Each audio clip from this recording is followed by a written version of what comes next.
Christmas. Tazama Soundcard upate ufahamu.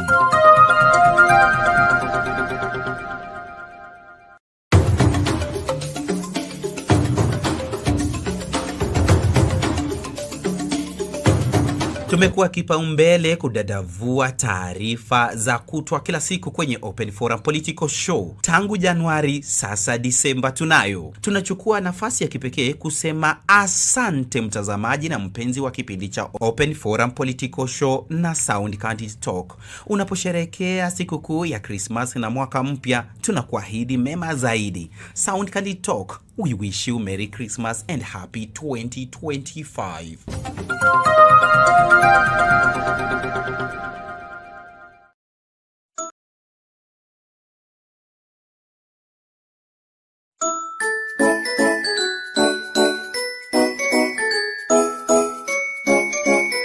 Merry Christmas. Tazama Soundcard Talk upate ufahamu.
Katika msimu huu wa Krismasi, Soundcard Talk inakujali. Una mkutano wa warsha, ibada ya hadhira, una matangazo ya biashara, unauza au unanunua. Soundcard Talk imepunguza ada ya kupeperusha matangazo. Wasiliana nasi kwenye barua pepe soundcardtalk@gmail.com au piga simu 0718454585. Vile tufuate kwenye mitandao yote ya kijamii @Soundcard Talk. Soundcard Talk, tunakutakia siku kuu njema za Krismasi na mwaka mpya wa 2025.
Well, good evening and good afternoon from wherever you're watching us from across the world.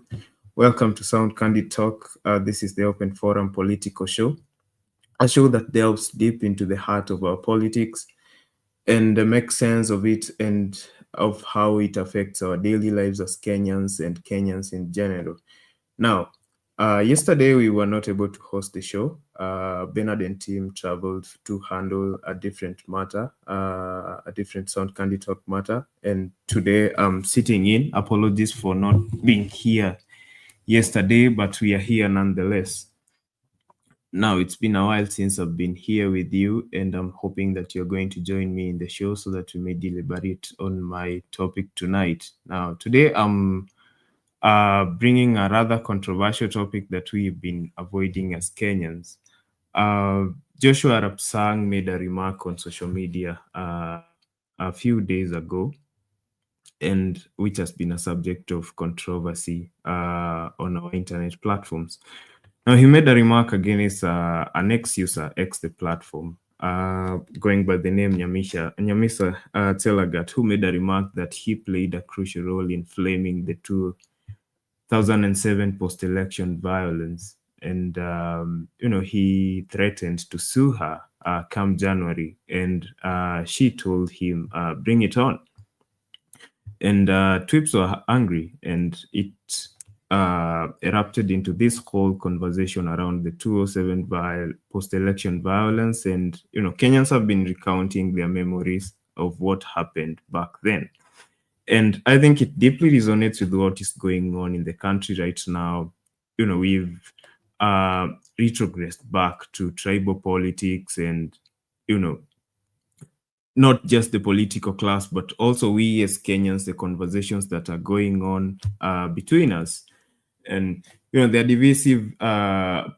divisive conversations concerning politics, and, we are allowing our tribal stance to divide us as Kenyans. And, I think that this is a conversation that we should have, and I've put out a poll question out there that you people are continuing to vote. I'm asking you tonight, on my poll question tonight, I'm asking you, do you think Kenyans should recount the 2007 post-election violence in order to heal and prevent future tribal conflicts? Do you think Kenyans should recount the 2007 post-election violence in order to heal and prevent future tribal conflicts? I'm inviting you into the studio to come and share with me your recounts on what happened. Where were you during the 2007 post-election violence, 2007, 2008? Where were you personally? I was about 10 years of age or so.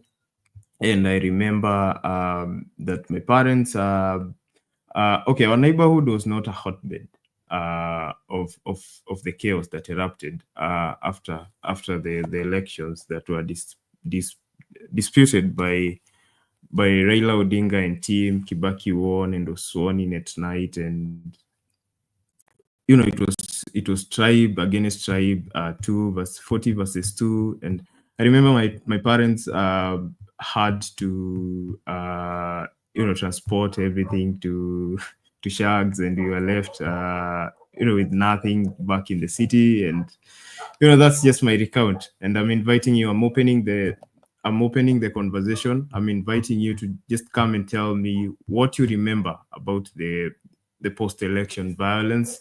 People have been having this conversation online. It has been part of the online activism, and there have been pictures and videos, and I'm going to play you some, even as I wait you to come into the studio and share with me your recounts, what you remember about that period, that dark period about in Kenyan history. So I'm inviting you into the studio. Put out the link. I'm going to just send it out again. My name is Douglas. Welcome to Sound Candid Talk. I'm going to play some bites as I wait for you to come into the studio. In the meantime, I'm going to share out the link, and hopefully you're going to join me in the studio. Just click on the link and let StreamYard configure your mic and camera, and you're going to find yourself in this amazing studio as part of the conversation. Then you can share with me what your account of that period in Kenyan times, and maybe we can begin to make sense of tribalism. And I think at this point in time, we need to start labeling tribalism along two lines. There's negative tribalism and there's positive tribalism. The Constitution, the Constitution has space for that. It acknowledges diversity, and I think at this point we need to make sense of the two. We need to differentiate the two, because the political class has continued to use it to cause confusion, and saying that we cannot just ignore our tribes. And it's true, we cannot just ignore our tribes. But yesterday, those who were in the studio last night, you had a conversation with Bernard, and he was just talking about tribalism and how it's affecting and how it's detrimental to our democracy as Kenyans. And, I think this conversation just furthers it down, because the political class has taken to the podiums and, on top of their cars to continue and talk about this, to further this tribal politics and, just take advantage of our emotion. And I think us as Kenyans, we need just to be a step ahead and be bold and talk about the damage that tribalism has done to us as a community, as Kenyans, and just differentiate the two so that we don't fall into that trap again come 2027, because there is a plan to rig the elections, and we just need to see, we need to be aware of what is happening. So I'm going to be playing some clips in the meantime as I wait for you to join me in the studio. I've sent out the link. The meantime, I have Tunay Muhammad saying hi, Douglas and everyone. Hi, Tunay Muhammad. Hi to you too. Tunay Muhammad is inviting you to like the video, share, subscribe, and join the show, please. And I echo that. I would urge you to like the video, share it out.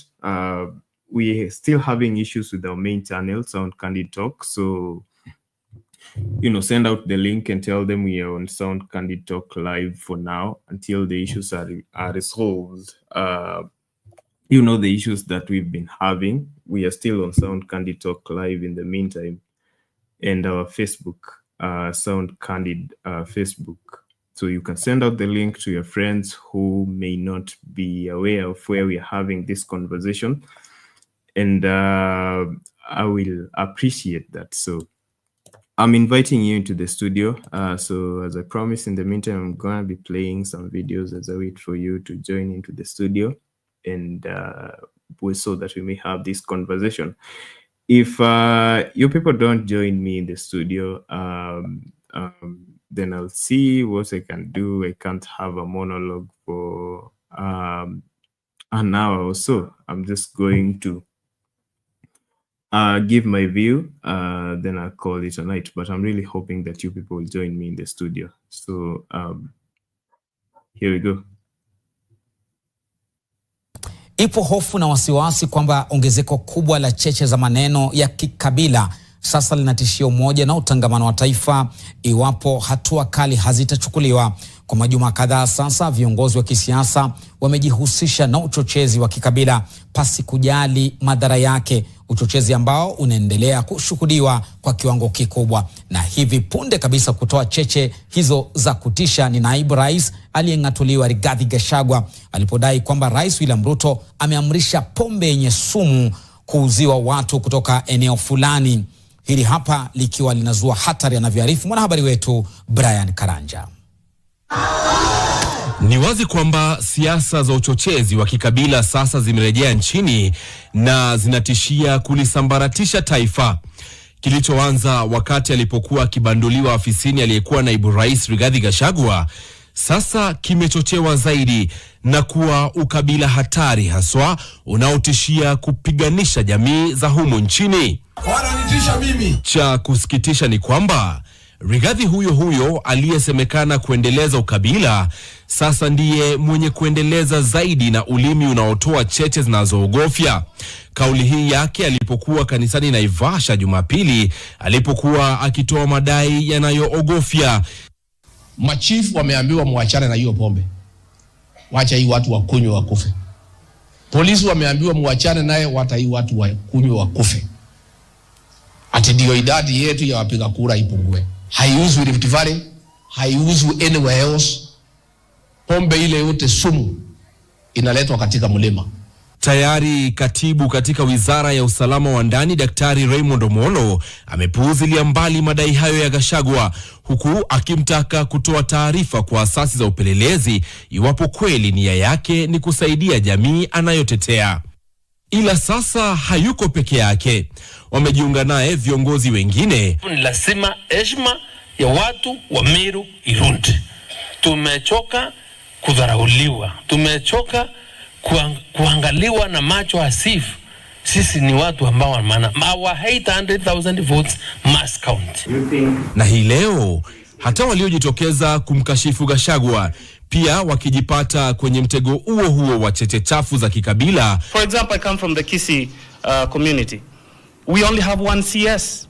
Now, other communities have 7 CSs. They hold about 40% of this government, and no one is saying anything. Sio tu kwenye vipaza sauti, bali pia mitandaoni. Kwa mfano, kwa muda sasa mbunge wa Homa Bay Peter Kaluma katika mtandao wake wa X amekuwa akiashiria jamii fulani kuwa ya wakabila, huku baadhi ya anayoweka mitandaoni yakiwa ni ya kushambulia wakabila ambao ni wa jamii fulani.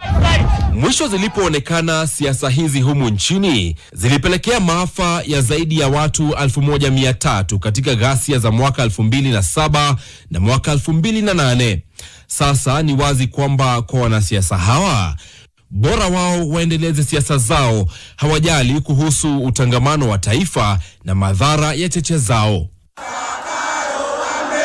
Na hata mwaka huu wakati vijana wa Gen Z walipojitosa kwenye uongozi wa taifa, walifanya hivyo pasi na kuzingatia makabila waliotoka. Ila miezi 6 baadaye, uvundo wa ukabila unanuka kwa kiwango kikubwa zaidi, huku umoja na utangamano ukitishiwa. Ibrahim Karanja, NTV.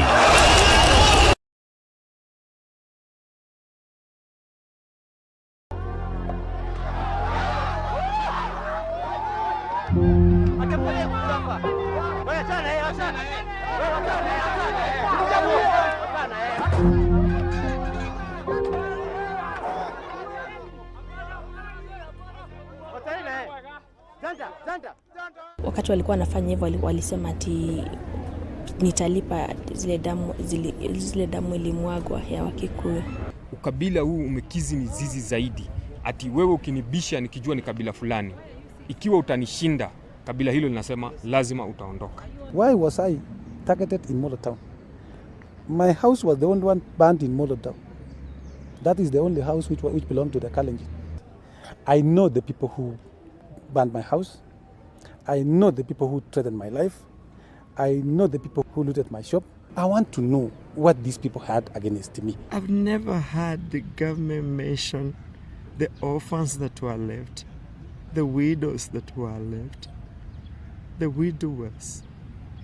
I've never, even one day. And those are the people that when they wake up in the morning, the first thing they see is the grave. Je, hakuna msaada? Hata ni heri ningeenda kuishi Uganda, nikuwe citizen wa Uganda kuliko Kenya, kwa maana inaonekana Kenya nimekuwa na shida maradufu, na mimi ni mwana Kenya.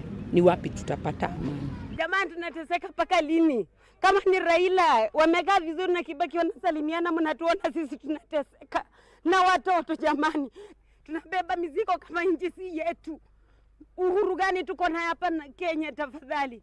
Kuna issues ambazo for instance kama hizo za IDPs hawajazisolve na wana expect watu wa move happily kulingana na vile wanasema, lakini on the ground issues ni very different. Operation Rudi Nyumbani ni wale ambao wanajua kule wanaenda, na wale ambao hawajui wamewashughulikia namna gani, wameachwa tu namna hiyo. Wanaanza kuwekwa, wanaanza kubatizwa majina. They are not genuine, they are hoodie. Well, that's just a recount of what happened in 2007, 2008 post-election violence. I bet we all have a memory of that. Whether we were directly affected or not, but as a Kenyan, you remember that point in time in the history of our great nation when tribalism had us walk down that path, and the same people who were accused of playing a role in inciting tribal politics are still the players that we've elected in office today, and some of them were prosecuted as at the International Court of International Criminal Court, for crimes against humanity. And one of them is president today, and we all know that he's not big on accepting defeat. And recently we've been seeing tribal politics come up. I've played you a clip about of impeached former deputy president Rigathi Gachagua, still with this Murima politics, and talking about how alcohol is being used against these people. And it's still early, it's 2025, about 7 or 8 days shy of 2025, so we have about 2 years to 2027, the election year. And it's we should be afraid that it might be worse if you're not careful. If we continue to continue to allow this sort of politics to define our political landscape as Kenyans.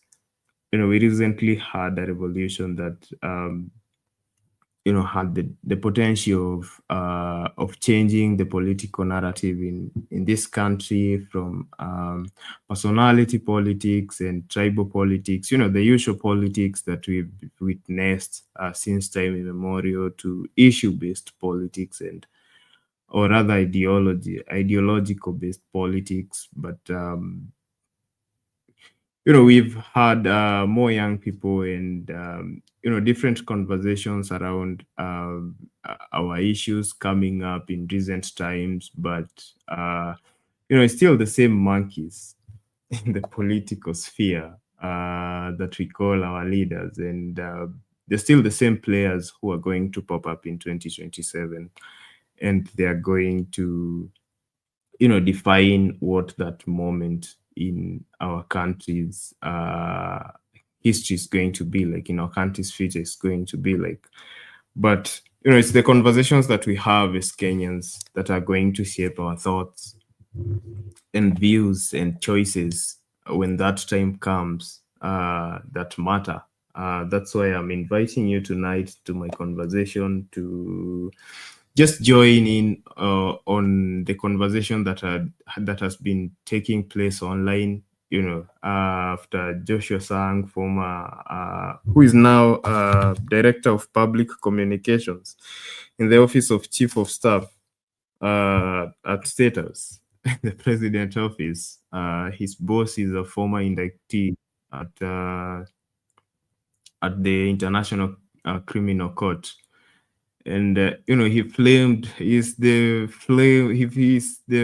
main protagonist or antagonist behind this whole conversation. And Kenyans have started a conversation under the hashtag Fufua ICC, and people are just recounting where they were when the post-election violence, when the chaos happened, how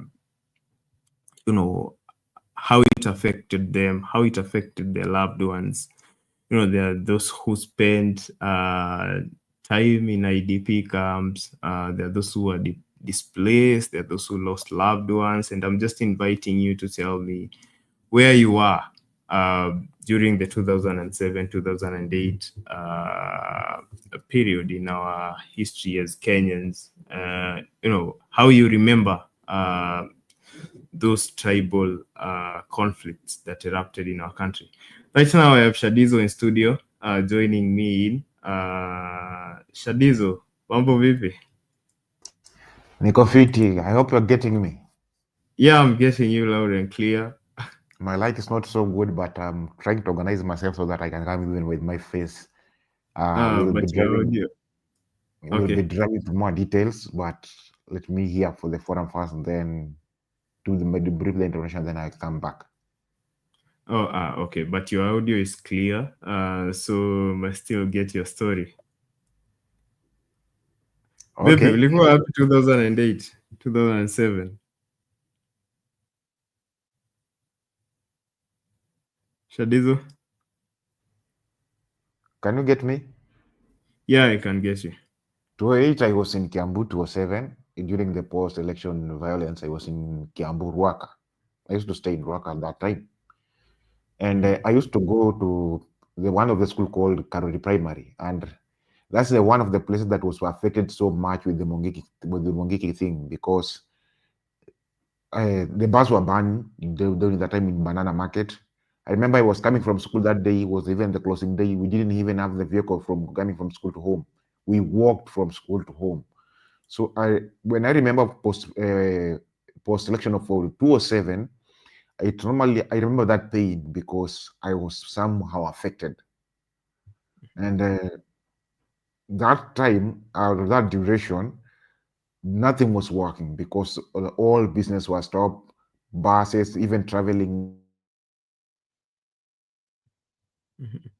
The part that people are complaining is that they are being neglected, that the one tribe feels like the other tribes are being neglected them. So the only way they can be listened is by bringing up violence. And I have never seen violence bring a solution. So the thing is, I can say for now, before as we start, that post-violence for 2007, it started while I was in the border of Nairobi and Kiambu, and I experienced a lot, which we'll be discussing further details on the board. Let me start from that point. Okay, that's Shadizo with with the snippet of where he was in 2007 when when the post-election violence happened. And Shadizo, you're still there? Shadizo? Yes. So how do okay, from where you sit, do you see this happening, replaying itself in 2027? Considering the kind of politics that are happening in Kenya right now, mostly tribal based. Okay, I can't say it. I can't like it to be happen again, or I can't pray to happen again because it was so chaotic, so much. What do I mean, or what do I say? It was so chaotic, and I can't like to happen. Like I just told you, like I experienced the contact by one-on-one.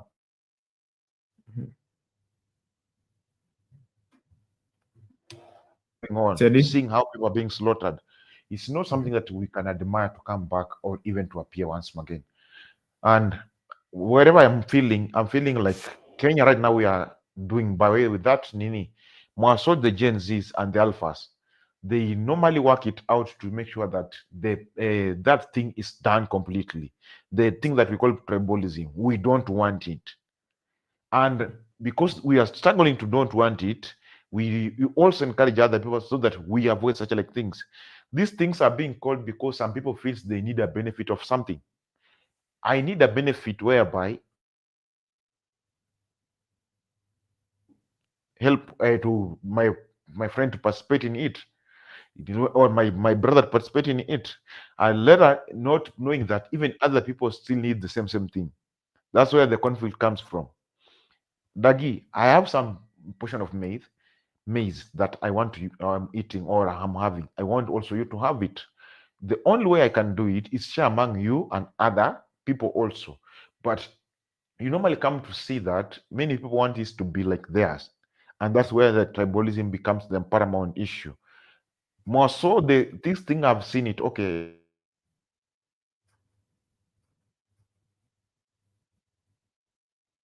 Sherry? Hey, my network's having an issue, but can you get me now? Yes, we can. Most of the people that are being filled with tribalism, these are okay. I don't want to bring the conflict about the millennium or but the millennium are the ones that are affecting so much. When you see the gen tree for generation, beginning from the great generation to the alpha generation, we believed in different things. That wherever we find that the millennium believed that when you go to school, their parents encourage them to go to school so that ye may be succeeded. So they knew that this is all about working, going to school.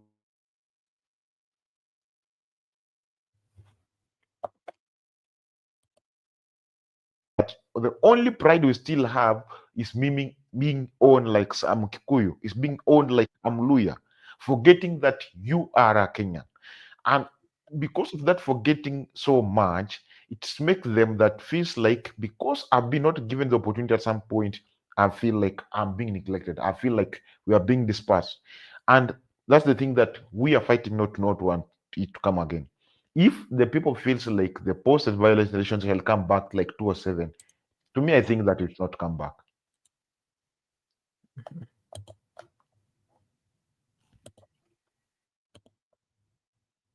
Shadi? Shadi? Yes? Oh, you're done with your submission. So Shadi says he thinks that we are not going to have a recurrent of the post-election violence, but I think it's important that we revisit. You can only know, you can only learn from your mistakes if you if you look at them and realize what made you falter. Where did the rain start beating you? And the rains have started beating us, and even here we've seen vectors starting to pull apart, and people taking tribal stands. And I just wanted to have this conversation so that I can remind you that when those political figures, the usual political figures that we see, when they are negotiating on the table, they've recently been sharing out the cake, and they seem to be not sure of who should get what, and we're seeing some of them complaining that they've been left out. And when they're sharing out the table, you as what they call tribesman, you are their bargaining chip. You are the item. You are their bargaining chip. So when they go to negotiate on the table, you are used as a chip.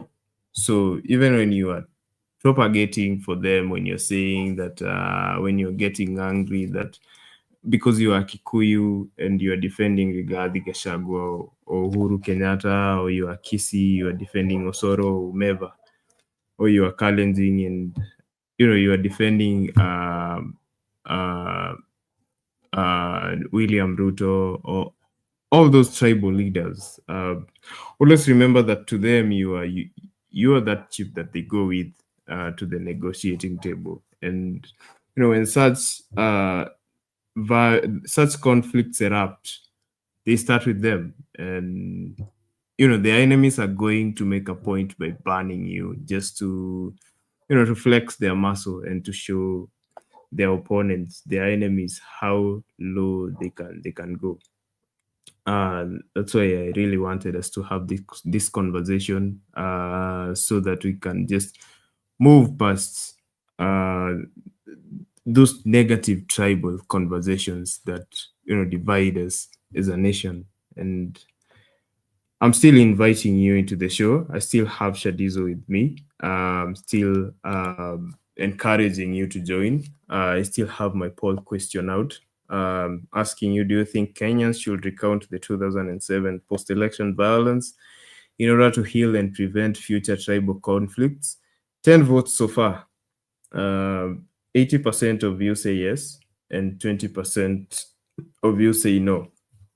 We are still we are still on our backup channel. What used to be a backup channel, it's our main channel for now, since we've been locked out of our main channel. We are still having issues with our main channel, so we are on Sound Candy Talk Live. So if you know anybody who might be looking for this conversation and they can't find our main channel, just tell them that we are on our backup channel, Sound Candy Talk Live, and our Facebook, Sound Candid. That's where the conversation is happening. Send out the link like, subscribe, like this video, share it out, and subscribe to the channel. I'm still inviting you into the conversation. Send out the link, tap it. Let's stream here, configure your mic and your camera, and join in the conversation. I still have Shadizo with me. I'm going to play one video, a recount of what happened during that period. I'm sure we all have stories. Of course, I was a child back then. I'm still a young person. Okay, I'm an adult right now, a young adult. But back then I was a child, and I still have a recount of what happened. Of course, although our neighborhood was not a hotbed of violence like Nakuru or Molo or Eldoret or Kisumu, those people have more traumatic stories. But, we were still affected because there was the general fear, because we were surrounded by, I'm a lawyer. And I grew up in Juja. Juja is in Kiambu County, and it's largely a Kikuyu neighborhood, especially back then. Right now, it's a metropolitan area, and it's a cosmopolitan neighborhood, and we have all these tribes, and it's a university town. But back then, it was largely a Kikuyu neighborhood, and there were threats of Mongiki, and actually, people who are more vulnerable, they had moved out of their homes and they were sleeping in camps at the police station. But there was just that general fear. Of course, we were not affected, but we just took some cautions, and we moved everything to upcountry and to Kabaki in the city, just in case things escalated and we couldn't stay in the city any longer. We'll just pack up whatever was left, that was our clothes, and leave, or whatever we didn't need that much, and we would go. So that's my personal experience. Of course, as I was saying, I was a child back then, and I don't have a lot of a recollection of a lot about what happened. But I'm sure you people have the stories. Especially, I would love to hear from those people who are, on the zones that we would call hotbed of violence back then. The usual culprits, Nakuru and Molo and Rift Valley and Kisumu. Those places where violence was really happening. Kibera. Would love to hear the stories from you. Kenyans have been recollecting those memories. They're painful, but I think we should have them, so that we may not slip back to that dark period going forward. So I'm still inviting you into the conversation. I hope you join in time before I close the show. I would love to hear from you. So I'm going to play a video, even as Shadizo.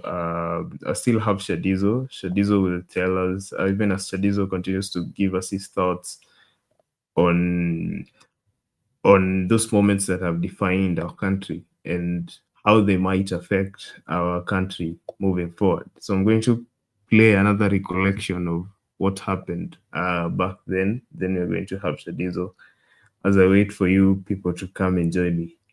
So here.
And they kill Kikuyu without any problem. That is why we are here demonstrating. We are fighting for our light. Yes. Yes, we cannot wait anymore. It's enough. And it's enough now. Enough is enough.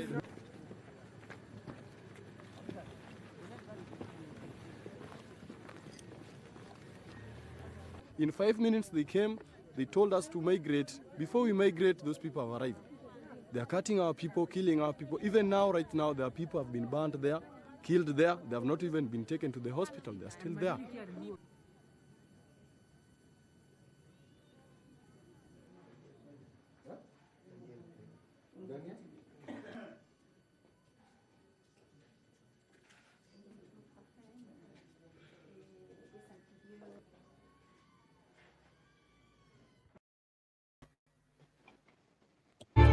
We go around and say, no, we want Kenyans to resettle. You know, Kenyans, everybody. Yes, Chadizo. You see, that's why I'm not encouraging about that post-violence election. I'm not allowing that thing because it is so chaotic. Today, just today, I have done the Matukio ya Siku, and this is what happened with Matukio ya Siku. Can you allow me to play this video that happened June? During the protest, the Gen Z protest. So yes, good. Things happen. Let us play this so that we can be together at the same part as we bring in Lala.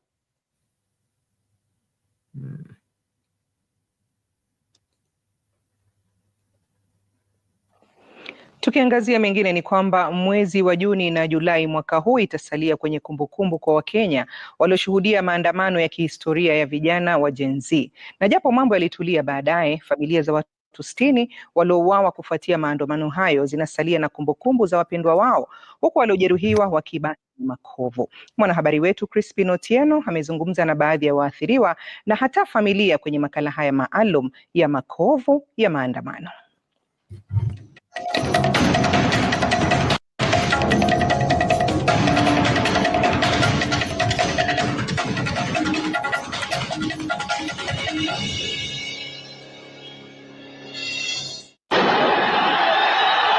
Ni hali iliyotatiza taifa kwa majuma kadhaa, wakubwa kwa wadogo.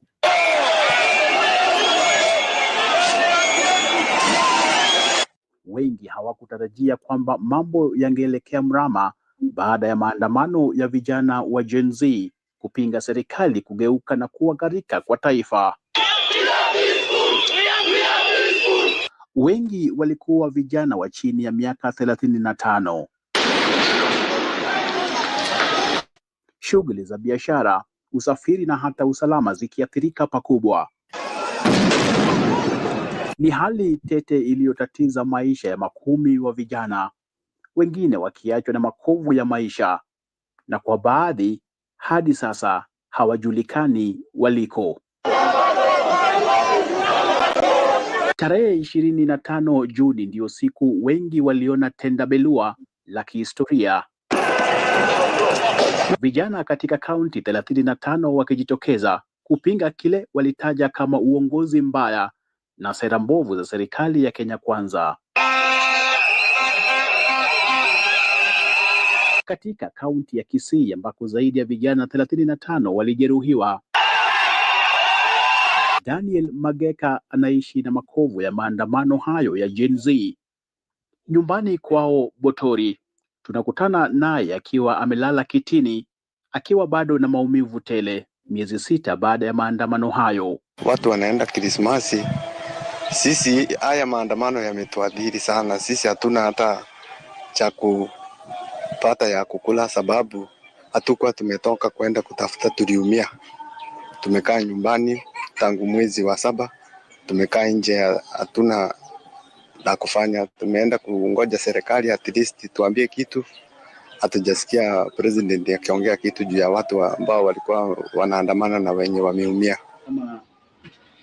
Kwa Mageka, mzigo wa matibabu umekuwa mtihani mkubwa kwake, familia yake isiweze kumudu gharama zake. Lakini licha ya mtihani huu, anasema hana la kujutia. Kitu ilitufanya tukaenda maandamano ni wakati uchumi ilikuwa imeenda juu, na hii bill president alikuwa anataka kupitisha ndio ilifanya watu wakasikia vibaya uchungu, ikabidi watu waende maandamano street.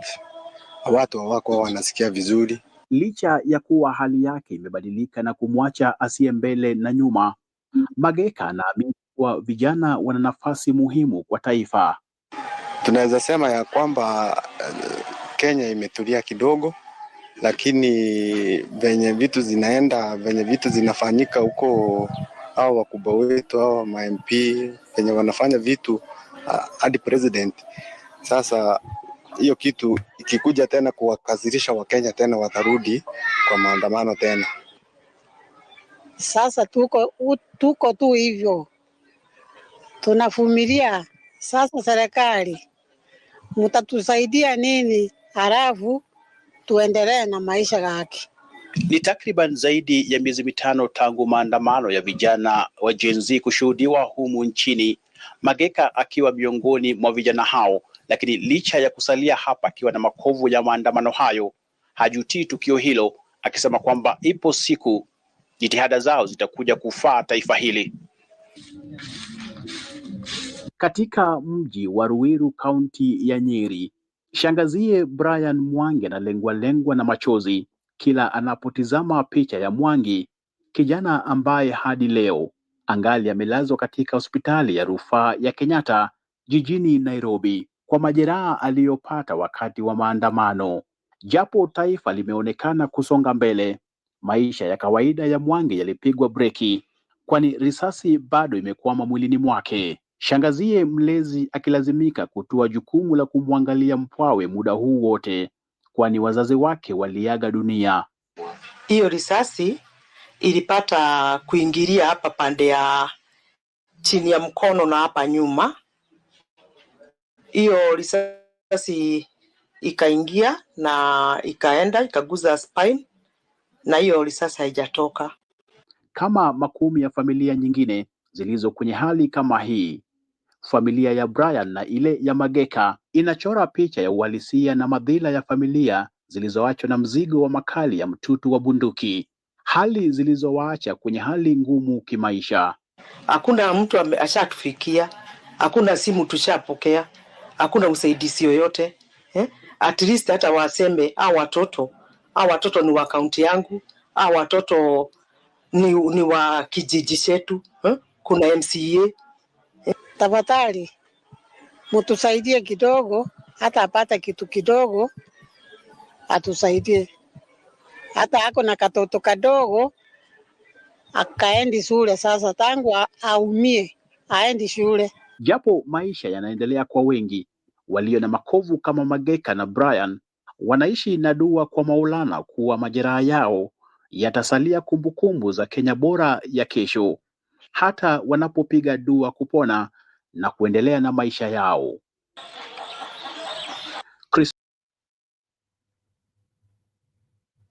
Shadi? Yes.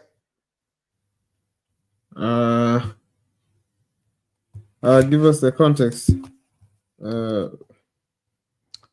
You see, that's why I'm saying, like, nobody can admire the post-violence election to come back because of such a like thing. Like, this one is just the one that really happened recently. You've seen in 207 people throwing stones, Kenyans throwing stones, but now you see this is now just the latest one. Meaning some people are still living with pain. You see, some of the things that I normally speak, it's about an inflicted pain, which was one type of pain. And you know, inflicted pain, it's difficult for it to heal, because the moment somebody sees the person who did the thing, he continues feels the pains again. So that's why I'm saying that if somebody can say that post-election that was happened to 07 to recite again, we lose more lives. If you imagine like the other one that just was a peaceful protest, Some people are still nursing their wound today. So how do you think that Kenya is, or where do you think Kenya is going? Or how do you think that if we have now some the violence that like the post-violence like for 2007, that will be better? Now Kenya will go to crash. Kenya will go to ashes. We're not having a nation anymore. That's the context that I'm trying to bring up. So I don't advocate for that, for post-salvation recurring again. But let us listen to other people's views, other people's opinion. How do they think, and what happened to that time? Okay, let me hold up from there. Okay, thank you, Shadizo. Reverend Lala, good evening.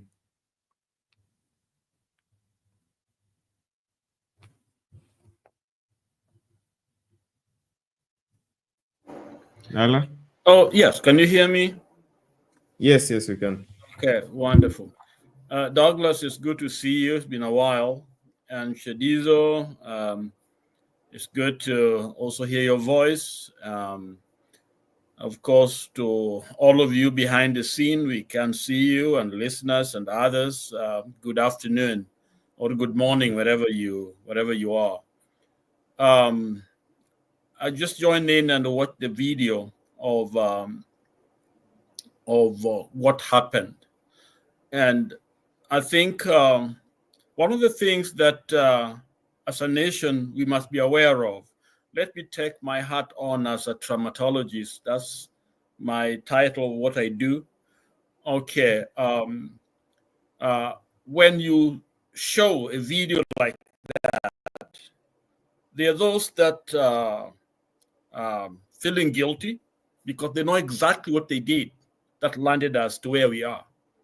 They know how they've benefited from violence, either stealing an election, whatever it is they've done has created what we have right now. And somebody else also may be watching it, and a mother who lost a son or a disappeared daughter, whatever, looks at it very differently. Someone with the bullet in their body. So there are constituencies out there that are hurting so badly that time does not heal. You know, what people think just time would heal. It may help you cope to an extent, but that trauma is still there. I live in a city called Cleveland, Ohio. In 1989, we had this man called John D. Nanyok, who was considered a Nazi concentration exterminator. And this man had escaped justice for now over 50 years. Okay. And he lived quietly, was a grandfather, doing very well. And all of a sudden, the man was arrested, tried in the U.S. here, and also, tried in Israel. He was extradited to Israel to face those charges. And why would a nation seek one man, who had lived for all these years, worked and disappeared, but still the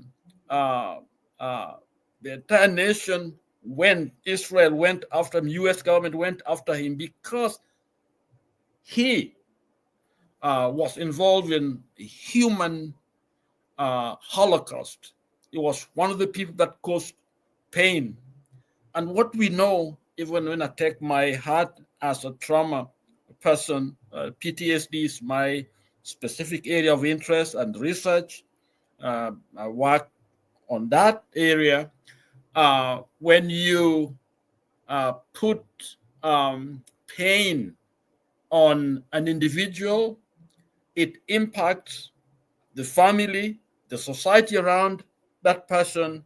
So it is not simply one person we are talking about. We are talking about layers of pain that is buried underneath. And the mistake we are making is that we pretend that it is over, we're healed, we are moving forward. We politicize a crime, we politicize a trauma. And actually what we are doing is we're just laying layers above layers of hurt, of pain, of suffering, of lack of trust, of violence that actually just built on, that is simply waiting. It's like a boil that keep on growing on the inside. There come a time when that boil explodes, okay? So the past cannot be wished away. It doesn't matter what we do now. In fact, what we do now should bring us to a point where we are able now to open it, those wounds, so that we can work on them. In other words, we don't let the emotion take control of our lives, but cognitively, we look at what happened, how it happened, and then we start correcting a problem. A nation will have to do that for us to move forward. Any nation that has made it hard to face those past, no matter how ugly they are. We've seen what happened in Rwanda. What did they do? The pain was so bad, but still they had to come up with a mechanism to visit that and have truth and justice, commission to kind of help they contextualize it in a way that it worked very well for them. And now we see a revival in Rwanda. The nation is a model, but 20 years ago, Rwanda was a basket case. And let me propose that the reason why Rwanda is where it is because of those reconciliation, those meetings, those opening up the wound, people confessing what they did. That's why we are here. Not because if they hid things, we covered things, we will be a basket case. You can see the neighbors, the Burundi. Burundi has been in chaos, people dying there. It's because they did not follow the right path. And so right now, Kenya will have to follow the right path, okay? Who killed all these people? Okay, and the killing does not simply mean the one who cut the police that shot somebody, but it's who lied, who created. In fact, the people with the greater responsibility are people who are responsible for the crime to happen. Okay, so let us not think that we have moved forward. Actually, we may have some form of a coverage of peace, even for a few years, but we'll go back there because pain, trauma never just disappear. They are there and they're fresh. All we need is a strike, a match, and then everything comes out. And Kenya, let me say this, God is good to this nation. We have not gone where the Somalis are. And God giving us a chance to work things out. So let us not have this false narrative that things are okay because two people are talking or something is going on. Let us answer the fundamental question, and that is the nation healed from its past? Have they taken steps to correct the problem? Let me say, nothing has happened. And the sad thing is that it fueled the ethnicity, negative ethnicity. Now, when you put in ethnic equation into it, it takes a different route altogether. So whenever you try to solve a problem, that ethnicity comes in. And the thing that have happened of late is Ruto's trying to build so-called a government of national unity, okay? But that cannot work unless you deal with what happened with the election. Who was responsible in that dark past? Where are they going to jail? What is the system, judicial system? Are they listening and they following the law? Where's the constitution? Those are questions that are there. IEBC, look at it. This is a criminal syndicate. Literally, it is a criminal syndicate. All the problem we have had relates to the IEBC. So if you want to put it back together in the same mode, it's almost like doing the same thing and we know the result, okay? So there's a lot of questions that must be dealt with at this point. If you had a national unity government, okay, that should be simply to help you organize a nation. And I question whether people like Ruto are able to do it. I don't think he can do it. And that's why I think we have not moved forward at all. So that video is relevant. That past is still present. Those people that are hurt, they're still living. They are there. Their children are suffering. The breadwinner is gone. The nation is wounded and is crying for justice and help. That's where we are. Back to you, Douglas. Okay, thank you, Lala, for giving us should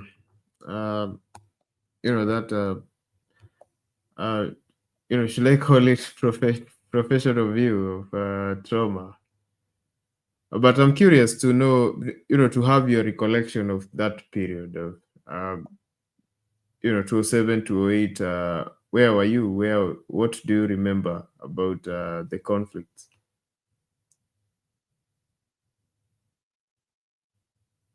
There, it's very vivid memory, because I was not in the country, yes, but clearly I was engaged. I went to, including, some hearing in Congress. I was there to discuss with our lawmakers in the U.S. the situation in Kenya. We had a briefing. We had a briefing with the security system of the U.S., the people who are doing some work there. To give us what their perceptions were, what was happening, the data. The professor that worked on that particular time during the election was presented the evidence there, which clearly indicated some of the things that were going on, and the pain and the hurt and the deaths, and let Kenyans know that there was a man in Nakuru who was his entire family burned. Okay, if you remember that. Okay, this entire family, was touched, and I think that's the picture that shocked the world, because the people came to the window and you could see just the skeletons and the burned body beyond, and the entire family was in there.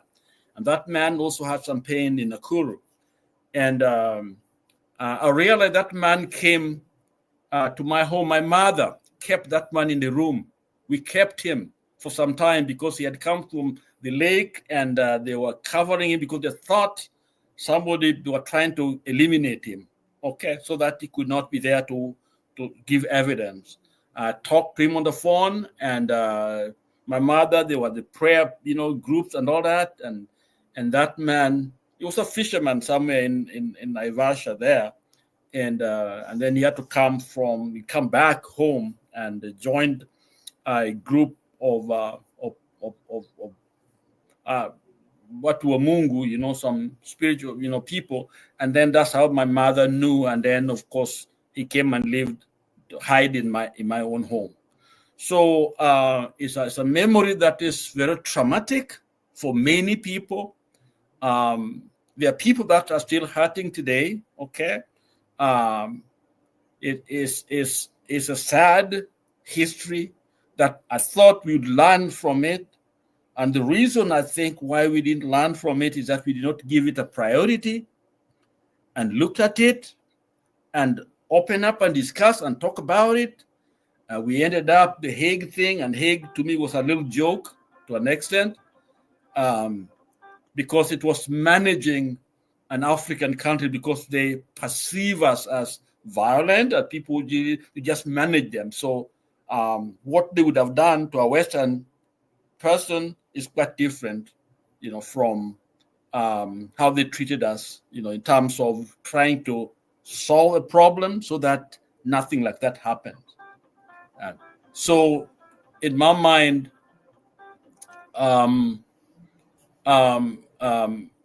we failed because we didn't do what I'm talking about, whether it is the South African way or the Rwanda way to really confront that past. Because right now it's as if it didn't exist. It is over. It is gone. We moved on. Uhuru and Ruto came together, and everything is fine. Yeah. And look at where we are.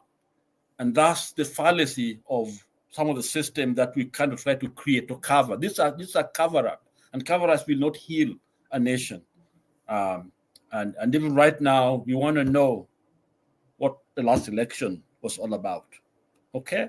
We want to know who won that election. That's really, really important. We want to know. Kenyans want to know. We may forgive and move on, let the people stay on, but people want to know.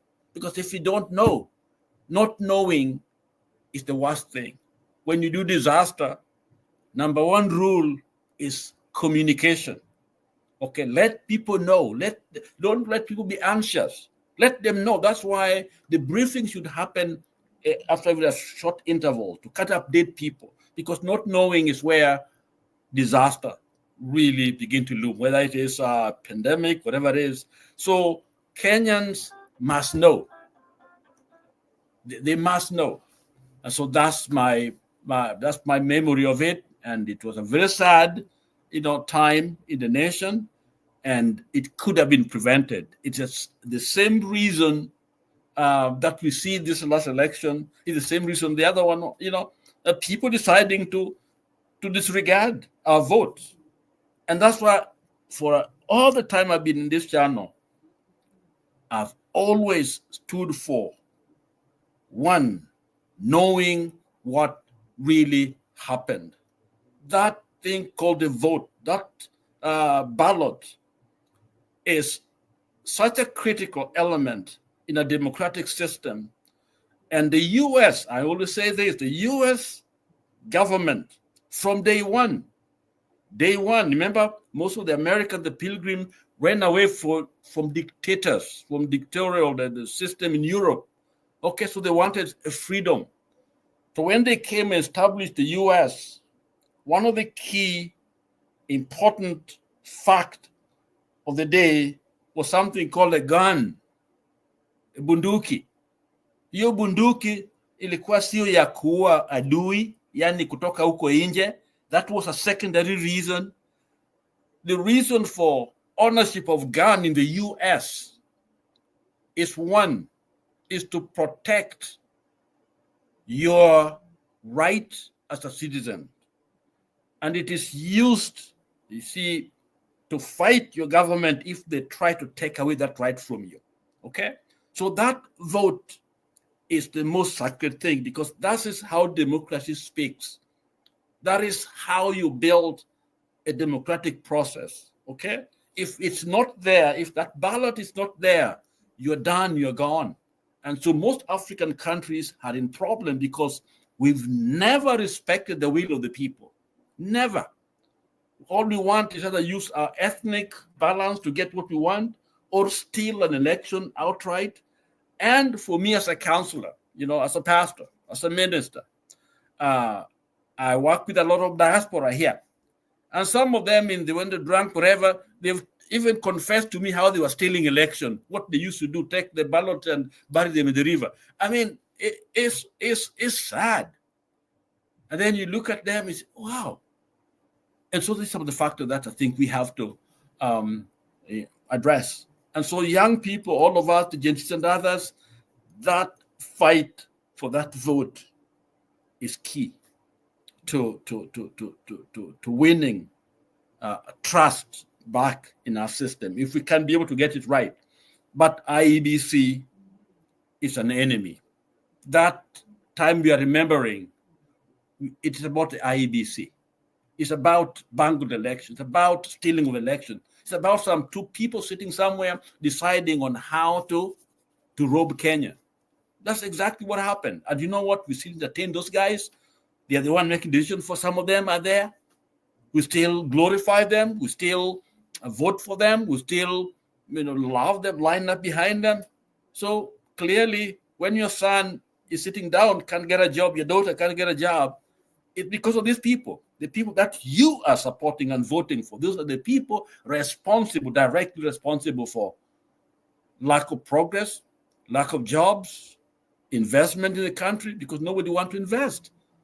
And I'm telling you, that is a fact. When people hear the stories of Kenya, even when they want to do something, they might do it, but they want to do what we call quick investment.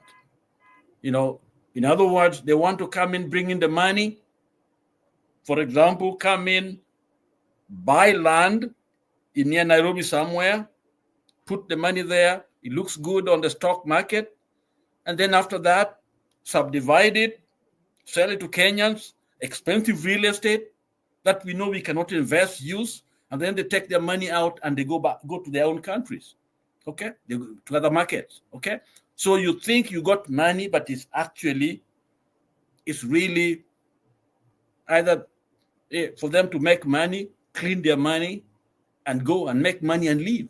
So there's no long-term investment that will allow the country to progress. So you see wonderful buildings and all these things, but they are not translatable to improving the lives of Kenyans. So your kids will get out of school, your daughters and your sons and others, but you know what? They're still going to be made in Saudi Arabia because there's no job. If there's no job, it doesn't matter. You go to Saudi Arabia, you got no papers, you are just as good as somebody that went to school. In fact, they're the one hiring you to take care of their cats and their dogs and their women and whatever it is, their children and others. That's what we do. We go there as watchmen, okay? I was in Dubai the other day. Not Dubai, but Bahrain the other day, Qatar, and a lot of Kenyans are there, very many of us. But you know what? They're standing there, and I had the courage to talk to them. Those are young men and women who are educated. And I felt compassion to talk to most of them. The one that I saw, I went there to talk to each one of them. I told them, this is the message I told them. I said, don't give up. You see those guys working inside, controlling things, you can't go there, okay? So save your money, dream, keep dreaming. That's the message I gave them. Some of them maybe someday will come and testify of that. Because I felt so bad, because I know these are the brains that should be building the nation. Okay, but they're there. I interviewed them. And so that's my take on that time, because that is a dark time, which has got an economic implication where we are, okay? It is why there's a capital flight in a nation, because the testimony is bad. The people don't trust the market. You don't want to put your money where you can't trust, okay? So money is there, but it goes somewhere else, okay? Because money is always there. The question is, how do you attract it to your place so that it can help you build, okay?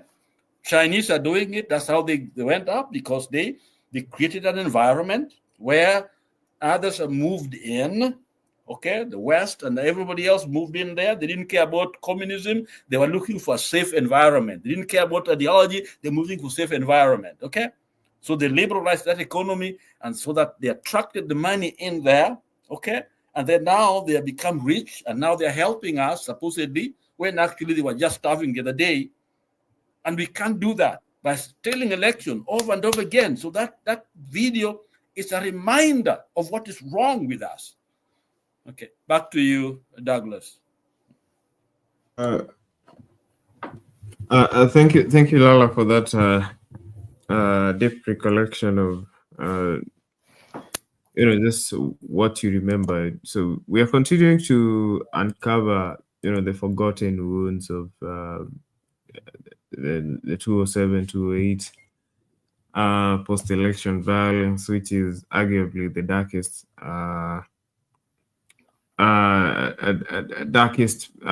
moment in post-colonial Kenya. And we are just continuing to open those wounds, and I'm still inviting you into the studio to come and give me your recollection of what you remember about that moment in our history. Yes, Lala. Okay. Okay, the link is still out there. I have Dahir Abdi in the comment section saying, hi Bernard, hi everyone, hi Dahir Abdi. Putin says Mapangale. Shadizo. Shadizo was with me in the studio. They dropped out. You have to name Hamoud as usual.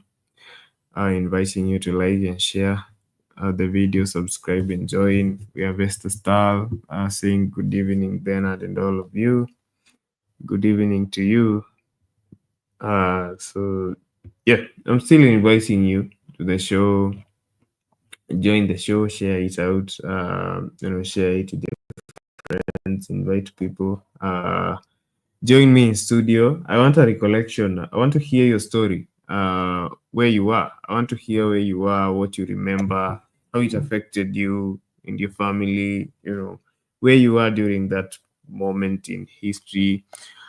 I want to hear your story. So, the Hague, the International Criminal Court, the international justice system may not have dealt with the culprits. The infamous Ocampo 6, the people who were prosecuted. It may not have dealt with them, but we know we may not have the evidence to prosecute them and probably jail them or give them the punishment they deserve. But we know who played what role and what played what role in that conflict. And for as long as we continue to ignore those wounds, just like Lala said, then we are bound to repeat the same mistake. So I have another a bite here that I would love to play. Before I bring in Lala again, Shadizo is with me, but he's dropped out. He has an issue with the connection. But let's just take a look at this. Then we'll come back. We go around and say, we want Kenyans to resettle. Kenyans, everybody has a right to live everywhere and own property anywhere. Really? Let's be serious. People are bound to fight. People are bound to fight. A whole 5,000 acres inhabited from people who were brought from Kiamba. And they came to Rift Valley with the same name, Kiamba. You find another place, people who came from Rurigi in Central Province. The bodies of 36 victims of the post-election violence in Eldoret were finally here at Kiamba village in Eldoret to be laid to rest.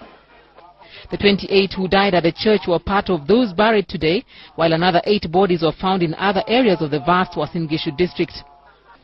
Agriculture Minister William Ruto, who represents the neighboring Eldoret North constituency, went on with his normal government duties in Nairobi. What is going on in Eldoret is a burial. But the ceremony went on nonetheless, with President Kibaki and other speakers ignoring the sideshows and kazi yetu itakuwa ni kuzika watu. Kila mara mzee na tukazika, wengine wamekufa.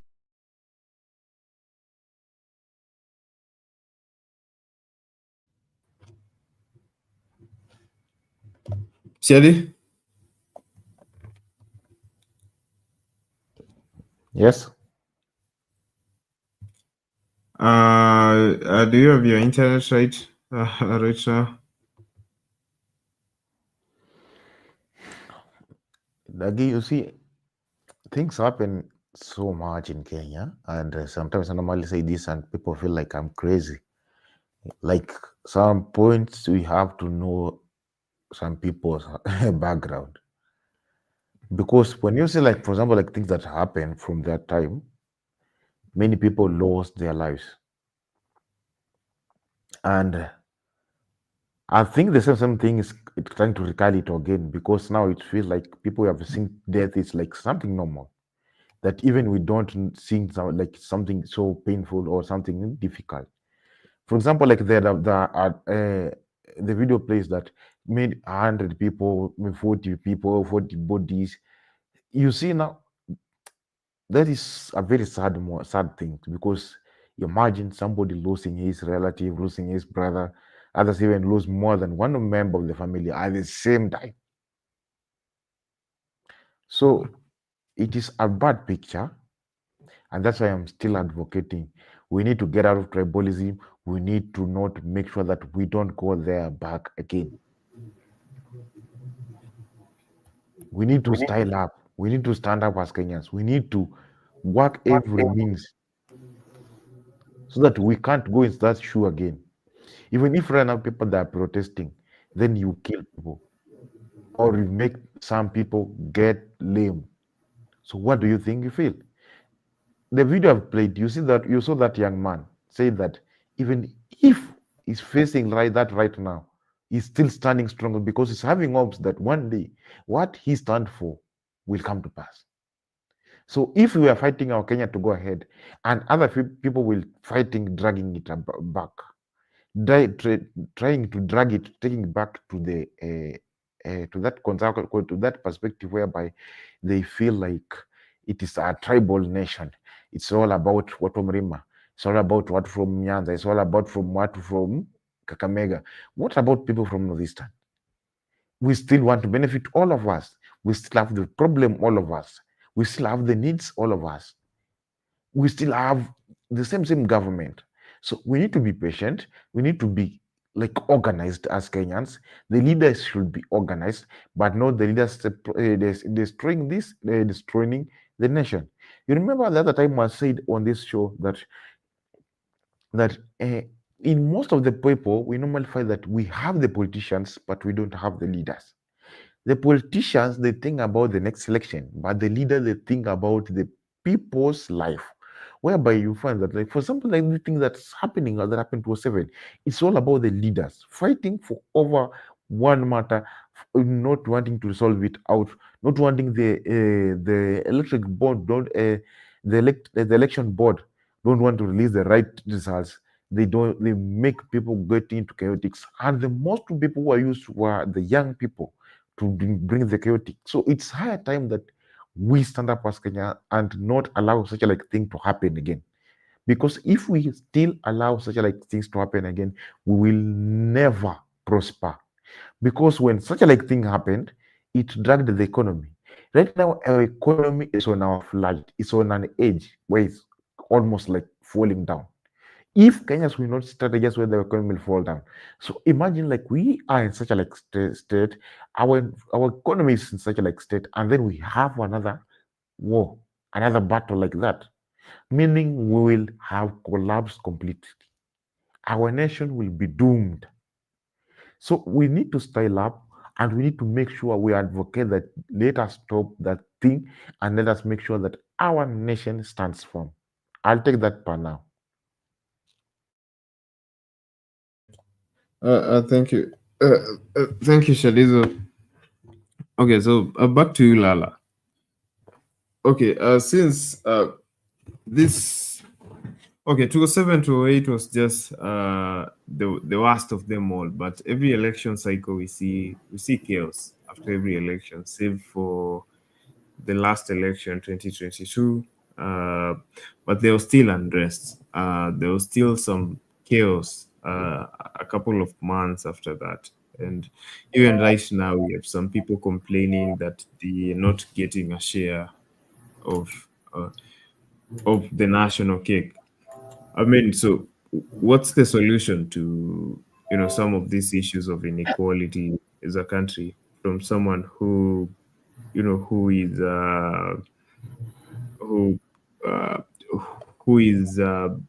how do I put it, a professional in the social sciences, and someone who is looking at Kenya from outside? What's the solution?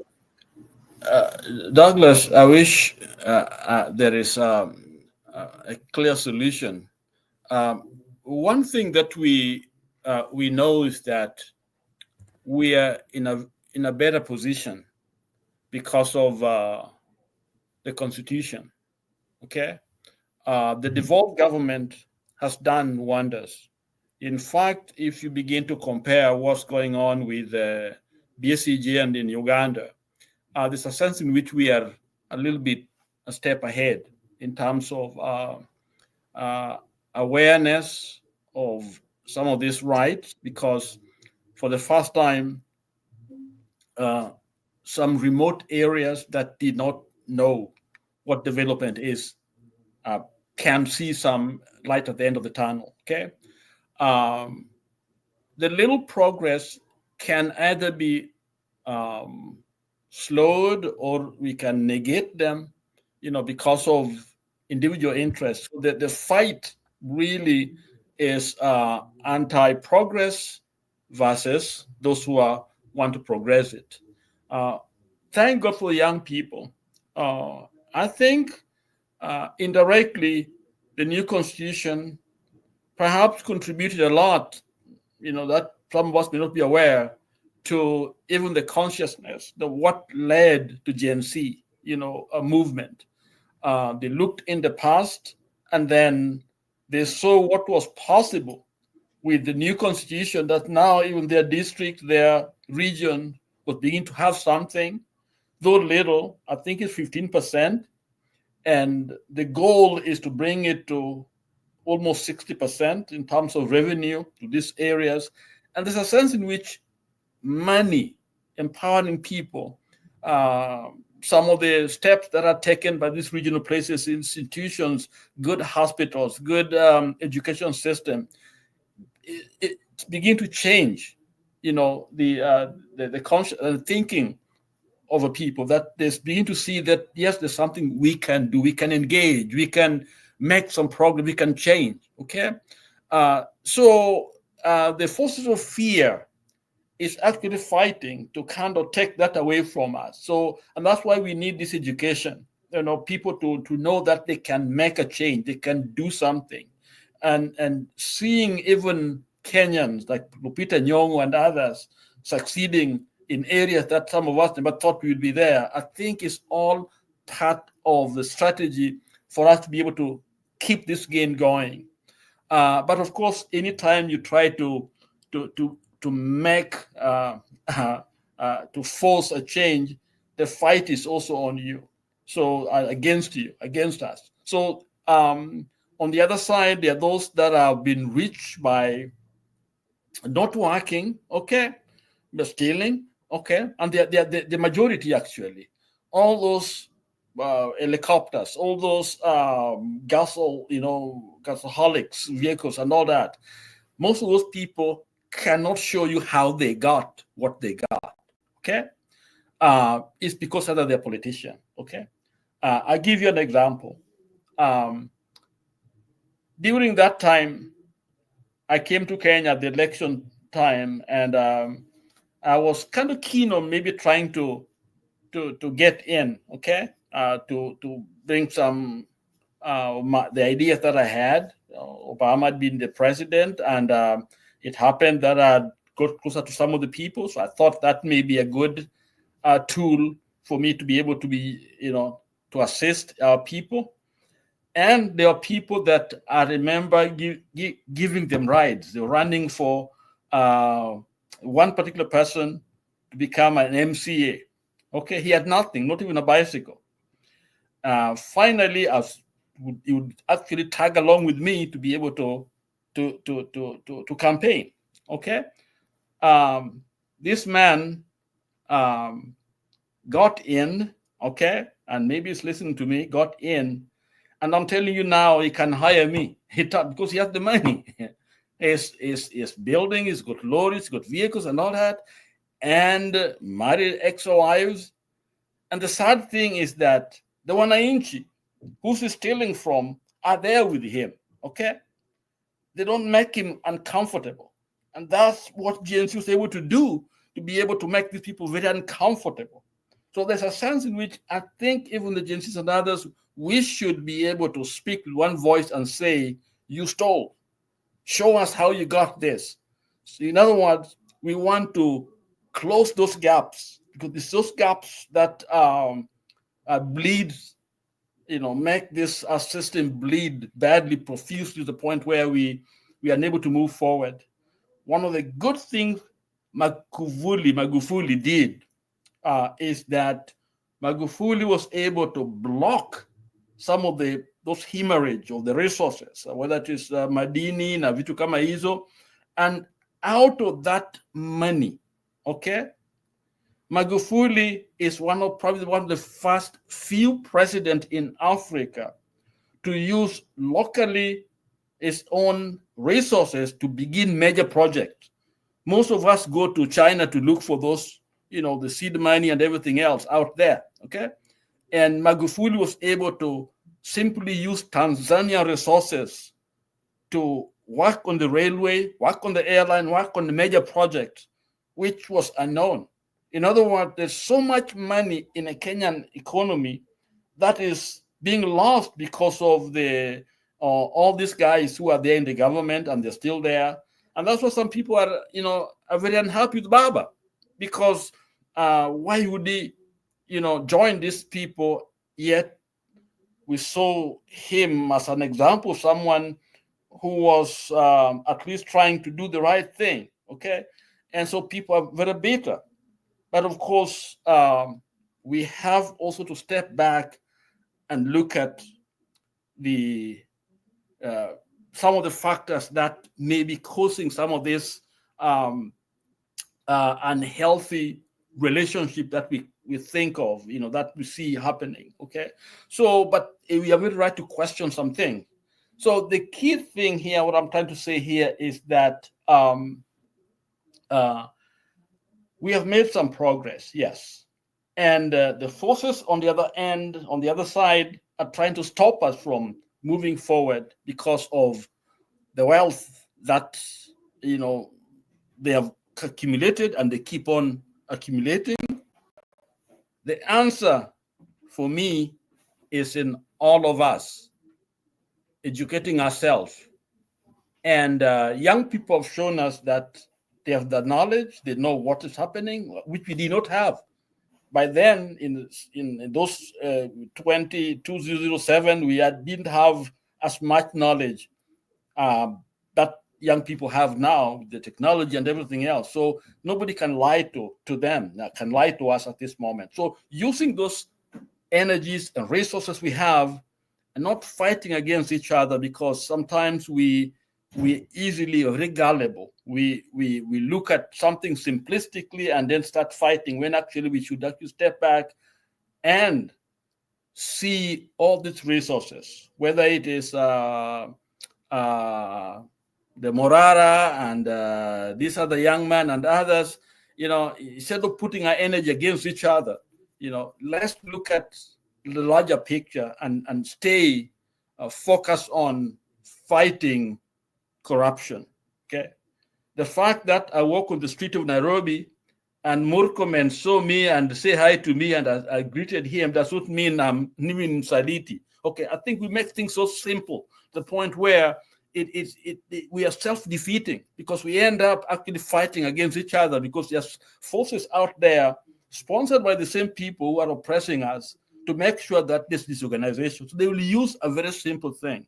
I think what we should have asked is, what was the subject, what was going on here, explain to us what's really going on gently, and then we can know what is really going on. There's some people, even in the government, who have never stolen. We need them in there to kind of help us. So this fight has to be very strategic.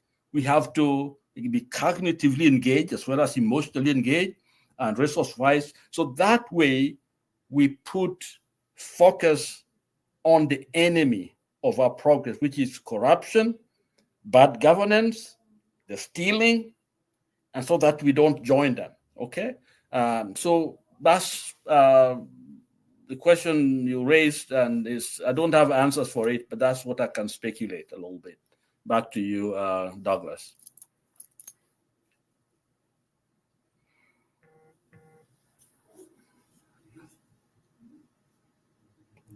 Well, thank you, Lala, for those remarks. And so there's a video I'm trying to get. So I'm gonna have Shadizo. Shadizo, if you're still there, and just add on what Lala has talked about as I get the video. Shadi, if you're still there.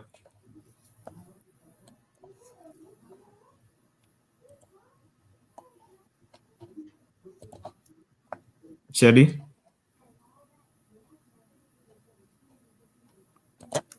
Okay. It looks like... Can I just say something? I think Douglas and Shadiza and all of you in the back, a week ago, I was in Washington, D.C. to attend a funeral of a Kenyan called engineer Peter.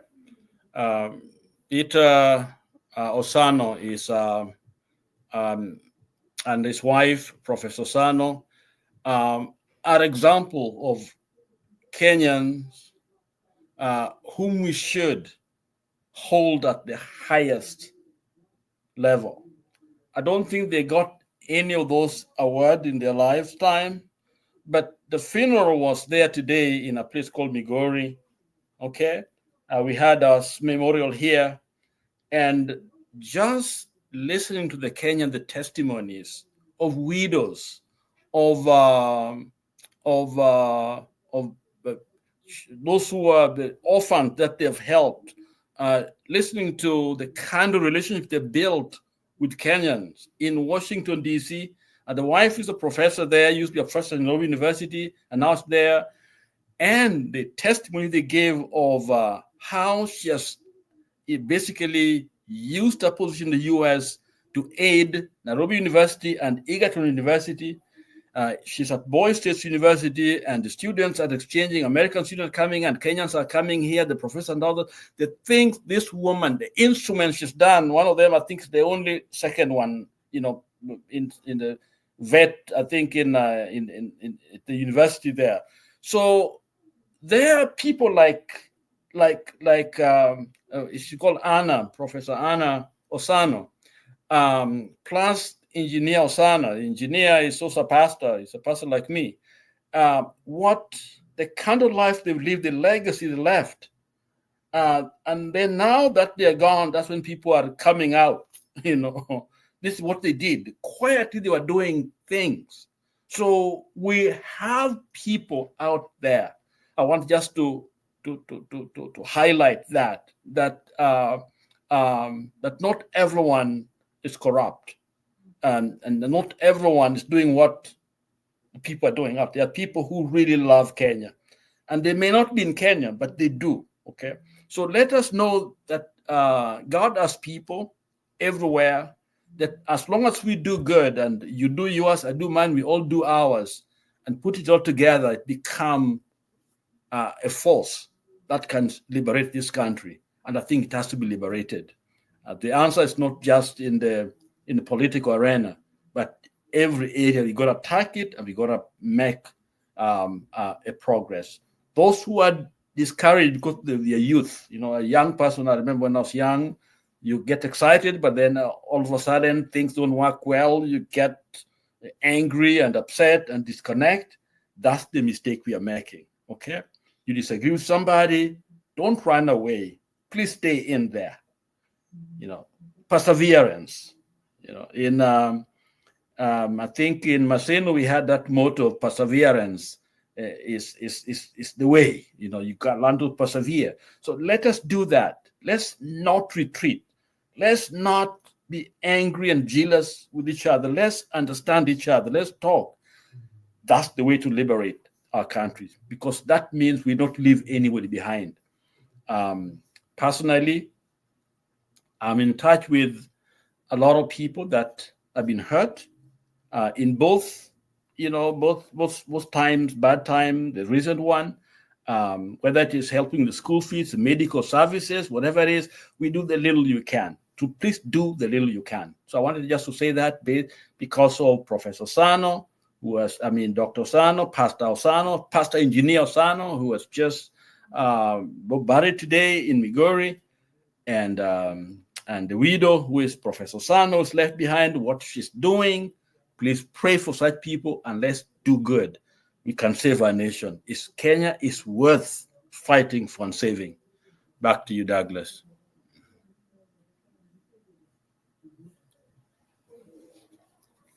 Okay.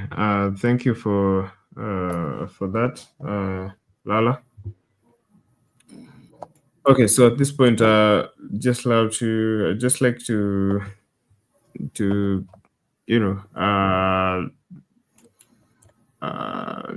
read out some comments. Some comments here from Gitonga. Gitonga says, "Hi Douglas and Jenzote." Hi to you too, Gitonga.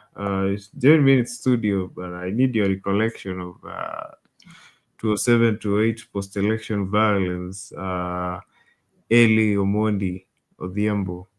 Nauliza Lala, who have you been in touch with in terms of those who are victims of post-election violence? I think he has given us a few. But that's your question, Lala, there. Yes.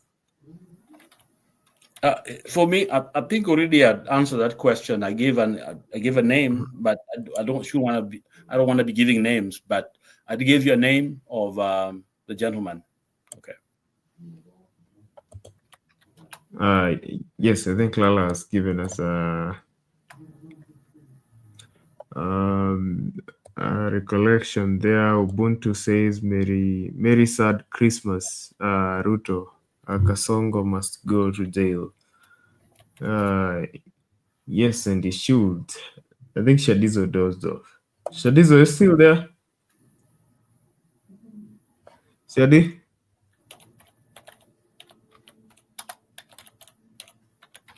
I think Shadizo Shadizo dozed off. But I'm going to play a clip here. Then you'll still have Lala's remarks. And if you people are still not joining me in studio, then we can begin to wrap it up. But I was really hoping to hear some of your recounts.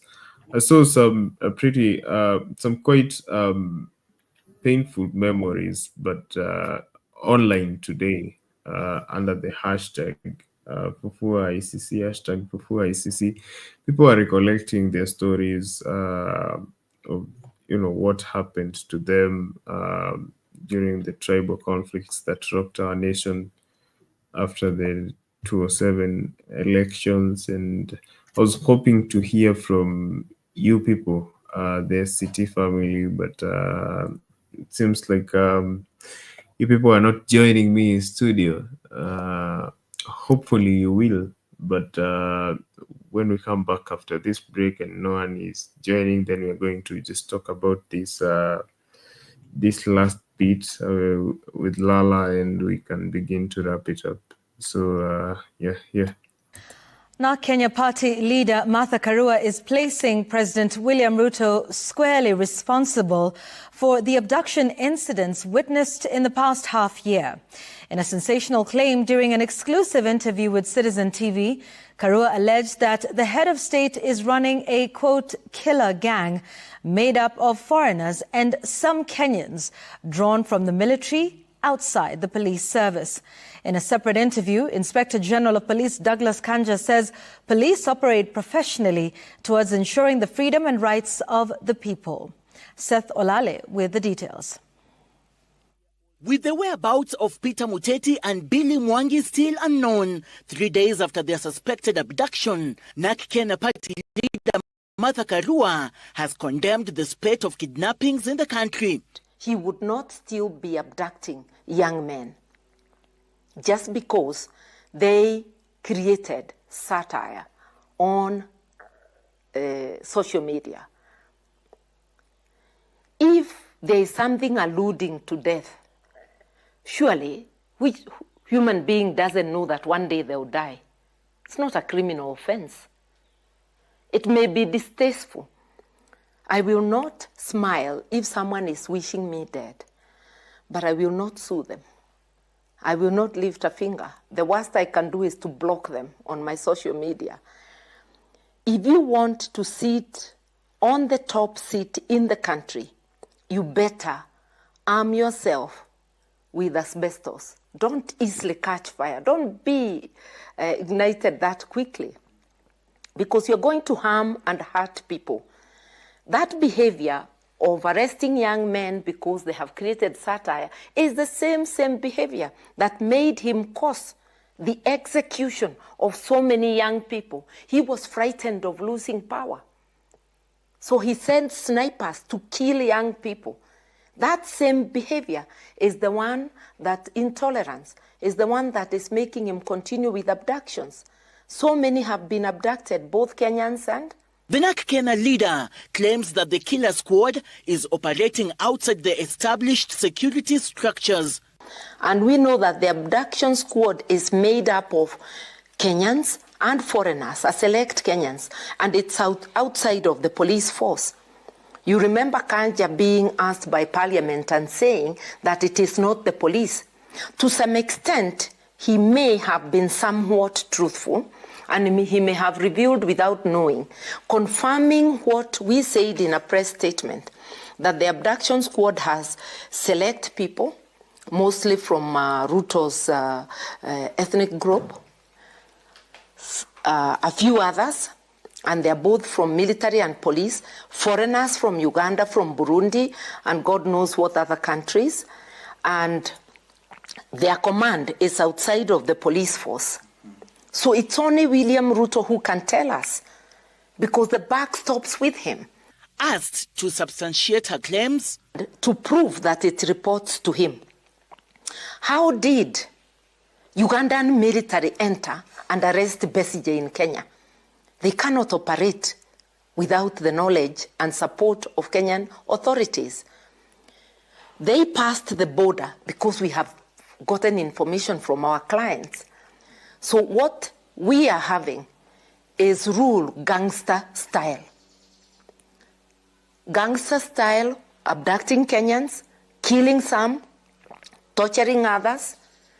Gangster style, abducting foreigners to Turkey, to Uganda, and letting gangster style people from other countries operate as though they were Kenyan security agencies. Inspector General of Police Douglas Kanja has reiterated that the police are not part of the abductions and kidnappings. You know, police officers are always at the forefront in the defense of the rights and freedoms of the people. That is actually our training, to defend the rights of the people. You see? So, now, abduction does not come there, because when you are abducting, you are not defending the rights of those people. But when you are arresting, you are defending the rights, because somebody must have committed an offense against the property or another person. You see? So we are guided by that ours is to defend the rights of and freedoms of the people. IG Kanja revealing that other security agencies outside the National Police Service, including NIS, IPOA, and ODPP, are actively involved in upholding the country's security. Seth Olale, Citizen TV.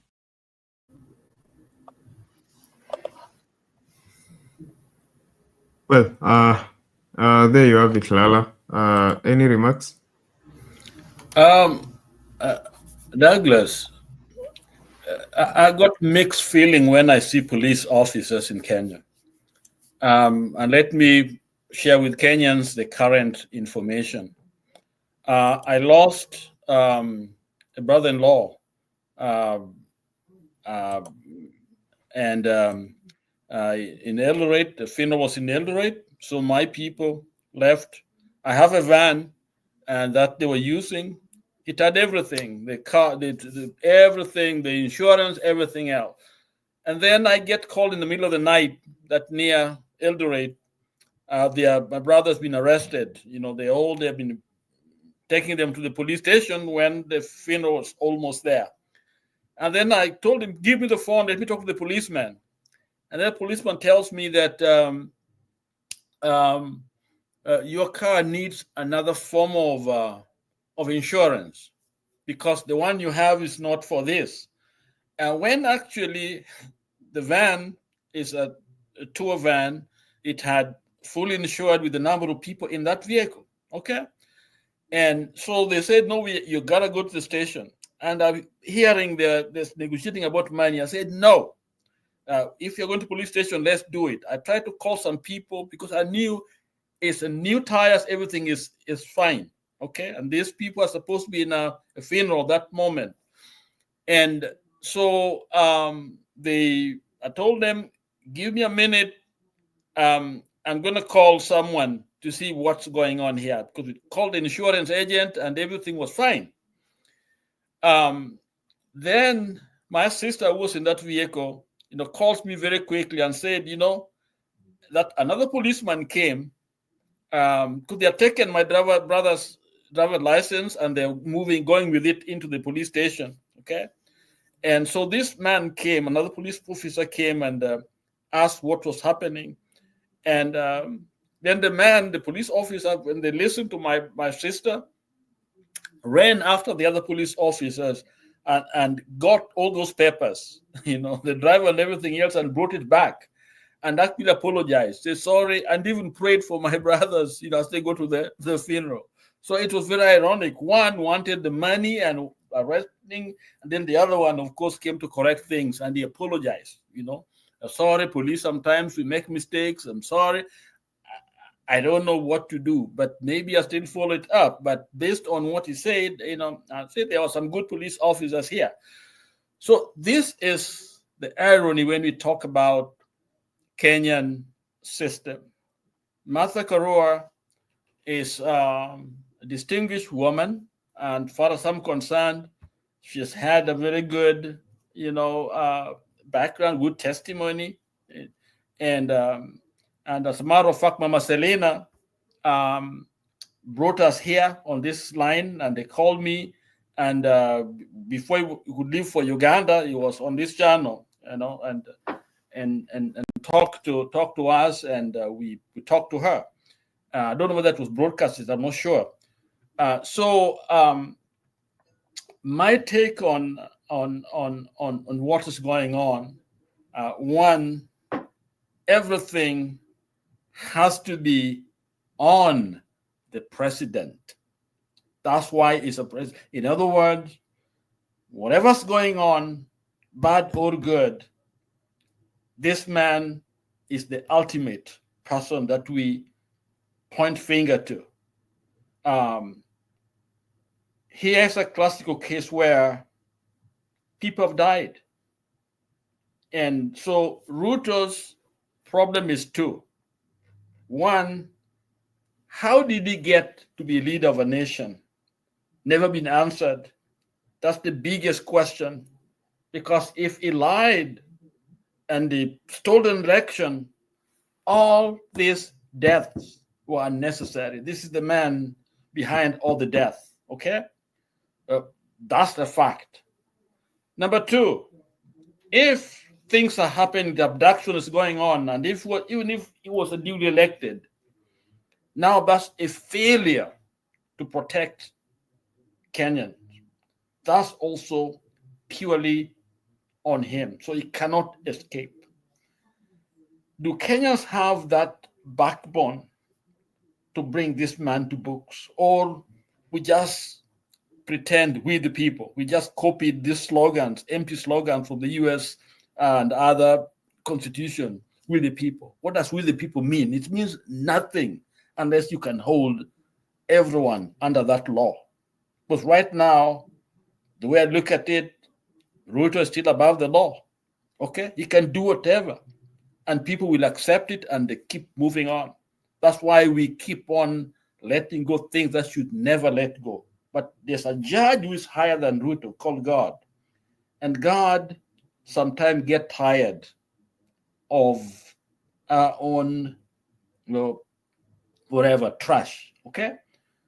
There's a time when all this garbage that we've collected is rotten enough to cause some major pandemic, whatever it is you want to call it, but it is going to haunt us. It's going to hurt us. So there's no free lunch. There is none. We have to confront this, and Ruto must answer those questions, or any other leaders. Okay? So that's the way I look at it. And so for me, I'm very pessimistic because and I had, I think Shedizo and somebody else, not, I think it was one of the individual there, talked of the reason why Kenyans were unhappy is because economy was bad. People are feeling bad. That's not, to me, that's not the reason. The reason why we are in this problem is that there were criminals, there were people who stole election. That's, to me, more serious than even the economy going bad, because you may do some tough measure, take some tough measures in a short run, which will actually help the economy. Okay, so, but the major reason, number one for me, is that we have trashed the Constitution. We reward thieves. We don't accept people like my late friend and minister, the engineer who just passed away, Peter Osano. People like him are not honored. All those honors given, those, whatever they call them, Elder of Burning Spear and others, should have gone to those people that are doing something that is changing lives of Kenyans, not thieves. Back to you. I think I'm happy to see Kenya Mkora there. Back to you, Douglas.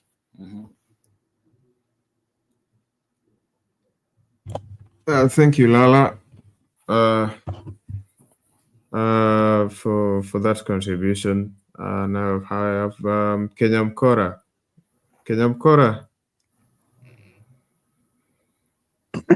How are you doing, Douglas and Pastor Lala? Hey, I'm doing good to see you. Good to hear you. I don't know if Shadizo is still there. Shadizo ni kama alilala. Okay. For me, I'm completely worn out with Kenyans because, especially that story of that guy, but I think he was well defended by Njiru Ndegwa and those good lawyers, because there's no way you're going to draw a cartoon that looks like me and then assume that that's me. Who said that was me? Basically, what I'm trying to say is that they took us away from the streets, Kimagendo. So we decided we are not going to go to the streets then. You're going to play with you guys as much as you want to play. So we started doing the memes. Why are you arresting somebody who you can't even judge? You can't even convict them in a court of law. You see, Kenyans are telling you something that you're not. Kenyans are trying to express themselves in a different way because you say the street way is not viable. Sijui tunaharibu biashara za Wakikuyu. Biashara za watu. Now we get to a place where we're doing our own thing. Maandamano, we are still in Maandamano. And I will ask you both, why is it that we are still fighting with these things? There's still a war into the citizenry just because of expression. The same thing that we've always been saying, Douglas, the Constitution allows us to do some things. And nobody, at this time, there's no defamation, there's nothing.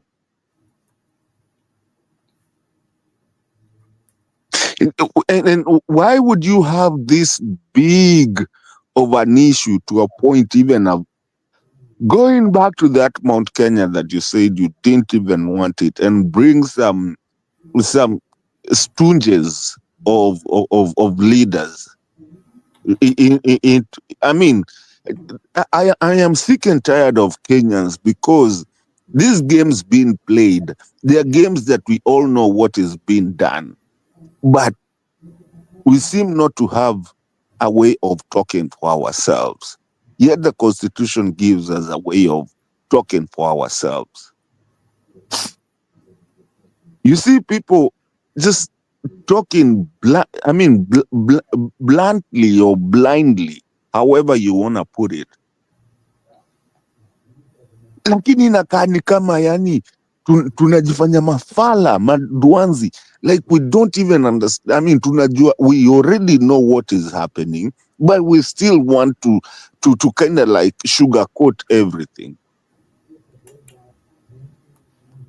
I remember one time Stone PK came here and said, "Ini ujinga." And for me, I'm saying that that's what it is. We have a chapter 1 of our constitution. We have chapter 6 of our constitution. We have chapter 237 of our constitution. We have all these chapters, but we don't want to use it. We just say we have a constitution, which we don't even use. This is the right time to change, not necessarily to get Ruto out, but anyway, to get him out anyway. Huyo ndo amebaki, kufa makanga kufa dereva. We take him out and we take the rest of them out, and then hizi mashida zote ziishe. So I just don't get Kenyans, because I'm surprised of I've landed back and taken aback. The reason y'all have never don't see me a lot here. I've also taken aback because of some, you can see like the Luo Nyanza saying tuko kwa serikali ya nani? Which one? Talk about Raila, watu wanakukanyaga. Talk about another leader, watu wanakukanyaga.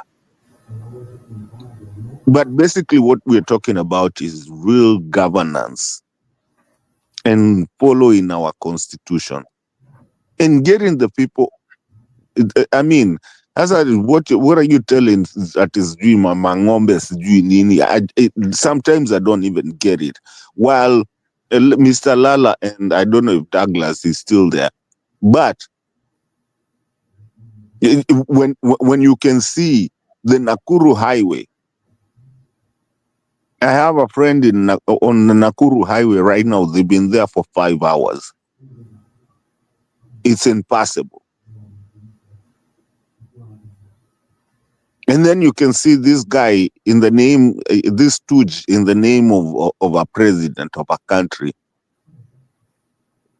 driving, speeding around with almost 30 cars. Now that he cannot go internationally. People are stuck as we speak on the Nakuru Highway. And what other answer do you guys want? I don't know. I'm just asking questions here.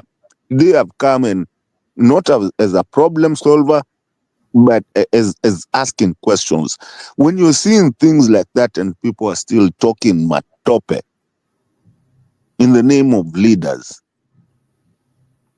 wakirudishiwa pesa na mapasta wanalia.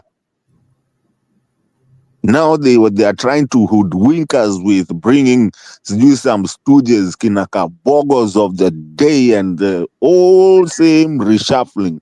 The old people that we believe they are the ones that are supposed to be leaders forever and forever. Back in as CSs. Really? Don't we have young people who can actually take those things? Even the presidency itself. And that is my biggest question. I've asked a couple of questions. I know, Lala, you have a pen. You know the questions that I've asked. And it's just becoming unbecoming for me. We are sitting here talking, telling them. This is what it is. We've even resulted in memes of Kasongo But no one is really understanding what people are telling them, because they feel that's a class that has not to be. I mean, and then it's an insult to still even bring the same people again. I, I, I am at a loss of word. I didn't even want to come in.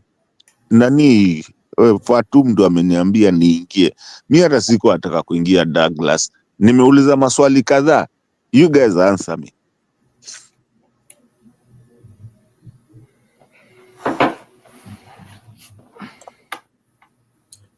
Okay. Mimi nilikuwa nimetoka kidogo, but I think Lala amepata those questions. Although you've not given us your recollection of post-election violence. But Lala will take your questions. Let me give you my recollection of post-election violence before Lala answers, because he had my questions. I'm a survivor myself of post-election violence. I am not supposed to be here talking to you guys. When it happened, I used to be in Egerton University. Kama kuna watu wenye wanajua Egerton University, it's based in Nakuru. Yes. Main campus Njoro, town campus Nakuru town. Tulikuwa tumefunga shule, and sisi tukaamua kukaa shule kidogo tuko. I mean, we were just messing around with my roommate and a couple of other guys. I mean, vijana ni vijana. And passing Nakuru, sijui kama nyinyi mliona matatu fulani Nissan, mtu alikatwa kichwa. We were in that matatu. Venye kalinuka, ndio tukaamua wacha tuende home. We were trying to get to Nairobi. My ID and my name saved me, because my name, it's confusing. Is it a Kamba or is it a Kikuyu? Hiyo ndio iliniokoa. Tulikuwa tumetolewa nje hiyo Nissan, tukatwe. Luckily enough, whoever read my name akasema huu ni wetu. And my friend coming from the other tribe akasema and then luckily enough, I'm multilingual kidogo. I speak different kind of tribes. But that was the day my life was supposed to end. In Naivasha, pale Delamere. Hapo ndo niliponea. And then tukatoka na tukakimbizwa kabisa, nikaingia kwa matatu na nikaenda nyumbani. So, what do I know about post-election violence? Before that, hata sasa now, I just told you how I got out of it. Huko sasa Nakuru ndo kulikuwa kamenuka. Tulikuwa tunajificha kwa dom. Hostel, see dom, hostels. We couldn't, for 2 days, we couldn't eat. Koza tunaogopa kutoka, unasikia tu kwa manyimbo za kikale, za vita. Sisi tumejificha huko ndani. And so, the post-election violence, like I said, I am me am a survivor of that thing. Na niliponea tu ni Mungu tu. How I got to Nairobi, I have no idea. How I got to Ukambani, I have no idea. Yani, this thing was not a joke. So people think this is a joke, especially that's why you see someone like Kimani Ngujiri is always coming, trying to cry and saying, oh, Wakikuyu, na supportini, Ruto supportini, nini, wakale, because they know what is going to happen to them. Mimi niliokoka Mungiki ndo waliniokoa. Because walisikio jina yangu. yenye haijulikani kama ni ya Mkamba ama ni ya Mkikuyu. Let's just say the truth. I mean, watu wengi wakakuja hapa hivi wanaweza waambia Douglas, what happened that time? And those are the things that even the Gen Zs I'm liking. They're saying hakuna ukabila na kila mtu ako na right ya kuishi kila mahali. But kuna mtu bado anafikiria, bado ameshikilia, ameshikilia country mzima. He is threatening people with another, another 2007 thing. But people are not buying that. Wacha nyamazi hapo unless kuna kesi ingine. Ahuna kesi Mato. Thank you for that. I think Lala will take your questions. Lala. Mato is, I think I didn't detect a lot of questions, but a lot of statements there. And they are statements that speak to the situation now and then. And I just speak of the failure on the leadership, the political leadership of the nation and the condition that we are in. And that makes it difficult even to make a headway because when leadership is lacking, then what we have as leadership are really either warlords. We have people that are short-sighted. They can't think beyond, their little heads. So we find ourselves in a bad shape. And on the other hand, it's almost as if as a nation we are stuck. Okay, we are stuck, and when we are stuck, it's very hard to trust promises, whether it's young or old and others. We talk of leadership. The question is, how do we get them? Because people are so suspicious of what is there, to the point where anybody stepping out, whether it is Morara and others, people analyze them from that pessimistic perspective. So it's almost as if we need something that we don't even know to kind of help us. We're looking, but are we looking for leaders when we think about it? So I think we are in a quagmire. I think that's the right word here. We are as a nation. So to me, Mato,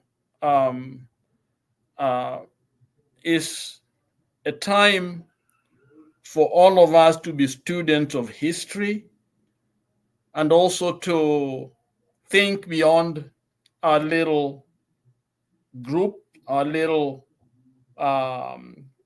convention, and look at the bigger picture. Because when you think about it, we all know what is good. When you're looking for a doctor with a child, you don't go for anyone, but you look for the best. Where did they go to school, or what are their success rates? You interview people, and we know exactly what we are looking for. But when it comes to political leadership, we become actually illiterate. And this simple reason is we look at life through our ethnicity, but above all, we look at it through our individual, the selfish interests, which really leads to corruption. Okay? In other words, we get it under all means, whether we are married, or whatever it is, but we get it. So that's where I think we are caught as a nation. So whenever you point at somebody else, other fingers are pointing at us. And having said that, does it mean that we are helpless here? I don't think so. And that's why I shared people like Osano and others, that when you look at their track, nobody talks about them, yet they were doing great things, for all of us, from and whenever you look at what they did, it was not the guys are Luo, but the people that testify, about him are from every walk of life, every Kenyan, Muslims and others. So in other words, Kenyans, we know what works, we know what needs to be done, but either we so much afraid, those of us are good, okay, decent people, or we are corrupt. So we need that personal efficacy. We need to exercise that evil within ourselves so that we can stand. And we have to be told that this may cost us a lot because it's not easy. So your concern, Mato, is all of us concerned. Why can't we do better? What is really wrong with us as a people? Where we are, there are no simplistic solution.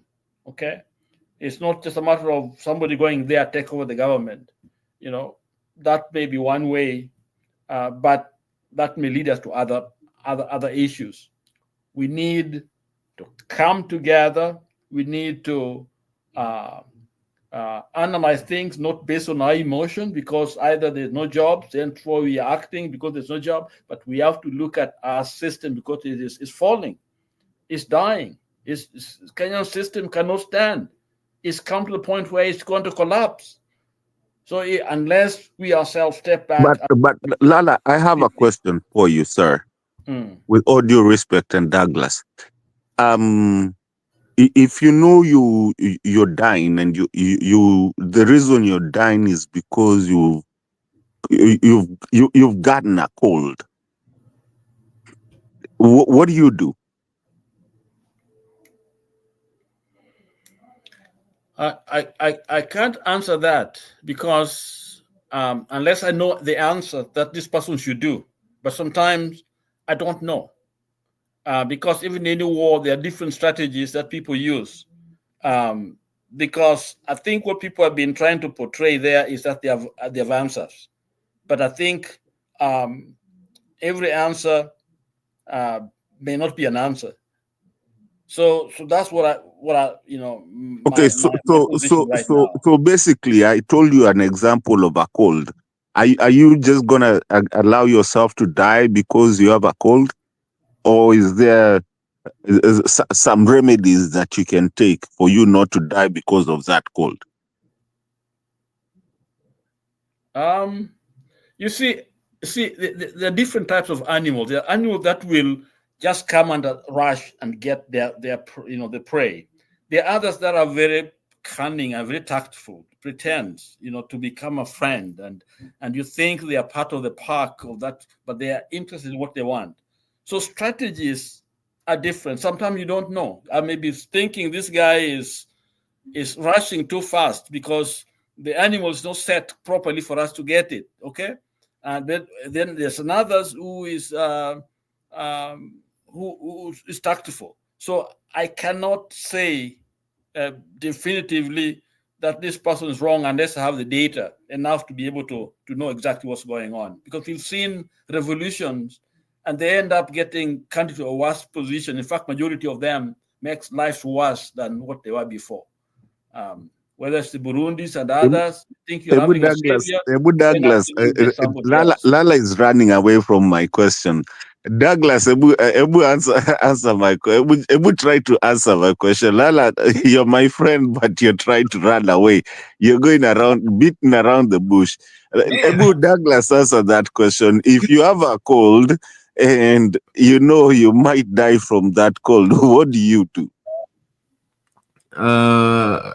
Yes, of course you're going. No one wants to die. You're going to run around and look for meds, and you exhaust all your options. That's when you're going to accept your fate.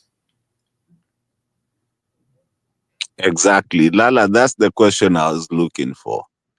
So basically, Kenya knows it has a cold, eh? And right now, Kenyans,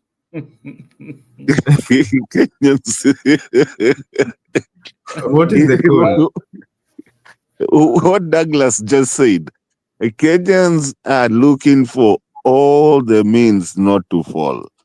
And when you see these things happening, it's not a joke. They know where it is. They know where the problem is. The problem with us is that most of us we complain a lot and not act. Kenyans are acting. In this kina Douglas here looking, unaona akicheka hapa when I'm asking him, he knows exactly how they're acting. And we are acting, even us in the diaspora, and even you know, we are acting. The thing is that we have to stop being mellow. We have to start now talking and saying, we are coming for you. Tulisema kufa makanga, kufa dereva. We were not joking. We're even doing memes on you. We're even doing songs on you. Mount Kenya, you try now to babysit, baby them. You're trying to baby the Luo Nyanza. My friend, you are going to go. Either way, upende, usipende. It might be not now, but ukifika 2027, the Mr. Criminal, Ruto, wewe na Raila wako mtabebana mwende kule mnaenda. Na si hata hao peke yao, kila mtu kama mutafika, that's in fact, if God blesses them to get there, and I don't know which God it is that they serve that will bless them to get there. Either way, Lala, and Douglas, we are done. Wajinga waliisha Kenya. They are dealing with very smart people who know how to attack from both sides. Either way, round, left, center, wanaenda. Wote, including your MP, anza kumwambia anze kupack vitu zake ama aibe enough that they can iba right now. But we will revisit. The problem is this, Kenya Mkora. They are going to be replaced by Waititu if you're not careful. Unless we do a strategy well. Because even if they have to go. They have to go. But the question is, which harbor they are sailing, which harbor are we going to direct them to? There's an harbor that will give them a chance to escape. There's an harbor that will not. So I think that's where the tactics are really critical.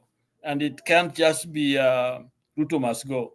Ruto must go is a great slogan, but at the end of the day, sometimes Ruto may like it because it ends up people just saying it, but really they don't believe it. So with Ruto must go, there must be the latter aspect and also the spiritual aspect of it. I think if they both work together, then it'll go. But my fear with Kenyans is that we easily make a move forward and then we don't stick there. We move backward because either Baba is not there or whoever, So it's like we want to hide behind somebody, and that to me that's my problem. But Lala, we don't care about Baba anymore. We don't care about them anymore. I don't know if we care about him. That's the problem. Because people say we don't care about Baba. The more they say we don't care about Baba, the more they care about him, because it's as if he has to set a move, because there are things that we should be doing, but we're not doing because we are busy trying to fight Baba. Let us do what needs to be done. And I think maybe it's behind us, but we are busy. I agree with you. I agree with you. I've seen people who come out and talk like it's about Baba and fighting Baba. Basically, it's not fighting Baba. It's about the ideals, the governance, and where Baba went wrong and where he touched people wrong is because he delayed something that was ripe at the time. And so he's dining with the people that we thought were, I mean, the people who, you see, governance is not about the governed or the people who are governing. Governance is about a community thing. It's by the time you're being given that thing, and I've always said this in this channel so many times. I know both of you have heard me say this thing. By the time I'm saying Douglas is my leader, it's because it's a covenant, and that covenant, as you know it very well, as a reverend, a covenant should not be broken. So a covenant is saying, you're my leader.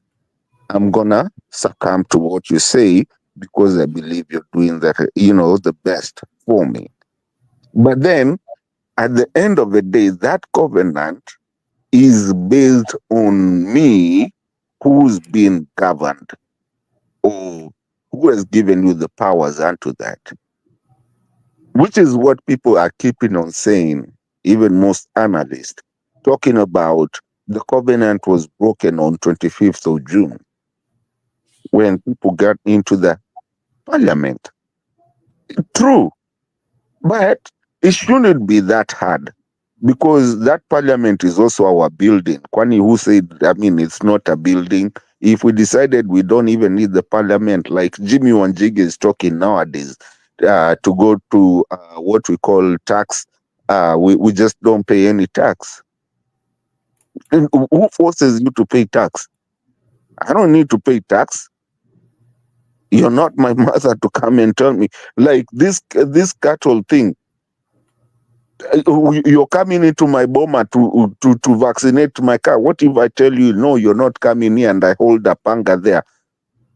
What are you gonna do? You're gonna come with guns to tell me that open up so that we go vaccinate your cow? But then the thing is that we circle around these things a lot and we don't say the truth. And that is what actually mesmerizes me, because we all know that vaccination is just a profit-making thing. That there's no cows that are going to be vaccinated. It's just going to be the money, the money that comes with it. And then all of a sudden, oh, your story potele. Just like the corona things, even the masks. That was this guy's. I remember his name. Who made the money of masks? 24 Uko. Made so much money. It's kind of like the maize scandal, the golden bag scandal, the Kamlesh Patni thing. We've seen it. And he goes through parliament. How do you think these guys get money? All of a sudden, someone who was the Peter Selassie didn't even have anything. And then all of a sudden they get in there. Now they're building houses for people. They have all this money. It's because of that. Okay, have we not heard that Moses Kuria was the one behind the dam? He was the one given the tender, him and a couple of cronies. Okay.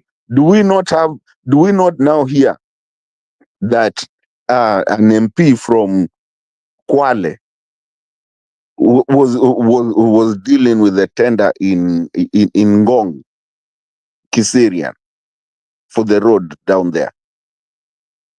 So how do you come from huko Mombasa to come and have a tender in Kiserian? I mean, this is why they want to kill each other. They want to break each other's neck. When ukisikia mtu ati ni kama hatapata hiyo kiti. Now we need to make this thing of being a member of parliament or being in politics a very expensive thing, or actually not expensive, a very you get very less out of it that you stay. If you are an engineer, please ka side yako.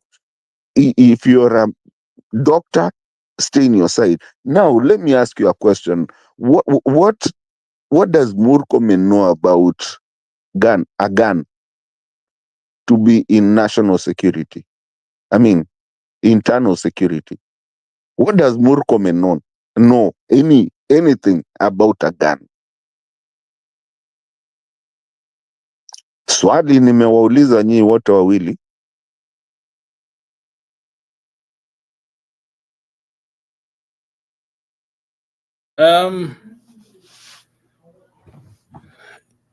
Macho, this system we have is rotten to the core.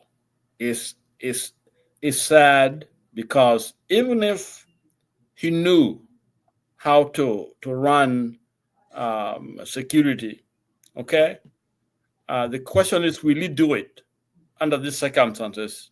I don't think so, because already the atmosphere is something is just not right. This system has to go. Okay, something is not right. So no matter how well you try to do it, it doesn't work. So I was going somewhere very specific because I want to open up your minds, both of you.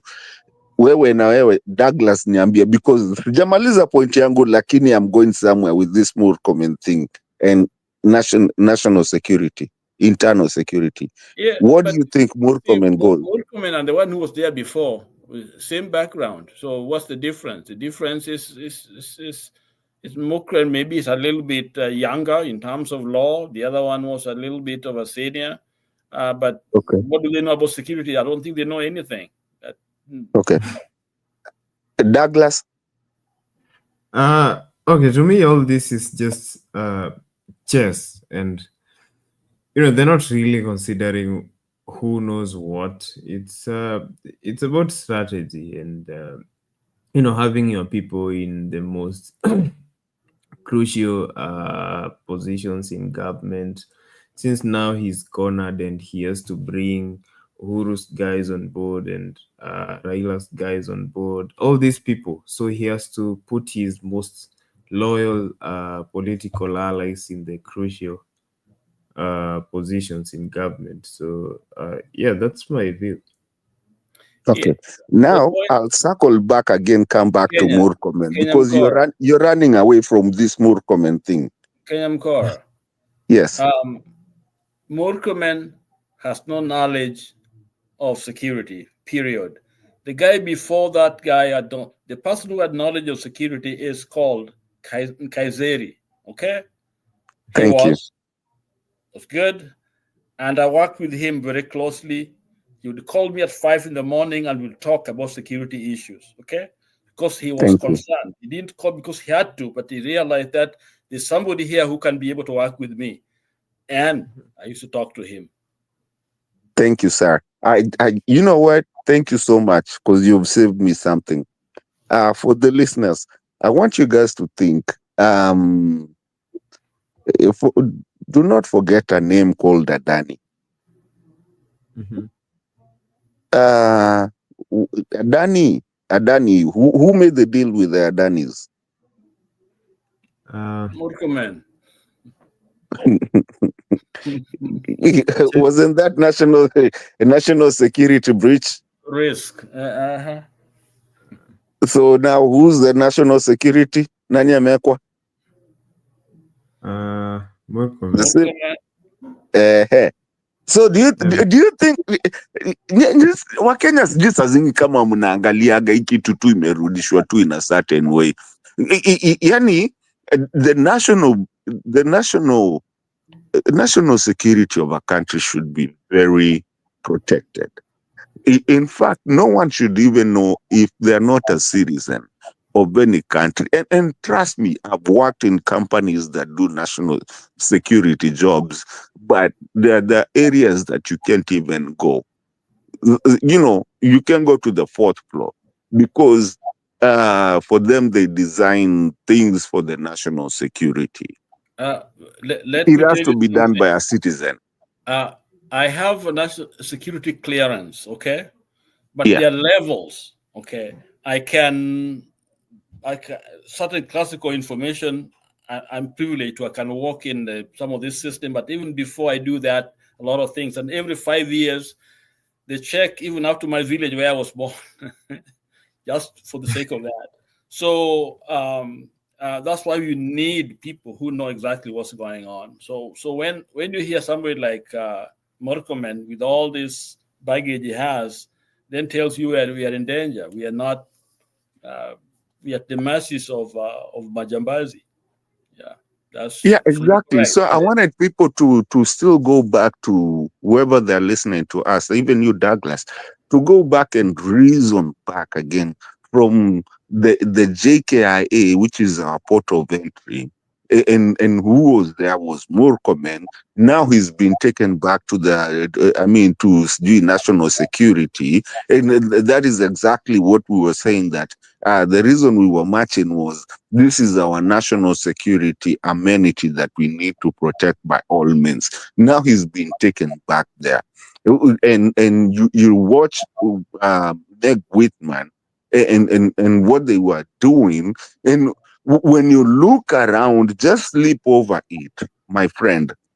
Think about it and see why it's so hard for Ruto to let this docket go, and it's also so hard for him to even let go vitu zingine and play around with even the Mount Kenya region and play around with the airport system and the infrastructure. And at that point, you start seeing a way of hidden terrorism.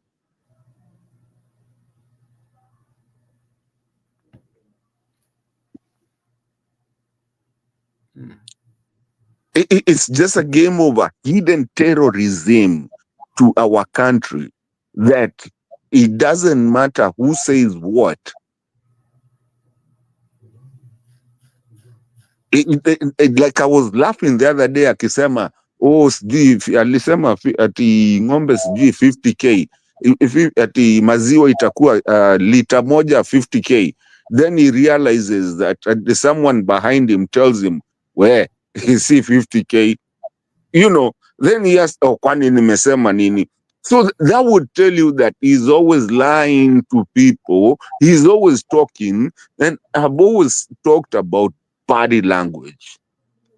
Mtu anaongeanga na mkono badala ya mdomo. Chungana na yeye. I've never seen you guys talk with your hands. You talk with your mouth. And if you know what I'm saying, if you only, full stops, mkono, the ishungwas. When I see people like that in my body language, sociology 101, I know that person is already lying. Anyway, wacha ninyamaze. But I hope you guys understand what I'm trying to say. It's an internal terrorism.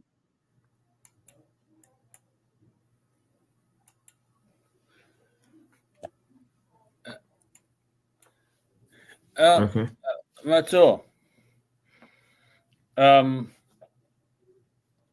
what we know is that nothing has changed. The system that Ruto put in place is still in place. Therefore, the question for you and me, what do we do? And my answer is this. This is a time for first education, and secondly, for Kenyans connecting. Kenyans are coming together, identifying what we need to rally around, and Kenyan acting as one. Because assisting government is not easy to challenge. Okay, it requires a very collective effort. Because if we don't do that, then you can see Ruto in this government. You see the next government, another one. He'll be out, but then it's other Charlene will be the next president of the way Museveni is trying to do it. So it is still boil back to all of us and saying to ourselves as a nation, what do we really want? Because I don't know what Kenyans really want. They want a good government, but you see, we are not able to articulate the key strategies that we need to take as a people. And we don't seem to have a very unified command to kind of help us rally those particular ideas we have in one direction. So I think that coming together, using that, in fact, Jesus, before he went to heaven, he told his disciples that you may be one. Love each other, take care of each other. There's a power of if we act as one, then we will create a system for ourselves. Because right now, if you replace Ruto, and we don't even know how to get together, okay, we are basically going to create another one because they will not restrain. You want, if you do something wrong, you want it to be expensive, But right now, we to be a leader in Kenya, it means you go above the law, okay? Law is only for me, not for somebody higher. And that's the problem, because we will be in this place thinking only it's about Ruto, but it's Ruto and Rutoism. Ruto simply perfected the system that was going that direction. So he took it, adjusted it, and goes with it. So it's upon all of us to say what is wrong is wrong. And it's so sad that our young people give that type of leadership. But it seems as if we are kind of moving back toward those old cocoons that's controlled by those fears, and then think that we're going to get anything, yet we're going to get nothing. Okay. There are slogans that go on, and maybe I'm too idealistic, but all the people that are listening to me, we have enough in Kenya, so much so that actually the world will be coming begging to us if we do things the right way. In other words, your development is not in the hand of somebody far away from you, it's in your hand, okay? Whether But it's you see, economic, Lala, the problem I have with, and I know we are having a good conversation here. The problem I have with this is, for until when are we going to say it's good to do this, it's good to bring this, it's good to do that, while we are not doing it? It's just comical. It's kind of like what you call doing the same thing over and over, expecting different results. And that is why I have a problem with it, because you can see even now, it has come a point that even the diasporans now were being beaten, like Burukenge being told, even they're going to parliament saying diasporans should not even text in Kenya. Because why? They think we are the ones who are actually doing this civic education and supporting the civic education in Kenya. So they don't want that, and now they are coming to us. So it's not even Raila, is not whoever. We don't care anymore. Kenyan Kora. I agree with you, but you see, what we are doing is, you see, if you find bees and where the beehive, and you begin to to shake them, that's when they start biting. So whatever they're doing is because they are not very comfortable. So there is a fire there. So the mistake we'd make is to go into that retreat and despair, because when you are not, I think I began my contribution to acknowledge some of the progress that we have made. Okay, I don't want us to be gloom and doom. We have made it. For example, the constitution, especially the devolved government. Look at what is done in a small way. Okay, so it's either we are going to pull the string, or we're going to let it be pulled. Okay, but momentum is really on our side when you think about it. These are people that are trying to remake, or they're trying to hold on to a losing battle when you think about it. And so I think it's upon us to be able to discover our own resources that I'm saying is in our own hand, things we can do, which other people around the world, they come and see it. And here we are sitting with it. We are wealthy, but we don't see it. So for some reason, to the point where we don't even see what we can do. You know those, what do you call it? The Three Musketeers, the movies, whatever you call them. And they go to this city that people feel like they have nothing. It's almost like they have given up. They can't win. So two people come and rule over them, and they are okay with it. Apartheid and all these other rulers, the British ruling us, we are the majority, but it's as if they are more powerful than us. We don't even know that we are strong. So they put us in that space. And that's why education is key. We have to recognize what we've done. Okay? So we don't want to give up what we have done. It's 15%. Okay? And we know it is good. So we've got to push it. In other words, we have some place, we have gained certain ground that we can't give in. And the only way to consolidate them is more education. Because if we are not educated, then these people will trick us. If we talk about them and they are the group now begin to attack the diaspora and others, it's because they're desperate. People are realizing that they don't have those answers, okay? Long time ago, they used to be the one between the diaspora and the Kenyans, okay? But now there's none is gone. That is gone. Now we can relate to people directly, okay? If there's an information, we can give it directly. Whatever it is no longer, there's no middleman. That is out, it's gone, okay? So let us put our resources together, and let us see what Kenyan Kora is doing, because it's contributing a great, and let us stay on truth, because there are so many lies out there. People giving people false hope, you take videos and sensationalism, in terms of reporting, somebody's killing somebody, or this is dying, destroying this, so I think we become our own enemies, because we either be scared, so we are using words that are not true, which actually create that apathy and on our part. We are doing well if we retain our position and keep pushing.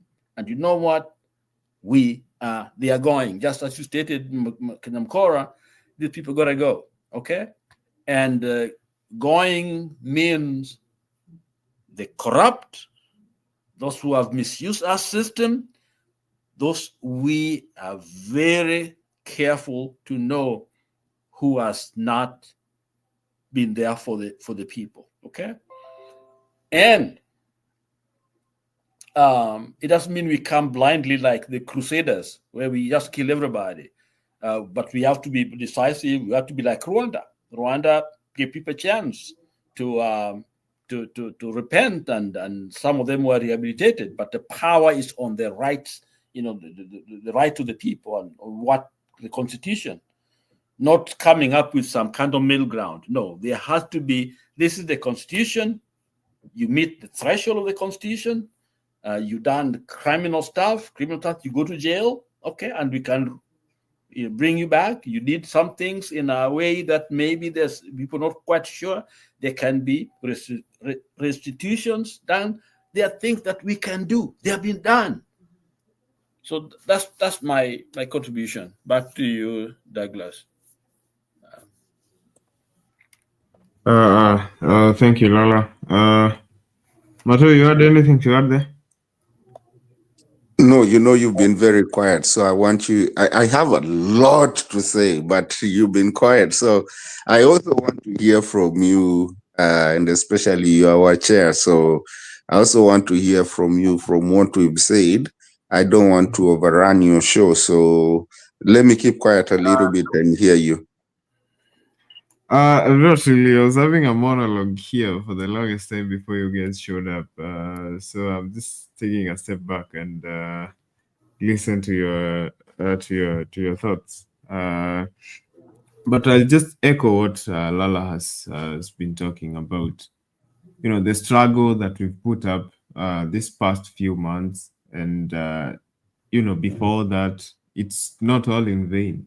You know, we may not look like we've achieved much, but you know, we've laid a foundation. We've taken back the power back to the people, and you know, I believe that we just need to keep on keep on pushing it, and keep on pushing back and putting that pressure on them, and you know, eventually we are going to achieve what we are pushing for.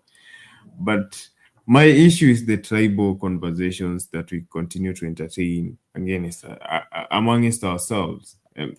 You know, after the impeachment, I think the impeachment just exposed some cracks within Kenyans that we had just ignored. And, you know, some people went back to saying that, you know, now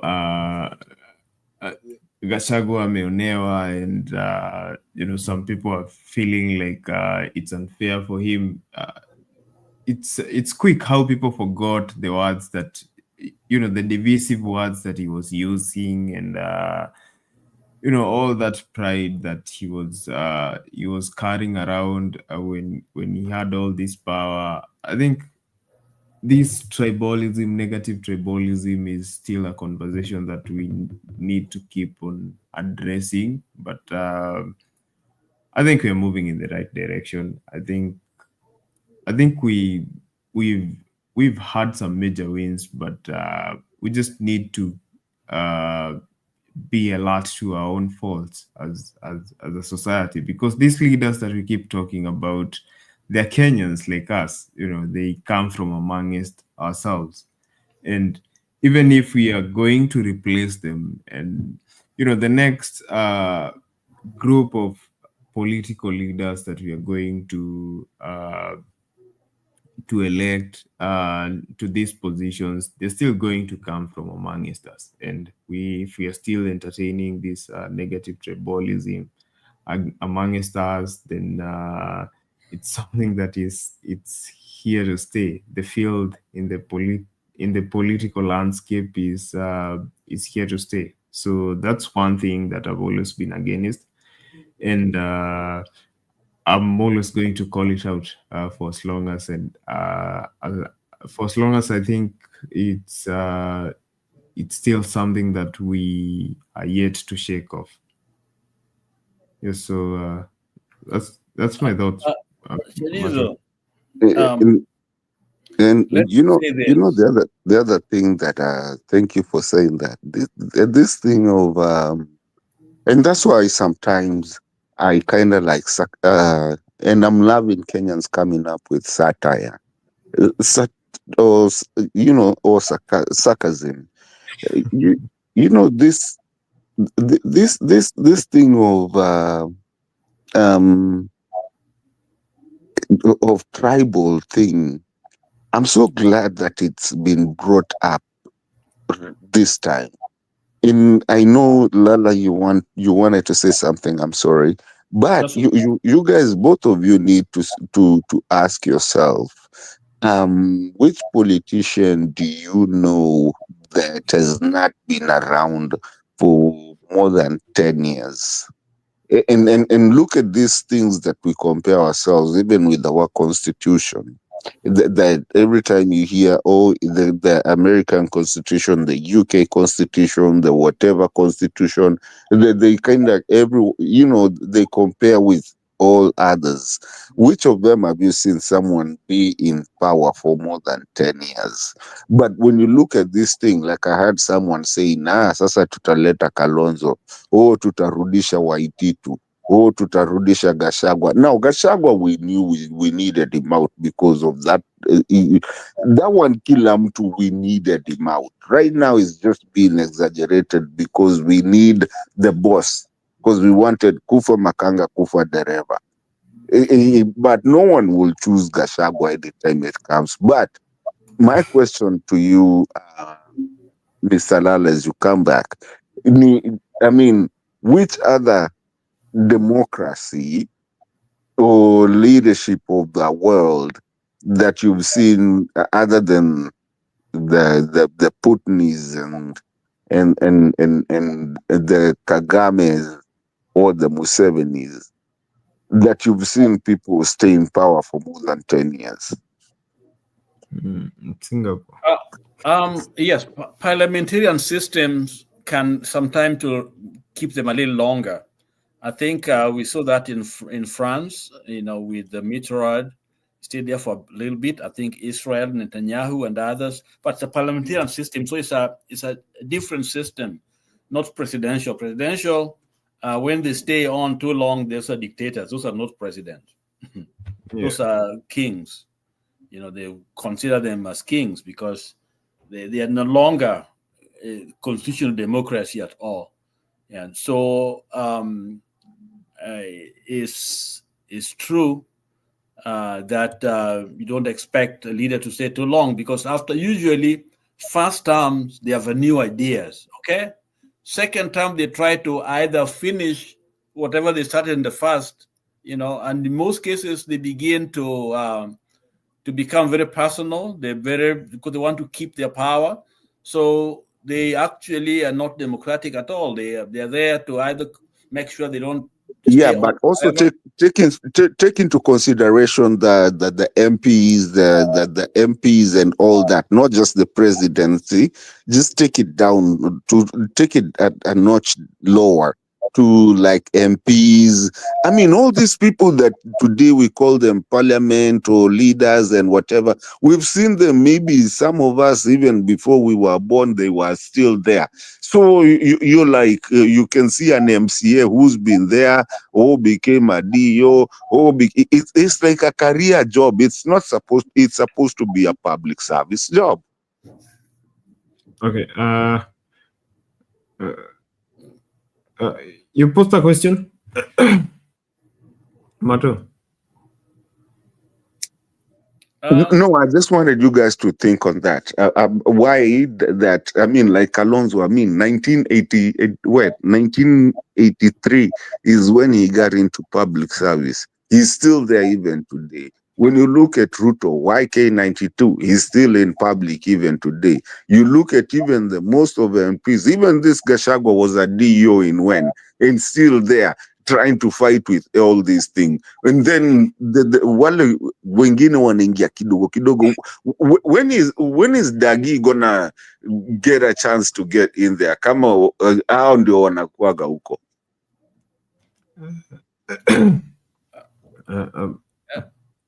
Okay, let me take that before Lala comes. You think I say something? Yes, let me take, because I wanted us to take like a 3-minute break. I play a video. Then when we come back, you'll just take it away. But, okay, just wanted to say that I think time for changes has come, and going into the future, we're going to see serious changes in the leadership of the country. Yesterday we saw residents of, was it in Limuru, walk out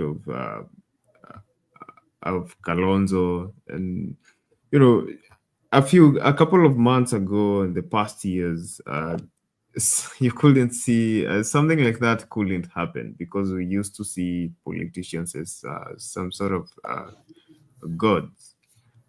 I think our society is changing, and Mato is asking, when are people like me going to become leaders in this nation? I think going into the future, it's going to happen, because our view of these people has changed. What do you think, Lala?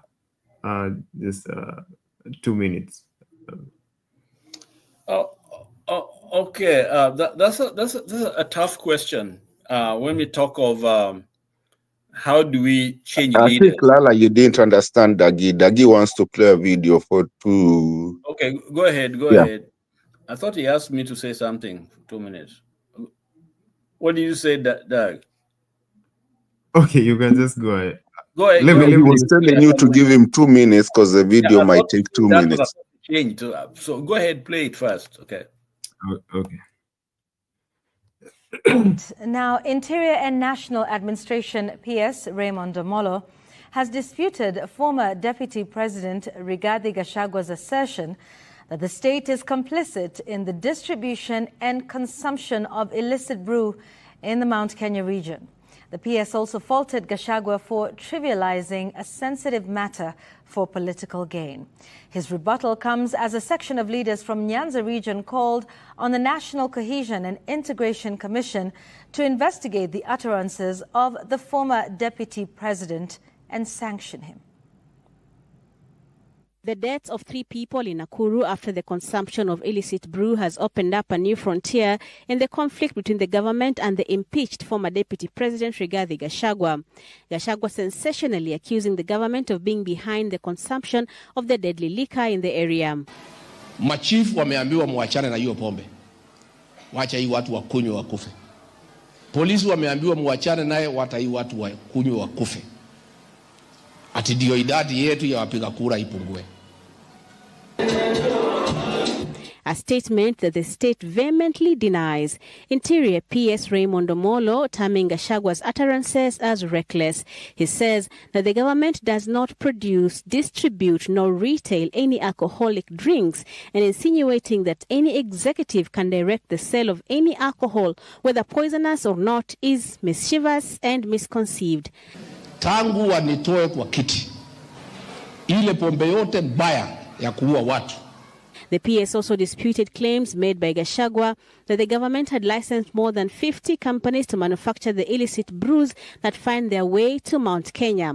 According to Omolo, the government conducted a thorough vetting of second-generation alcohol distillers and cleared only 15 to continue operating. Omolo further terms Gachagwa's claims ludicrous, made in bad faith, and disingenuous of a man who served the country at the highest office on such a sensitive matter that deeply impacts families and lives.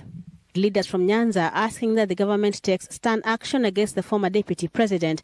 The leaders want the National Cohesion and Integration Commission to investigate Gachagwa's utterances. And I want to call on the National Integration and Cohesion Commission to take this matter very, very seriously and investigate it.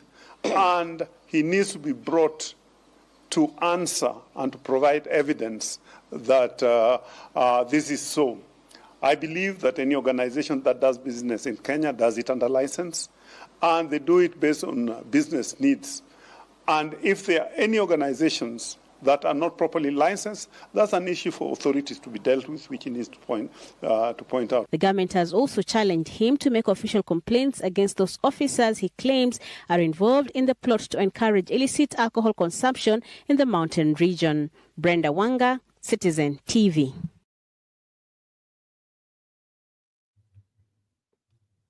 Okay, so Lala, Matu, what is this politics? Lala?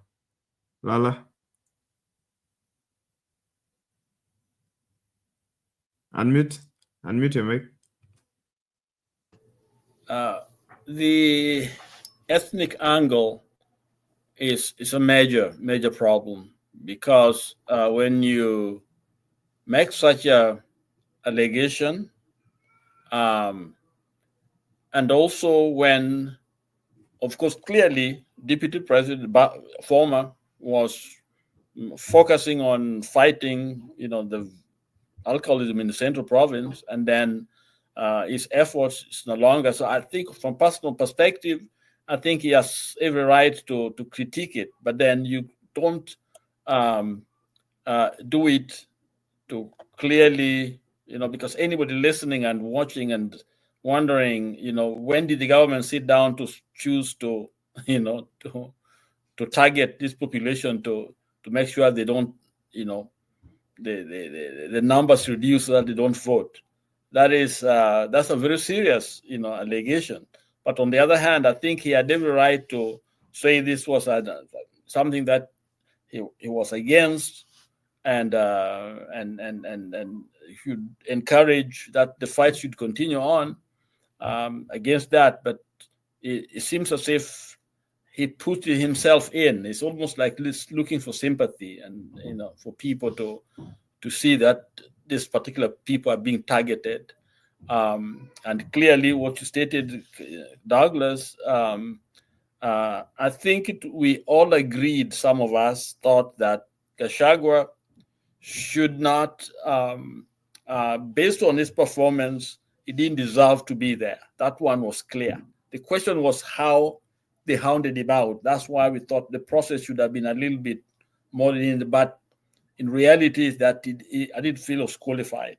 So when we hear people behind him, and then the political angle, the tribal angle, I think I read something where they are talking of Baba was the target of all the venons and the disappointing the Gen Zs, and it was Baba, did this, and so somebody was asking where is that venom against even Uhuru, whom Baba so-called accused of giving authorization to talk to Ruto. And so there's things cannot disappear there. So there's some issues here. And so it is important for us to understand how tribal politics can easily derail our agenda here in this particular issue. I think it is for all of us as Kenyans to know that politicians are politicians. They're going to use anything, but we don't be bound by, their edict or their words, and that we look ourselves as Kenyans. We love Kenya. We want Kenya to be liberated, and we want good governance. Because it is usually the tribal angle where that's how they steal. Because they use that one to appease their own people. So if there's been a problem, if Raila has a problem, let the same, and Uhuru has the same issues, let us not be more hard on one and soft on the other. So that's what I like to say. I think I may step out a little bit. Okay, I'll step out a little bit. Mm-hmm. I see Mr. Chair, I see Eli is here. Najua anakuja kuwasha moto hapa. But the thing is that wacha tu dakika moja tu, I know Eli needs to talk because he hasn't spoken and he just came in. Go ahead. Yeah, there's something very small here that we are all missing.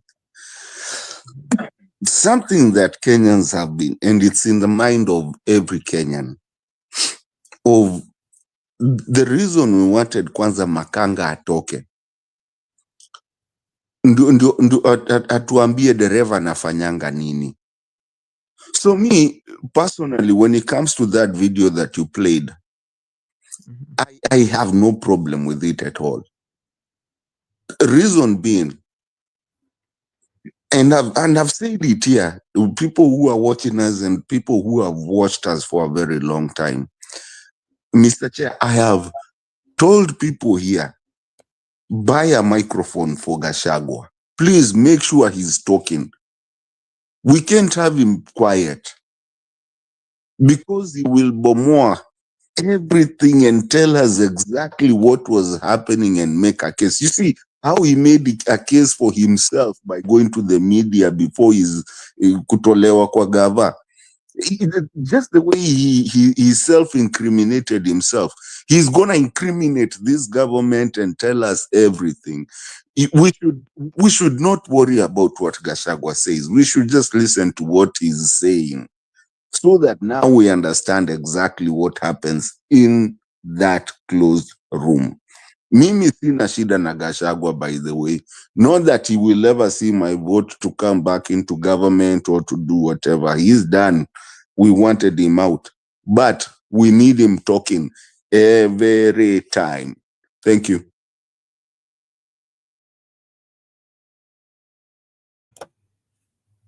Thank you, Mato.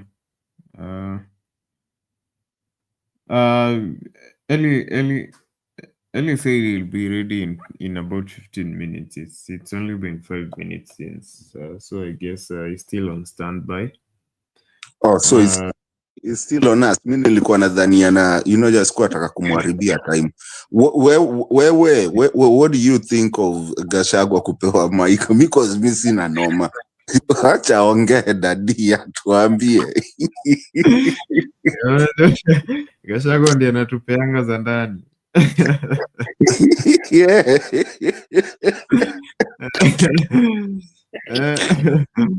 Gachagua mnyang'anye kila kitu lakini Mike.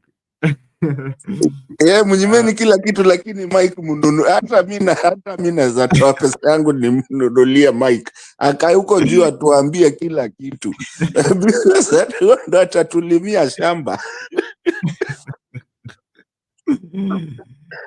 Yes, but I was thinking, okay, yes, that foul mouth, and it's the reason he was impeached. But we need someone like him on the inside so that we know exactly what's going on. Although sometimes some stuff he says doesn't make sense. For instance, now, okay, it doesn't make sense to me. Why would people make alcohol? Was using Mount Kenya peke yake? Okay, I wanted to hear your thought on that one. Anasema they're making illicit brews and to poison Mount Kenya so that they can reduce the number of voters. But you see, statistically, this Mount Kenya voter thing has been statistically it's not true, has never been true. Okay. hizo namba hazikuagi huko bwana. Hizo namba is just fasada. Kunanga namba bwana. Ruiru imejaa Mount Kenya mgani?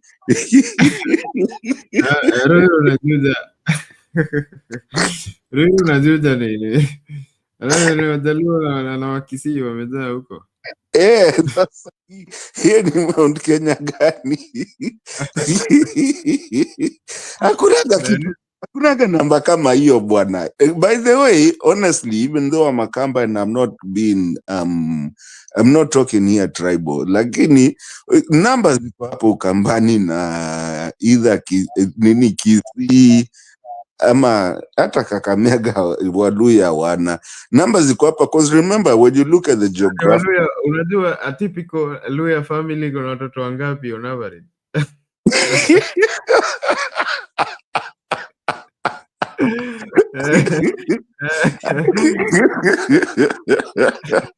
Please 3 and Luya soko highly polygamous.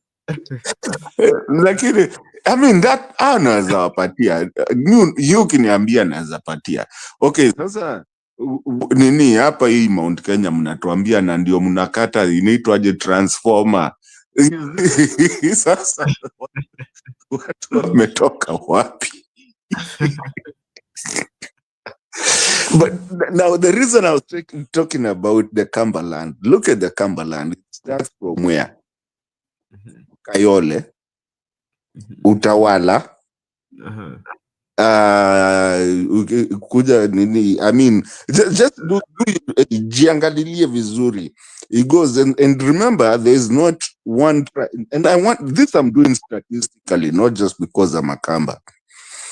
There's not one region that has 3 areas or 3 locations or 3 constituencies that belong to the same tribe. Look at Machakos, Makueni, Kitui. Nakumbuka inaanzia hapa Mlolongo, Nairobi hapo Kayole, nini hiyo yote Ukambani yote inaenda kumalizikia huko Mariakani if you've been to Mombasa.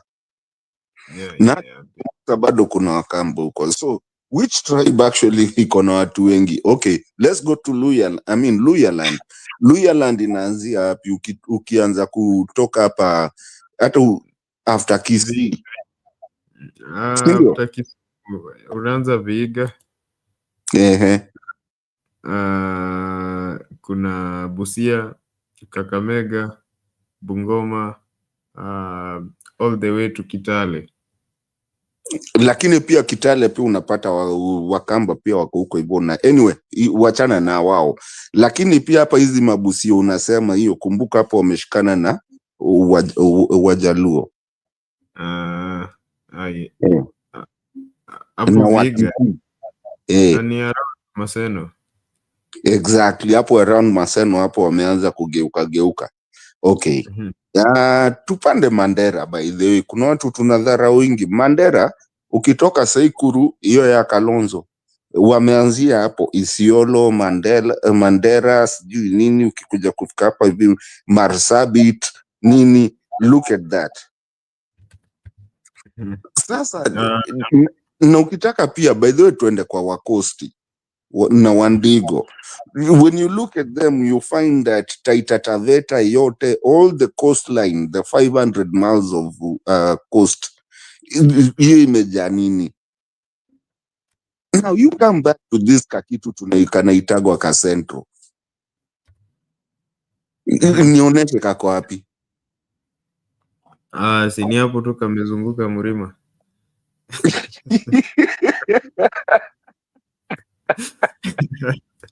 Yeah, actually Kiambu, Murang'a, Nyeri. Kiambu gani? Kiambu ni Nairobi siku hizi. Kiambu ni an extension ya Nairobi. So Nyeri, Murang'a, Kirinyaga, Laikipia. Na zingine zote zimeshikana. Hakuna namba hapo, inakuaga tu ni kwanza. Do you remember 2007 numbers za Tharaka Nithi zilikuja more than the population?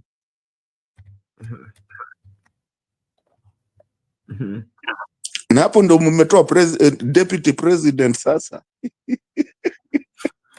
Sikuna number which inakuaga an exaggeration. Na inafanyanga uanze kuwa na madharau. Anyway, na si ati na wadharau pia mimi, my cousins, mimi nimetoa, hata mtoto wangu ni Mkikuyu wa kutoka Karatina. So basically what I'm trying to say, when you look at the logistics, they don't add up. Yeah. And so to answer your question, ni venye tu nilikuanza, and I'll repeat it. Gachagua was not supposed kutolewa ati ndio sijui watu wampende. Sidhani kama kuna mtu anaweza pigia Gachagua anytime. Ni panganga tunataka. We want him to tell us what was happening. Atufungulie masi. That's all we wanted. Kufa makanga, kufa dereva. So tulishachapa makanga. And now, constitutionally, we've already hit the presidency. Huyu Ruto huyu alituambia hatuwezi kumshika time ya Uhuru because yeye alichaguliwa na alichaguliwa yeye na president. So you cannot hatuwezi toa mtu mwenye amechaguliwa. Okay, tumefanya hiyo kitu so far. Tulianza na governors. Tulitoa governor wangapi? 3. Yeah, 3. Na tukaendea sasa hiyo presidency. Ruto akajifanya mjanja akasupport. Na ajui yeye ndio anayekuwa kizimbani. Tukatoa sasa deputy president. So if we can keep the deputy president out, so now we know we can actually approach the president. Tunaweza mchukua mwenyewe sasa. Tutaenda kwa governor, tukaingia kwa deputy. Wewe tunakukujia. And I think he's realized that's the reason he's starting to kind of kuweka ati watu wa Mount Kenya huko ndio wakuja kumtetea. He's trying to, yani he's crumbling, and then zile vitu walikuwa akijifanya. Umemwona akivaa kaunda suit anytime. Sasa hakuna masaa kaunda suit. Hii time yote alikuwa anakimbia huku Stato, anafanya nini sijui, kila mahali anaenda kusomea African presidents, anafanya nini. Sasa hana mtu. Sahi. Unajua hiyo time alikuwa na a lot of idle time ya kufanya vipindi.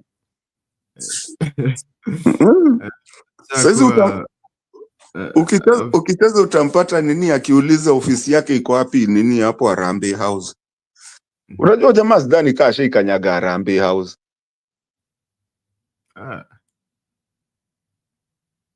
Yeah. By the way, ashaionekana huko.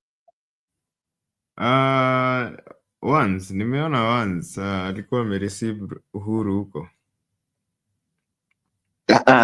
Kazi si kwenda si hizo nini. Kazi. Kazi. Labda Harambee One.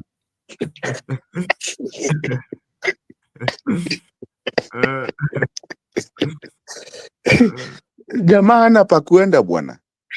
Hebu uliza Eli kama ako ready, nataka kusikia story yake. Eli umefika? Eli was alikuwa barabarani. Eli, are you ready now? I don't think so. No, but unajua nini bro, Kenya, I think Kenya has come to a point where we are of age finally to be a democracy. And normally I say, I think Ruto might be that best president that we never thought was going to be the best president in our country. Mm-hmm. The reason I'm saying that is that Ruto has opened so many eyes that people, even the civic education that is going on in Kenya today, it's so much that Moi never achieved to get that kind of civic education. Yeah. Ata Uhuru Kenyatta, because I mean, we had good presidents, so as long as they're doing their jobs, we don't care. I mean, simi naenda kazi yangu, everything is good, dollar is at 64. I mean, who cares? And it's the same way when Trump came the first time. The first time Trump came, yes, he wasn't. And we know he's not a good president. But Trump had people thinking a lot. And the only reason he's come back again is because, first of all, there's a lot of kuna watu wengi sana wenye wako huku Stato, like kuna watu walimvotia. Me, I voted for Trump. Why? Because of the hatred of Ruto. And I'm not by myself. Because haka kamegwitman kalikuwa kameanza kutusumbua, naye ameanza kuleta vitu zake za, it's like America was invading Kenya. So me, that was my point. But because I know Trump, whatever, there is laws, he can't do anything to us. But, in Kenya, there's no laws that politicians don't follow any laws or even the constitution. It's only somebody like Douglas who's supposed to follow the constitution. You've had a time ya maandamano, you would hear young people asking, what law did I break? Why are you arresting me? Yeah. And these guys cannot say, because they don't, even the police themselves, they don't even know the laws. Arrest, and then they'll tell you disorderly or something, just something. But again, you don't even get to the court.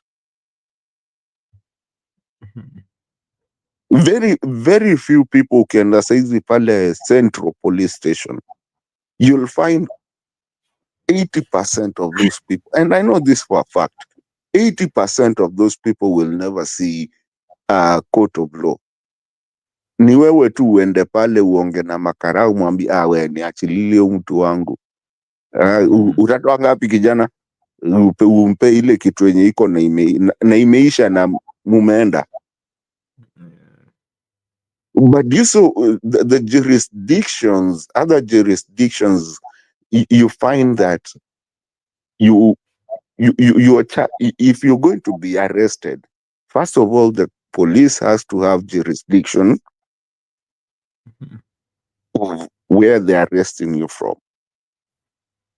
Number two, they have to read you the Miranda rights, which they tell you exactly. I mean, they tell you, your rights and what you have to do. Your right to keep quiet, your right to do whatever. Kukuchapa kibari ya kuingize kwa lori, atuwe panda hapa. And then they will also tell you the charge that they are going to charge you for. And you will have to see a judge, and that same police officer will have to come and give testimony if kusema, I mean, if you plead no guilt, then for that case they will have to talk a job wakuje kwa hiyo kesi. But Kenya utapata karao tu atakuona hivi tu akupendi, akuchape kibari akwambia wewe panda hapa. Unaangalia afisa.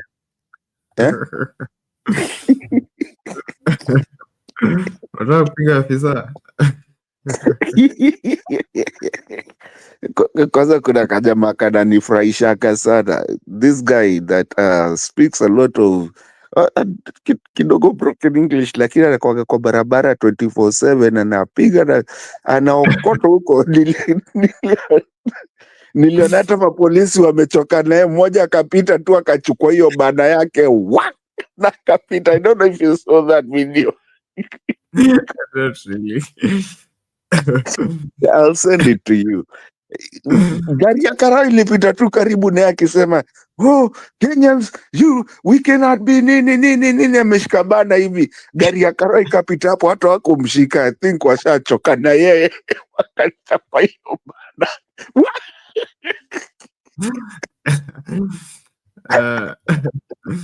Ile mchezo kwa Kenya, ake nyenye. Kenya is not a real place.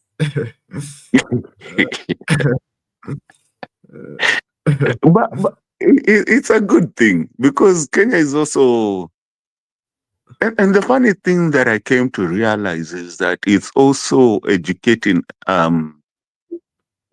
some countries around us. I was talking to some Tanzanians the other day, and what they were telling me is that we are actually looking up at you Kenyans of how guys are doing there.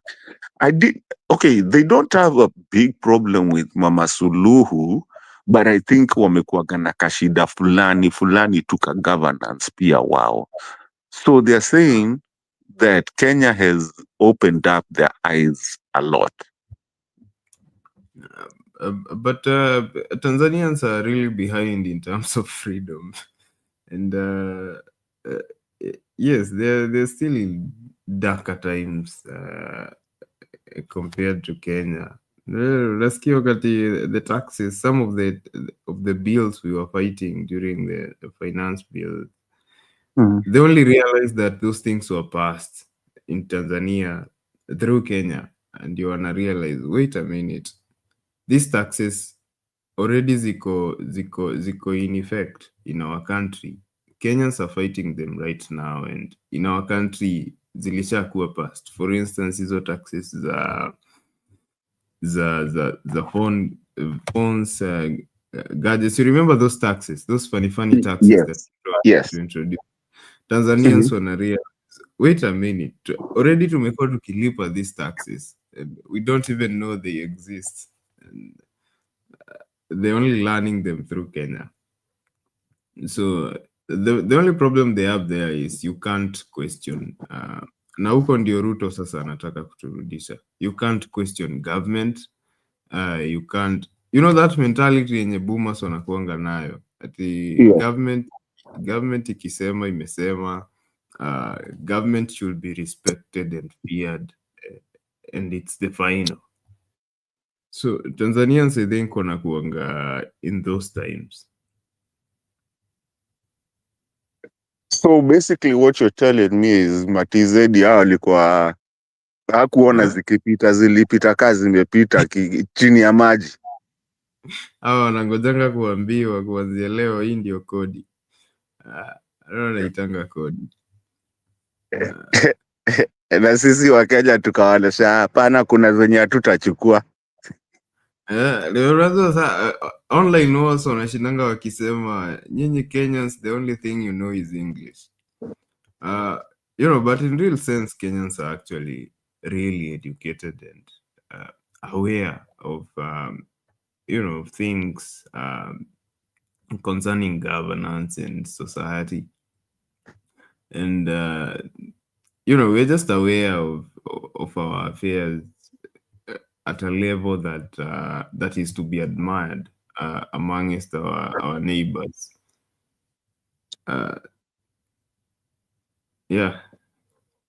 Even the, like you say, the democracy, the freedom of speech. When you look at Kenya and the countries surrounding us, it's not. But with this time, I think we are falling short. Unaona, me that's what I feel now. We are starting to fall short. And especially, I think our biggest thing is corruption, and not corruption by kila mtu. I mean, there's the normal corruption where ukipatana na polisi na utaki maneno mingi, unamwambia acha nikupatie 10 yako bwana, kula tu hii tu, sitaki maneno mingi, acha niende home. I think that's not the corruption. Kusema kweli mato, sisi Kenyans we are deeply corrupt. Kila mtu anataka kukula tu. Yes. Lakini hata kitu yenye unalipia, by the way, unalipa kitu hata hujafanya makosa, like kama hii kitu inaitagwa msako, usiku ati ufai kutembea, ndio you're in your own country. Lakini hata hiyo ni makosa gani kutembea kwenda kwa duka?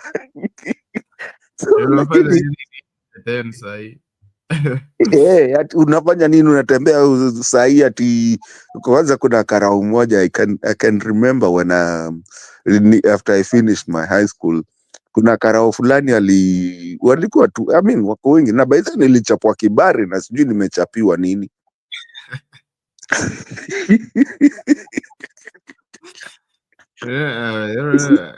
Hapo bari kwanza ndio tafutiwe makosa ya hiyo bari. Ingia hapo, hiyo ingine utasemea huko mbele. Su niambililia hapa, lakini kwanza ushaumwa kibare, umechanganikiwa, alafu msee anakuambia ati watu wanatembeanga usiku, vitu zinatembeanga usiku ni vitu 3: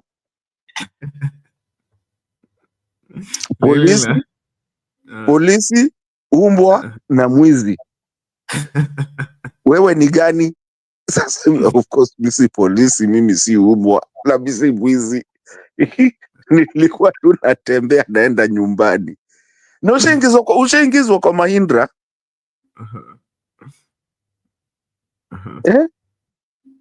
So you see that na by the way, by the time tufike pale hivyo kwa nini kwa station, ashaniuliza, kijana unatoa pesa ngapi? Nimepeana yenye niko nayo. Unawekwa chini, unaambiwa sawa, enda. Kabla ufike nyumbani ingine ndio hii sasa, unaanza kukimbia mapolisi because unaogopa hiyo pesa imeisha, nishapea wale wengine. Sasa wende umeanza kukimbia, ukiingia huko tena ushikwe na kamwizi tena huko. So basically ile kitu nasema is that yes, we are a corrupt economy. Not economy, society. Yeah. Sorry. Yes, we are a corrupt society, but the corruption that we are talking here is not the corruption of the common mwananchi, is the corruption of the government.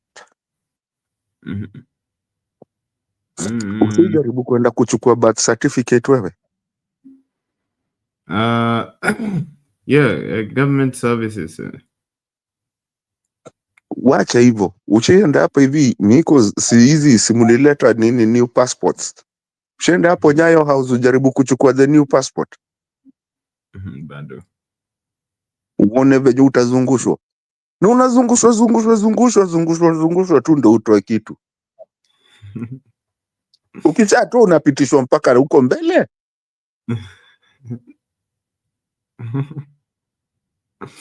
Yes.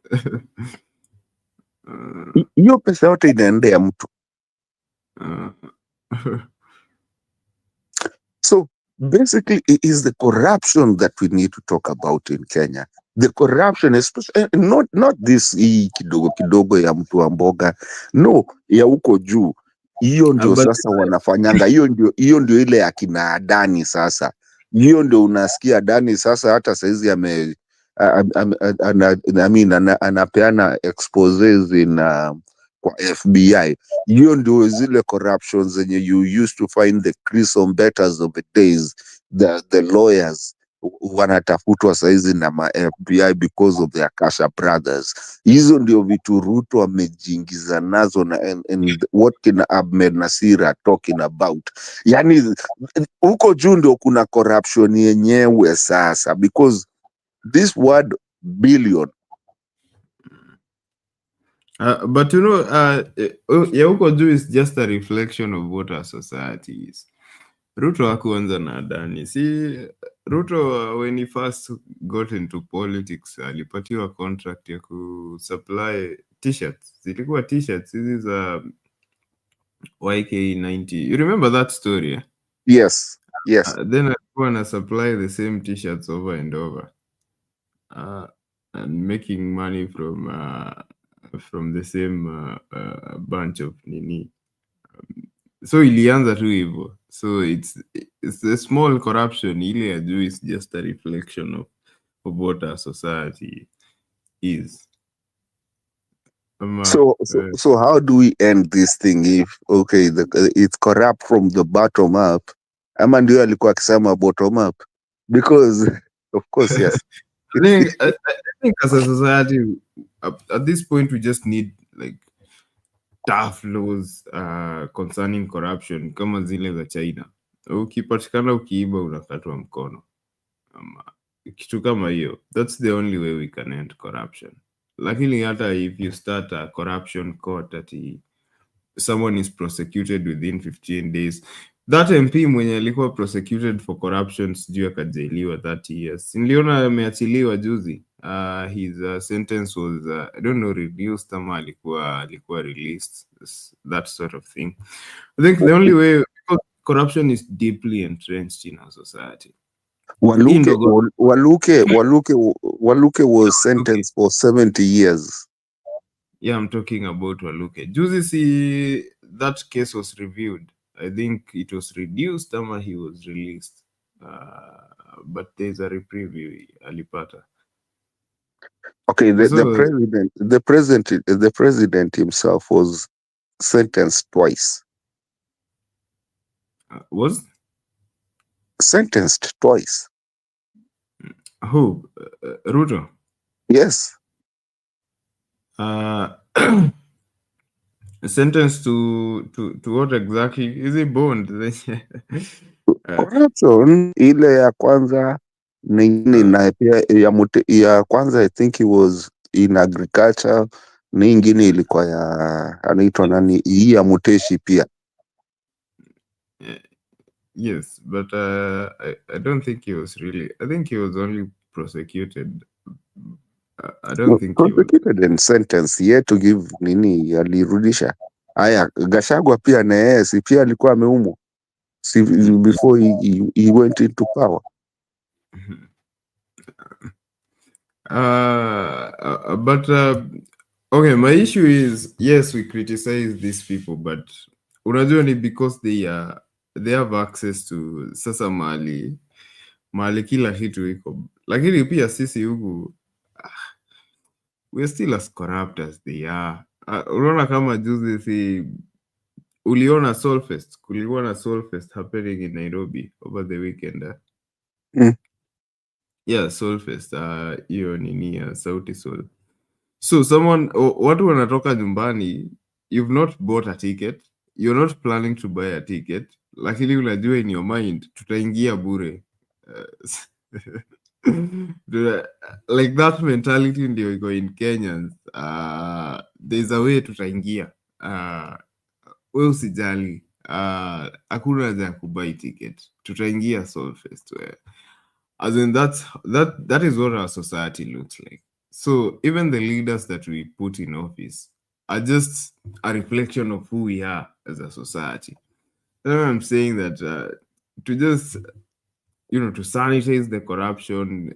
Unajua corruption ni kitu, ni kama kinguo kiawai tulikuwa umekiwacha kwa maji chafu kimekaa huko hivyo, ni kama kimeoza sasa.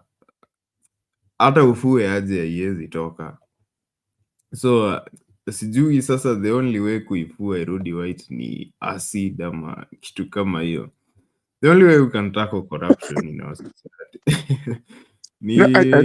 I think Kenyans need to start there's something I liked about what Morara did ile siku alishikwa. Alisema nipelekeni koti. I think if Kenyans get to a place where, if Kenyans get to a place where before you give a cop, because hapo ndio corruption kubwa inaanziaga, before you agree to what cop is telling you, you agree, yes, umenishika, niandikie mashtaka, nipeleke koti, na ukuje, because these cops never even show up in that court to be witnesses. And I would really, mi kwanza hata saa zingine nasikianga kufanya dry run, nitembe usiku anishike alafu niseme nakutaka wewe kuja tuende kotu niambie nilifanya nini. And I've seen some Kenyans who are starting to do that, where they are not scared. They say, kwani nitalala siku ngapi, si twende koti, na akiachiliwa nakataa, anasema hapana, nataka kwenda koti, so that cop is brought in aseme alikushikia nini. But also the other good thing that I've seen with Kenyans is that they're recording almost everything. And I think that's the best thing, because kwanza makarao siku hizi unaona venye wanajifunga. Niliona wengine wanashika jamaa fulani, hata uwezi ona huyu jamaa sura, amejifunga hataki kuonekana. And we also have to, and me and some friends, we are going to petition to the court that if you are a cop, you should never cover your identity. Let us see you. Yes. But then that's such things we are letting them slide, but those are really serious things that we shouldn't. Why should cops arrest people while faces zao ziko covered? Actually, a cop should not like confront you kama yuko in uniform. We ni nani bana? Show me your ID or something. You really a cop?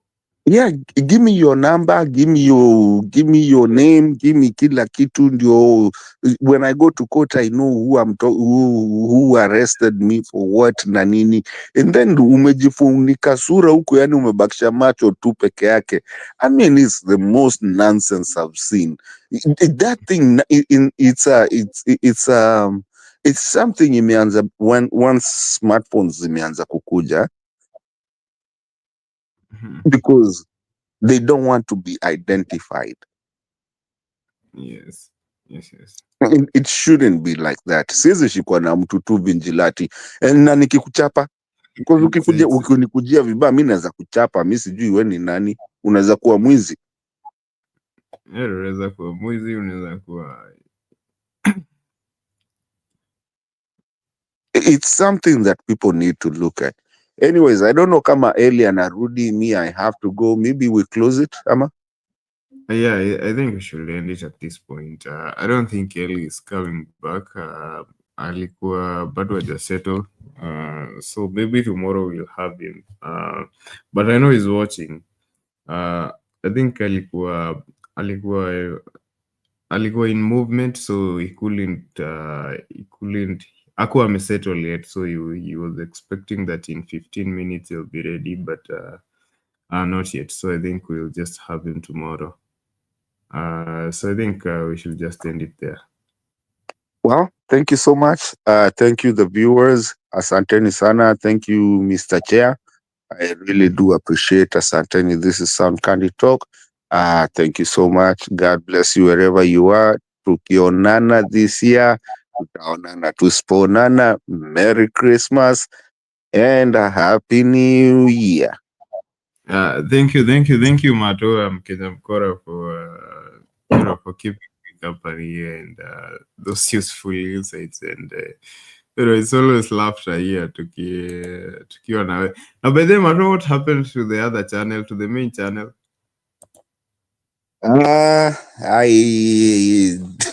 Tutaongea hiyo tutaongea kando. So good night and God bless. Okay, thank you, Matu. To our viewers, thank you for tuning in and following our conversations. Our conversation tonight. I was really hoping to hear your stories. Today, I read some really depressing stories online of how people recounting their experiences during the post-election violence in 2007. And I was really hoping to hear your stories, but you guys didn't show up. So I guess next time, it's a conversation that is still going on, and even after even when Bernard comes, I think we'll just touch on it because it's something that is going on, and we have all these stories showing up online, and Kenyans have created a hashtag. It was there on our title, hashtag Fufua ICC. I don't know where that leads, but it's all online activism. So we'll see what happens as the days unfold. Oh, and a quick correction as you talk about ICC. There's three cases zenye zimewekwa kwa ICC right now by Kenyans in diaspora. There's one in ICCJ, and then there's two in ICC against Ruto. So sijui yenye umesoma, kuna ile yake ya kwanza ikufungwa, lakini kuna tatu zingine zimewekwa. Yeah, Ruto. Yes. Okay. You guys in diaspora are doing the most. We'll see how that pans out. We have Eli. Sijui kama yuko ready to talk to us. Eli? Si tulikuwa tunafunga. He's here. Thank you, Douglas. Eli, hey. Hello, Douglas. I was enjoying the conversation, and I was just traveling, and that's why I excused myself, saying that I'll be, submitting my my comments in 15 minutes, which turned out to be 30 minutes. So my apologies to you and Mkenya, Mkora. So no problem. Have you arrived yet? No? Yes. So I just wanted to say that this issue of the ICC, for the longest time, I've always thought about the things that happened in 2007, and one of the things that we do as a country is we just push things under the carpet. And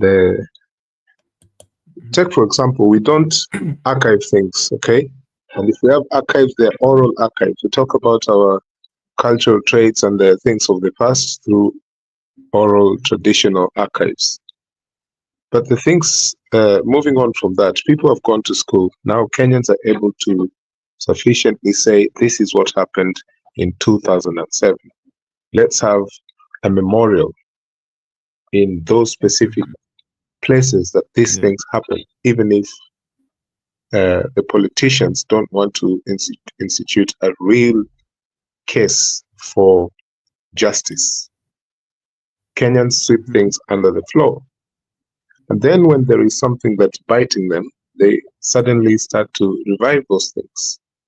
But that's, I think, is human nature. I have been talking about this for the longest time. Even when Ruto was in ODM, a lot of people felt that they were muzzled. They couldn't speak within ODM because of Ruto's comments when he was in Pentagon, the so-called Pentagon. And I think he took position 3 during the nominations of the people in the Pentagon for presidential, choice.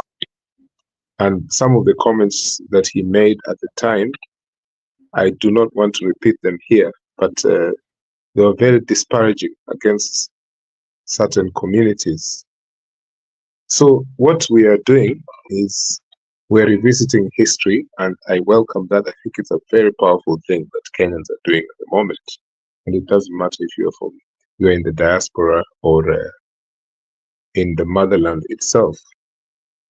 It's painful that Kenyans within Kenya mostly can't do that now because everything is caged and captured. It's horrible. And the justice system is part of the bigger problem. I'm only referring to this conversation within the context of what we're discussing about the ICC and all that. That you find that even in the so-called elections in 2027, the issue of voter numbers and people being told to move from where they have been rightfully living for years is going to be a major issue. This is going to be a thing in 2027. We all know this. And the problem is we are afraid of talking about it robustly, because if we're in the diaspora, we're afraid because some of our people, it could be families, friends, whatever, associates, could be affected from what people in the diaspora do or say. And if it's the people back home, it's just the old revolving door syndrome. And that's what Mr. Ruto has done at the moment. He has captured those politicians that were in different political parties. Hopefully he thinks that's the way people on the ground are going to think. But we know that during election time, people, even if they don't vote for Mr. William Ruto, they will be subjected to him as the president, because in Kenya, the status quo is always maintained. This is a big problem.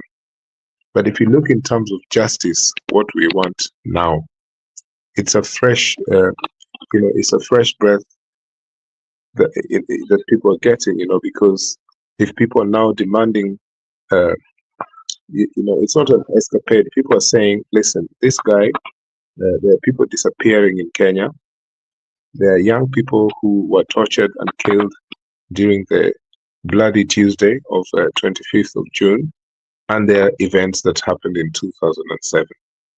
This, I think, is a bold statement from Kenyans and should continue that way. You see, on June 25th, one of the things that people are not talking about is they disappeared. Do you know that many young people left the country either through Uganda or Tanzania? Some were aided by, family, friends, connections. Some had to leave the country because they were involved in the revolution. Okay? And they've had to keep silent because they're being looked for by the Ruto regime. And then you find that within that same circle, there are those people who knew those people who have escaped, who have freed themselves by going into, self-imposed exile, who are now running around, with politicians from either UDA and ODM and all that. It's their right.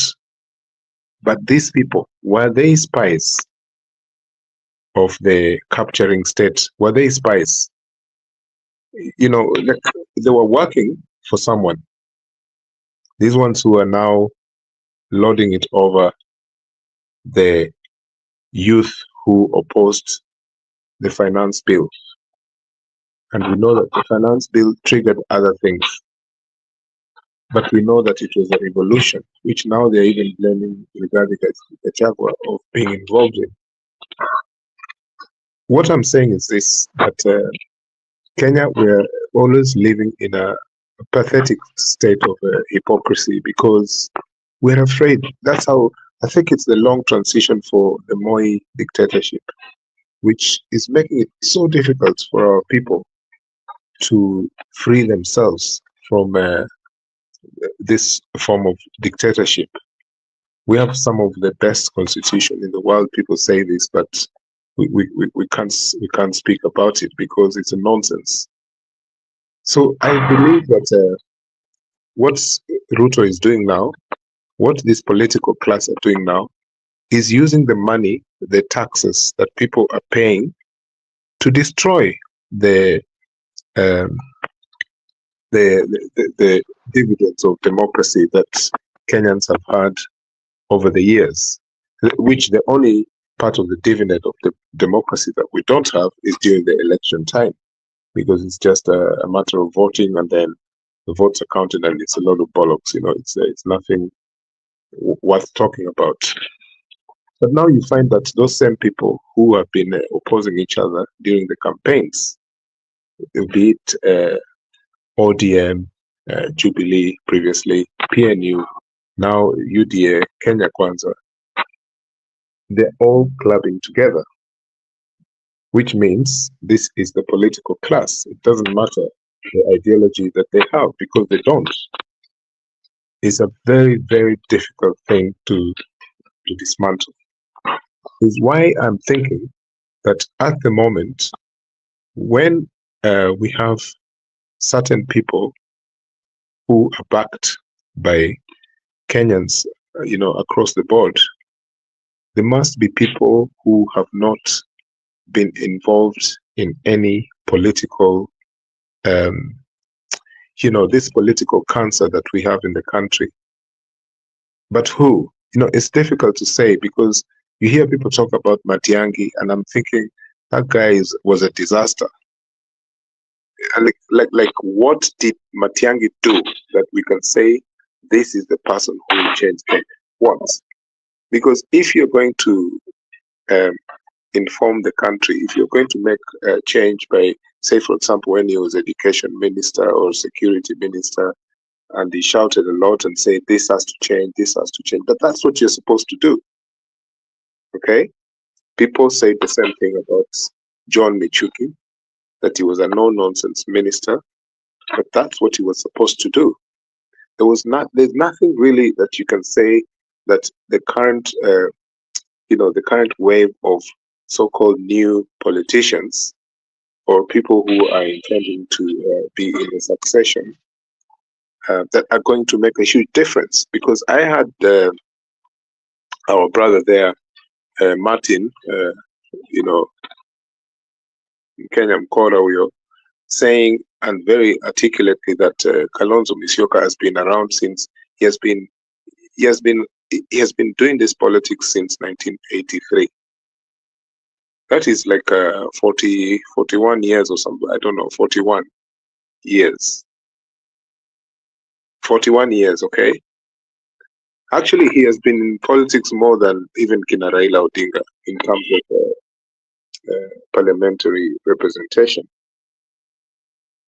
And of course, we can say that Raila has been there because of the issues of 1982. But, I would say that Kalonzo Musyoka has been part of this class. It is so difficult that even now we cannot find a group of people who we can say these are the people who can actually reshape this country. Hopefully, I think if these are people, if there's people that we rely upon, those people that we rely upon must be accepted across the board, including the military, the security services in Kenya. I say this because I think this is important, because if you look at what has happened in West Africa, that is what they have relied on. And those economies are doing very well. They have dumped France, and they're continuing to do it. Whereas us, we are licking the ass of the Chinese and the European frameworks of development. So I believe that we still have a chance. Some people might think that it's a utopia, that we can be able to change our country. But I don't think it's a utopia. I don't think it's a gone story. I think it is so important that we maintain some kind of, our conversations should be not be afraid. I heard Martin there saying that at the moment, the memes, the digital humor that's going on, and people are painting and looking, there's caricatures of William Ruto. Those supposed to be too weak to be true, but I think those things are substantive. When people are cracking loaded humor at a dictator who rigged the elections, I think it's important that whilst people are not on the streets, this should be a very, very sharp way of dealing with this person. People are dealing with him in different ways. Kina Murara, even some church leaders now, some Muslim clerics, people are finding ways of dealing with this person. There are protests in forums, music festivals, the arts is involved. But within that, we know that government agents are also part of this. And that's why I say things like people like that Makore or whatever he's called in different types of colored suits. Was he a government agent? And if he was, is he the only one? Some of these people, they can be paid to destroy the pace of the revolution, a velvet revolution. And this has worked in many countries. There's people who have been dining with the autocrats and then coming across and saying, this one must go. We had Martin Shikuku being accused back in the day of going to share some ugali with Moi in State House. George Anyona was also accused of the same. Because these people, they gave their lives for Kenya. And then there's a certain point where Moi managed to divide the opposition. I wonder if Ruto has done the same, because he has definitely done that in central Kenya, the so-called Mount Kenya, that has been divided in the middle, which is my last point. I read on social media and other mainstream commentaries, people talking about Ruto and Mount Kenya. A lot of people are complaining. People who hated Gachagua, Kikuyus, who voted for Raila. I'm telling you. And I think this time Raila and Karua, they got many votes compared to the last time he tried with Kalonzo. But when you hear the comments, what people are saying from that part of Kenya, they are very upset about the the way Mr. Gachagua was removed from his slot of office. But you look at the trends of what Ruto is doing. Right now, if those 3 new cabinet ministers are approved by parliament, then effectively we will have 9 people from Mount Kenya, including the secretary of the cabinet. Don't know if she's called British or Mercy something. She's also from Mount Kenya. So 9 people, 9. The integrity articles in the constitution address this issue of balance. And so we have 9 people, including Kithure Kindiki, from that region. Now, if that was, say, Rift Valley or Northeastern, Nyanza, Coast, whatever, some president is behaving like that, And by the way, one of the reasons why, one of the 5 items they found to remove Gachagua from office was his so-called tribal hate speech. But this man, Ruto, has managed to use his executive powers to make 8 ministers plus a cabinet secretary from that region, which is also a form of tribalism, but using a different community. But these people are so bitter. The same people, I'm sorry, I know that we have discussed this here before, but the same people who voted for Ruto and Gachagua are now saying that something needs done. I agree with them to some extent, but I want them to look at what Ruto has done now. He has given, those nine positions plus those other powerful positions of, say, diplomatic office to people from that region. And of course, he has done that to entice Luos as well and other parts of Kenya. Kambas have been shunned upon by these gimmicks of William Ruto.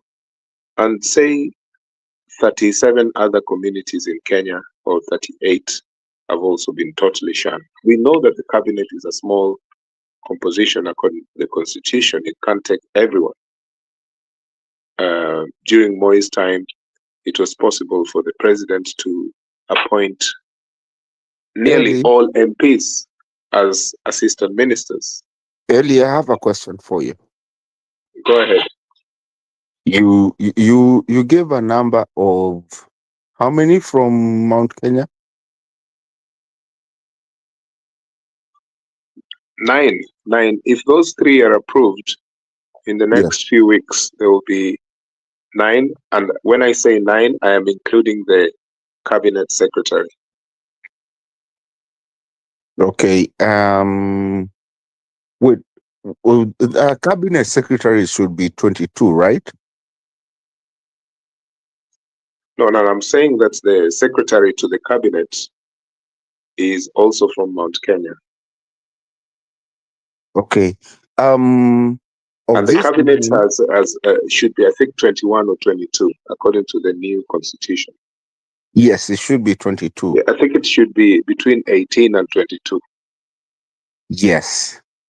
So this 22, this 9 that you're giving us, so that actually, by the way, I never really, because I've not been really running into it too much.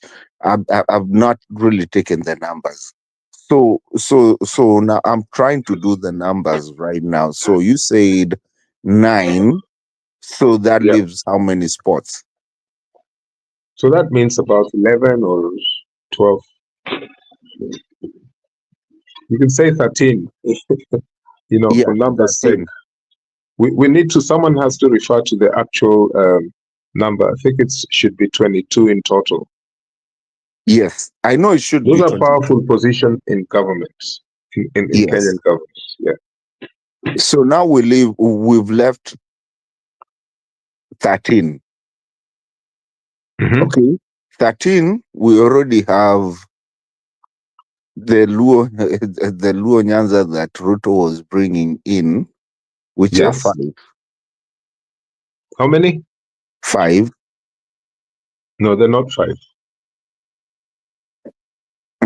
How many? They're not 5.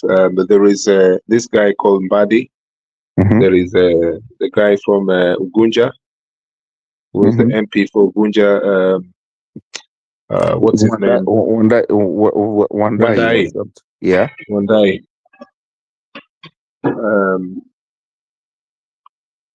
Those are the people I can only think about from Nyanza. No, they are 5. They are actually 5. From Nyanza? Yes. I need to start thinking about them because I don't think they are 5. They're not 5. Comment section, please remind me If you the look rest at of them. the person who is in charge of internal security, the PS, yes, that man comes from Luo Nyanza. There's also a lady. There is an attorney general who is Luo, who is in the cabinet, obviously, the attorney general.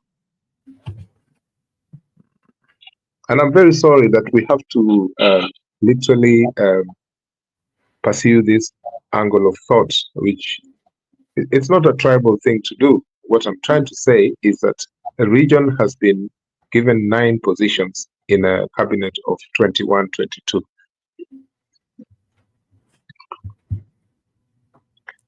So what I'm saying is it's my not question, fair. my biggest question to you, Mr. Eli, and I respect you so much, is I always like to ask people to go back to this thing. How many provinces? Me, because I don't care about this. I mean, Ugatuzi, yes, this is what has made us to be very educative. And I am big of this thing. But I've always been a person of going back to the 7. Was it 7 nini provinces? Provinces. No, there were 8. 8 provinces. Okay, thank you.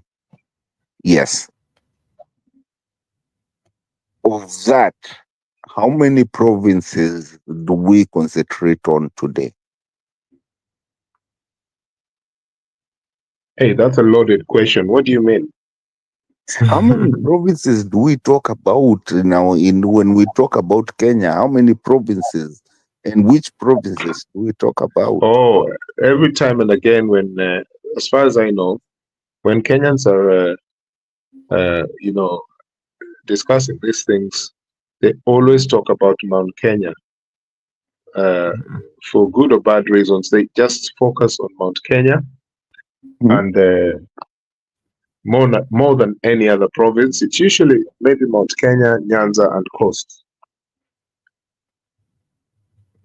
That's what I have seen in the last few years. Yet we are 5, right? No, if we were to talk about the provinces as they were back in the day, that's what I'm trying to say.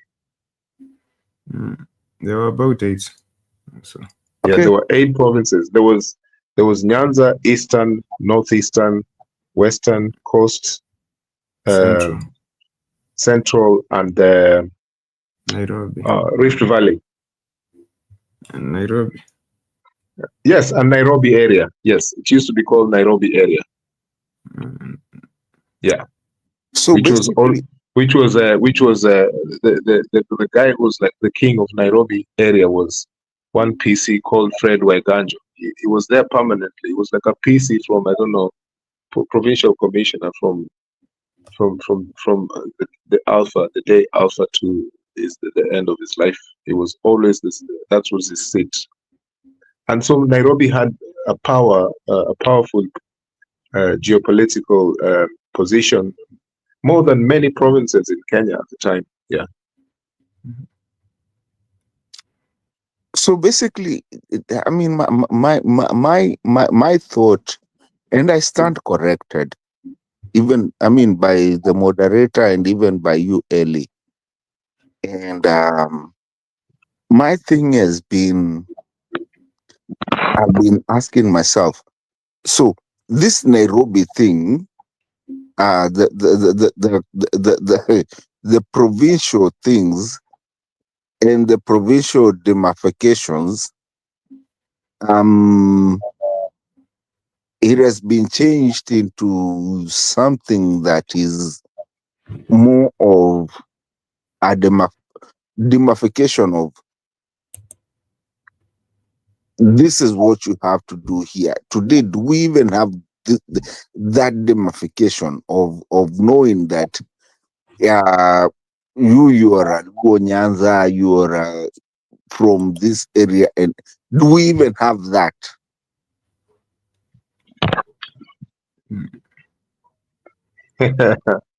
That is that's an interesting question, because when there are crises around the world, you hear people talking about the West.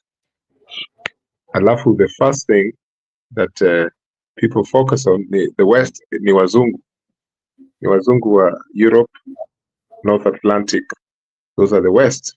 But you find that someone like the former chief of staff of the American forces, what was his name? He was then foreign secretary, the secretary of state, the black guy,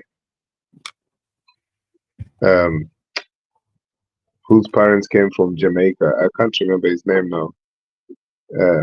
He was the chief of staff, and he served under George Bush as secretary of state. But he was part of the West, so we couldn't say that the Wazungu are the West. It's the same problem we have with our, the geopolitical notions of tribe in Kenya. Because right now, if you say that, for example, where Lamu or places like Mpeketoni, there are many Kikuyus there. In fact, there are Kikuyu politicians there who serve in public office,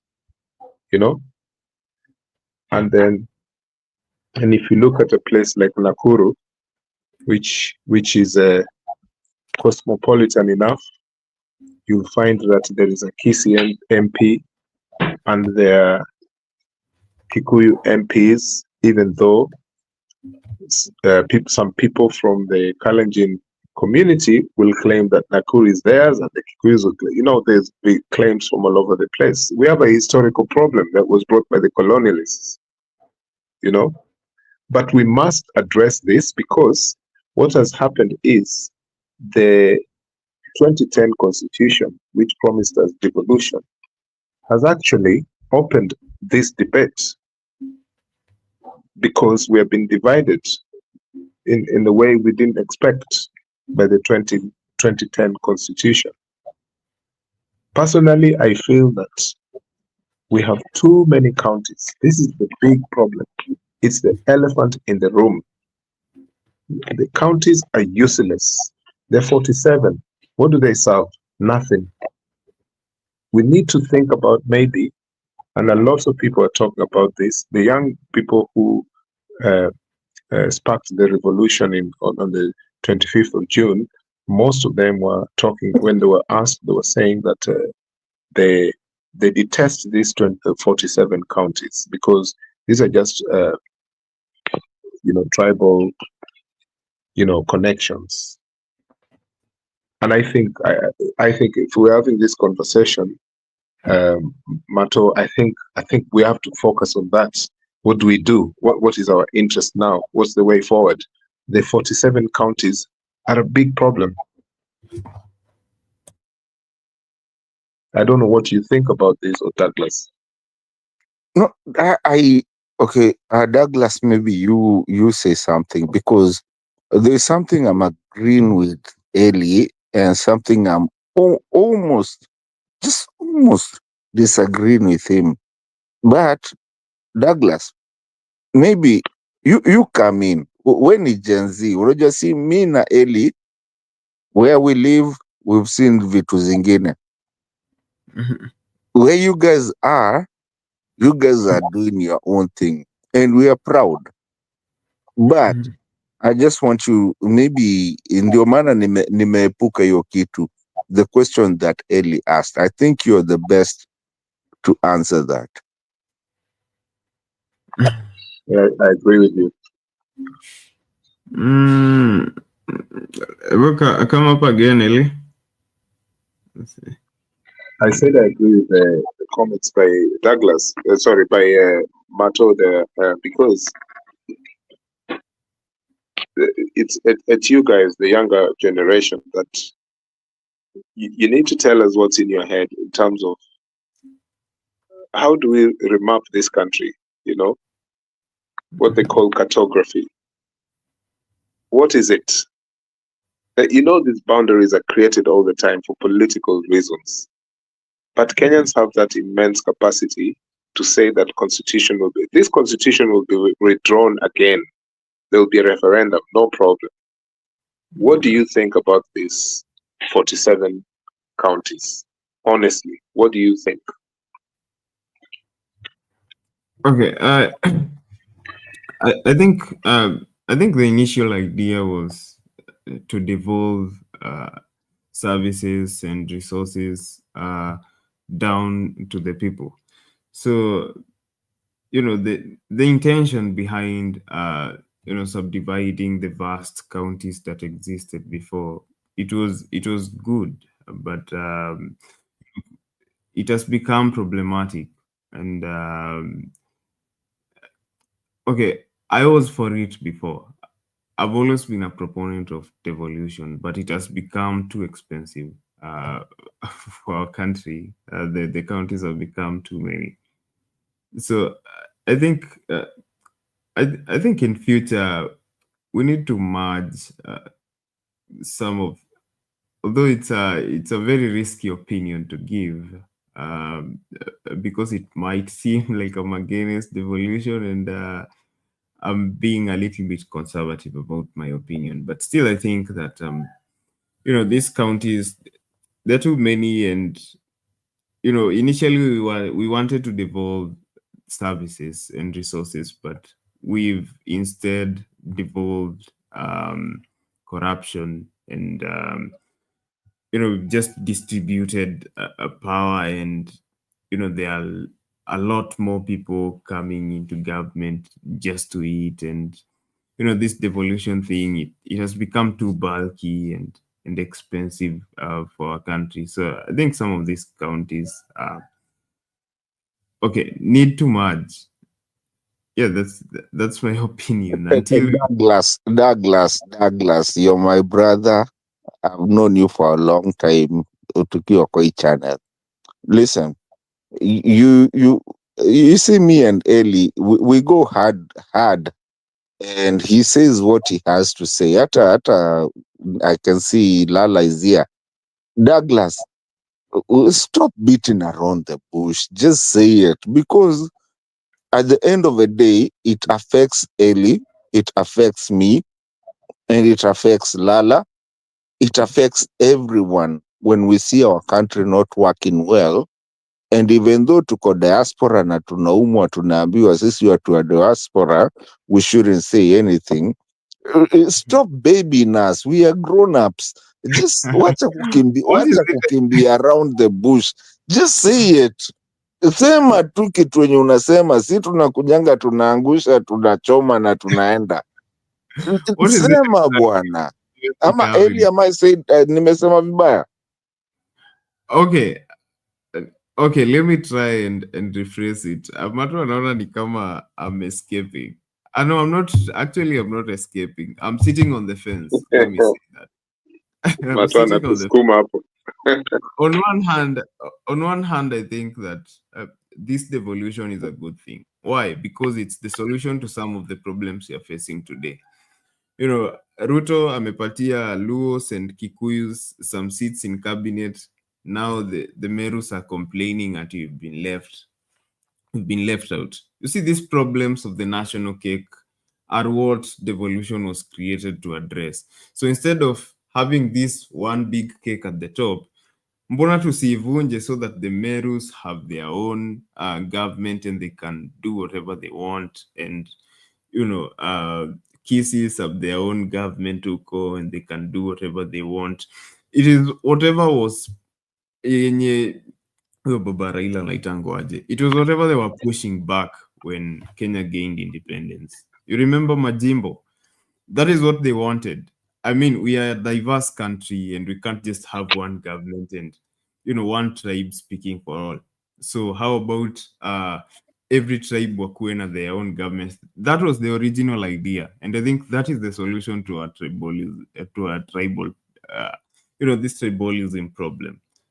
If people can just govern themselves, and so I think the solution is just doing away with the presidential system, and the president is just a ceremonial figure.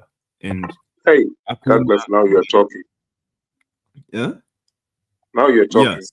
Because yes, the presidential Exactly. Thank you, Eli, because that's exactly what I wanted him to say. Because that's exactly what people are thinking. Kila mtu ajipange, God could decide. But Yeah, Eli, sawa, let me let you, because I know Lala will come with the Christian thing part of it. Lakini Eli, thank you for bringing that.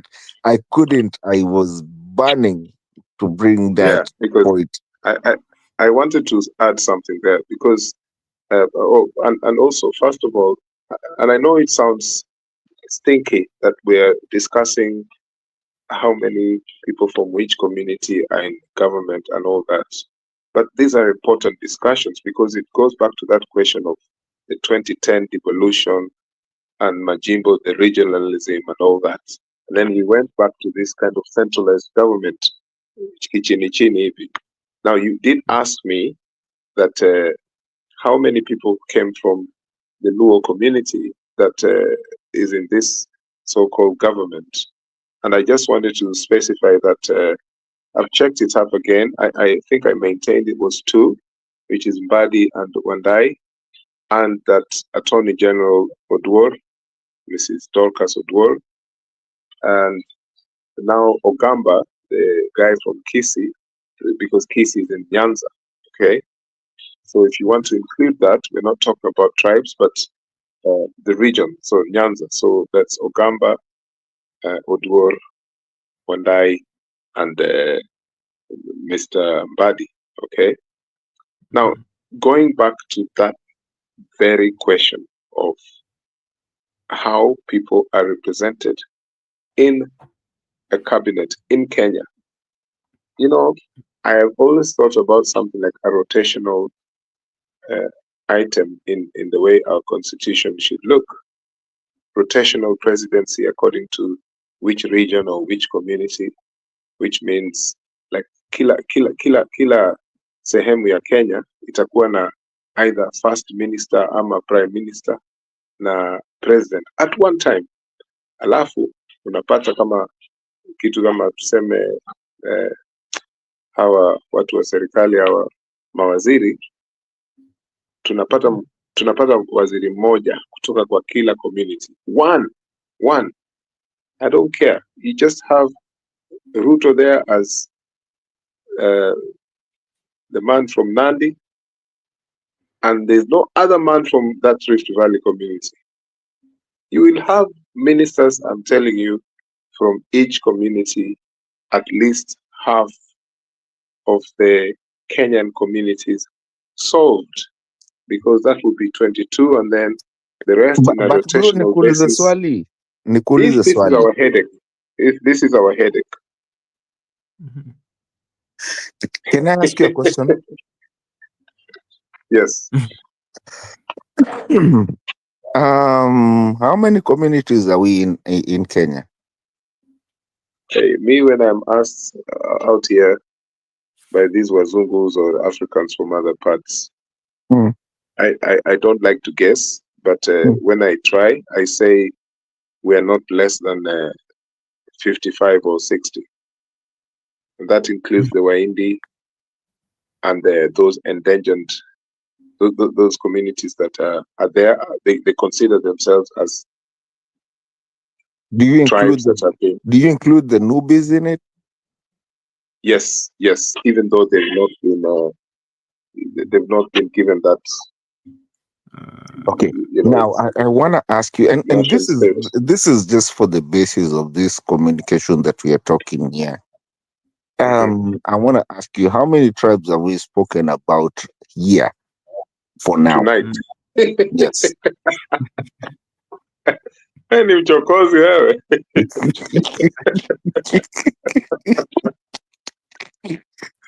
No, because it's truth. I mean, we have to be truth to our talk and what we say. Hiyo ni ukweli, by the way. You know, how many have we spoken about right Maybe now? ask Lala. Me, I think 5. No, don't go anywhere. I know Lala is gonna come. I am skeptical in my own ways. The way I kind of, the way my chain thought. I kind of bring it. Napitianga kwa shamba huko, naenda narudi mpaka nifike home. So, how many tribes have we spoken right now or today? The usual 5 or 6, and we're institutionalized that way. Exactly. You answered the question. Thank you. Acha ninyamaze. Acha niache kuwasumbua. But I think we can have this conversation iendelee. Usikimbie. Eli. I still have a lot of questions for you. But I guess Lala is back. Our chair is still here. Na amesikia hizo question tumeulizana na the explanations. Umenisukuma kwa kora. Actually, maybe I want to run away. I want to leave you guys. Who should I leave in charge? Can you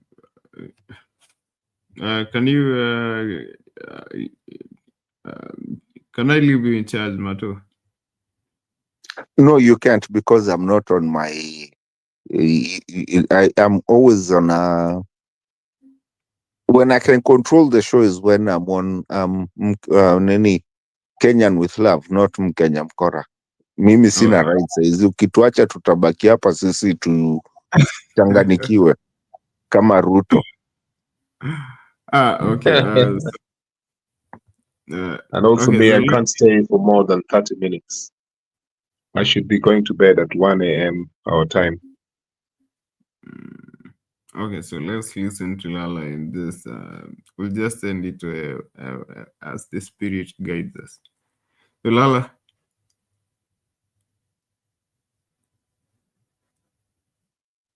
Are you there? We cannot hear you, Lala.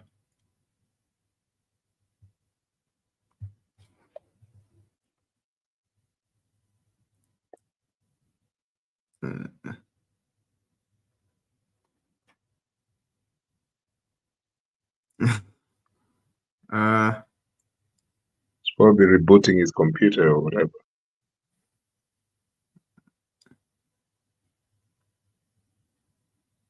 Not yet.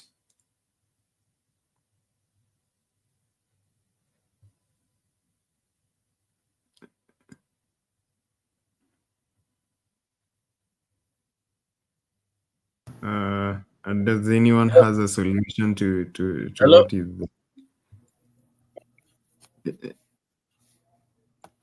Hello? Yeah, we can hear you now. You can hear me? Yes, we can. Okay, wonderful. Eli, it's good to hear your voice, man. It's been a long time. Merry Christmas. Thank you, sir. Thank you. Thank you. I agree You too. yeah, wonderful. I agree with you that I think the country has got so many is suffering from a huge bureaucratic system. Then we have too many counties. I think we should reduce them. But having said that, I don't think reducing them alone is enough. As two things could be done. If we leave them the way they are, we can also structure them so that we reduce their number of people and some of the benefits that they take from us, because there's too many chiefs, and very few Indians. And so in that way, I think something has to be done, because they are taking so much, from the system. But on the other hand, I think the wastage at this moment is we have people that are thieves and criminals, and they don't care about the country. I think even if you leave few of them, they're gonna just be eating with those same people somewhere positioned to suck from the government. So here we have this county government, but there are people around them. Their job is to drop them. Kama mtu amepanda mti mnasi, ana drop, anatoa machungu, the people who are actually getting it are people down there. So when they climb down, they go and loot with them.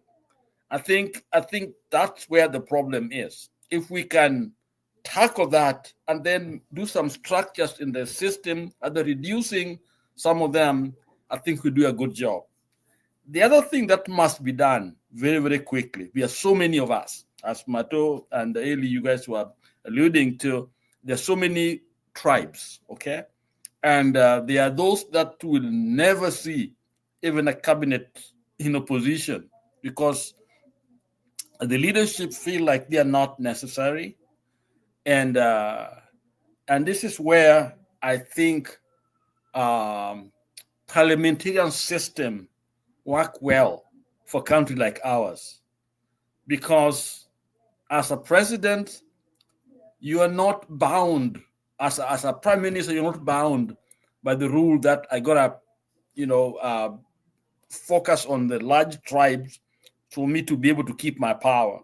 Okay, as a prime minister who is elected by the members, whatever you want to do it, you are able now to look at the entire nation, because your power can be checked anytime within that parliament. You have to address the issues right there in the parliament. So that way, a guy, a Pocomo or a Nubian need can be heard. The issues can be articulated.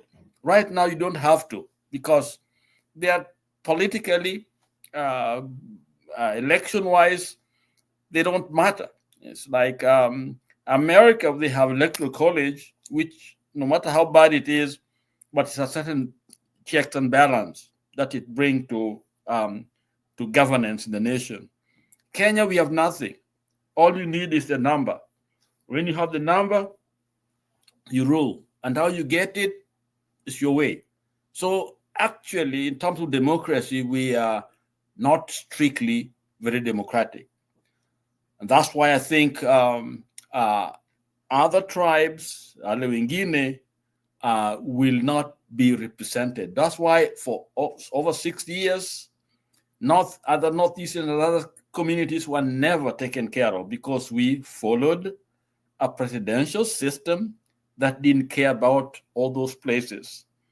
When we tried Nusumkati was a good check on the government. The prime minister was there and the president was there, and therefore the country was able to move ahead very, very quickly. So to me, if we have to reduce the counties, let's think about changing from presidential to parliamentarian. Rotational leadership may not help as much, because we are talking of if we are 60 tribes, every one of them will want to have a leader. Others will just following others. Like Nyanza, we have the Kurias, they have minority there. So you're telling me couriers will never, because people will always feel ethnicized. You know, they have to vote for their own person, which is really we are trying to work against. So I think changing to more of a PM parliamentarian system, I think may tackle the problem of tribalism to an extent. And all of us primarily saying to our leaders, because we talk, but we don't have that forceful messaging where we are able to back our statement. So I think some of these things that we discuss, we talk about, we should be able to put it together, form it into legislative, something that can be worked on rather than waiting for some politicians to do it. I think it's all of us talking and saying these are some of the ideas we have. We identify somebody who can bring it in forward for us as a group of Kenyans who know exactly what needs to be done. Or else the politicians will do only that which benefits them. They will protect themselves. That's what we are discovering now, that actually at the end of the day, Uhuru is there, you know, all the team is there, they are still working as politicians. So if you and I are able to talk about these things, not just leave them in this forum, put them down, figure out the platform we have, like this particular channel, we are able to reach other people and come up with something that is what we the people think. What do you think about it? And the number game, you know, we get the number and then we push it forward. These are the things that will change our government, our system of governance, that is. Because these people are not listening to us. They only listen to power. And that is where power is, the number. Okay, back to you, Douglas. Mr. Chair, can I say something? Yes, go on, Mato. Thank you. I don't know where Eli, I don't know what happened to Eli, but that was good. And also, Lala, what you said is very good. At the end of the day, it's not about these politicians. And that is why we are saying kufa makanga kufa dereva. Na tukimaliza kuwa dereva tunaua the abiria. Yeah, but Abiria. that's the way democracy is supposed to function. It is us. Hiyo dereva mbaya unamtoa. Makanga unamtoa. Unatupa nje gari. Na abiria pia unachapa kama abiria pia naye ana misbehave. When they collude with the driver, wanachukua rushwa, wote wanatolewa. Na gari kama ina speed governor. Gari pia Uhuru alituambia gari itafika Uhuru alituambia gari itafika stage bila hata chassis. Hata chassis unatoa. Kama inaenda na haina speed governor, si unatafuta venye itasimama. You know, Mr. Chair, all I'm trying to say in a satirical way, and that is what our people have decided to do, kina nyinyi, is that there also comes a time that kama ni mbaya, anguka nayo. You know, you will find that the US went to civil war. Why? Anguka nayo. They just say, tunachoma kila kitu, tutajenga baadaye. The thing with Kenya, where we've now gotten, is that we are not doing civil service anymore. The people that we call leaders, they call themselves waheshimiwa. They sit in the best places kwa what do you call this, kwa matanga, umefiwa na mtu wenyu. They sit in that very the front. Even the family can't even sit in the front. Now ndo amefiwa. The best tent. Yeah. Kwa harusi, they sit there. Na nyinyi ndio mnaoana. Unapata anakaa mbele yako. So basically, what I'm really liking, and I'm a very proud Kenyan as I speak, because I'm seeing Kenyans in whether you want to call it Gen Z or you want to call it a mixture of Gen Z and this, you know, and millennial kinasisi. It doesn't matter. I am just seeing somewhere where even hours I way to where people hata wameanza kugeuka. I'm seeing the kanisa coming back. I'm seeing the diaspora coming back to their senses. I'm seeing the you know, hawas wako na chapa hata wao wanaingia tu, yani kila mtu tu anaingia in place, including hata wakubwa. Saizi kuna wengine washikani, they don't agree with each other. Why? Because something is not right. And it's not about Ruto. I mean, yes, mostly it's about Ruto. Lakini it's his governance, his kind of way has opened up people's eyes. The middle class, the people who have cars, wanakimbiza Morara akishikwa, wanamkimbiza, wanakimbia waende wapi sijui nini, na kila mtu ako kwa gari yake. Now, I'm not saying Morara is gonna be a president. I'm just saying, even the conversation in the media section has changed. Spice, umesikiza Spice TV is wanaongea vitu zingine. Kina my friend huko Maina Kageni na nani wanaongea vitu zingine. Yani everything, you go to any TV, but no one wants to go see those people, those things. But they had to. When we started coming to these shows, my brother, you were here, all of you. When we started tukianza kufungua hizi machannel, walikuwa kila every time wanatu threaten, umetumia nini content yetu. Nowadays, that they don't touch. Why do you think that is?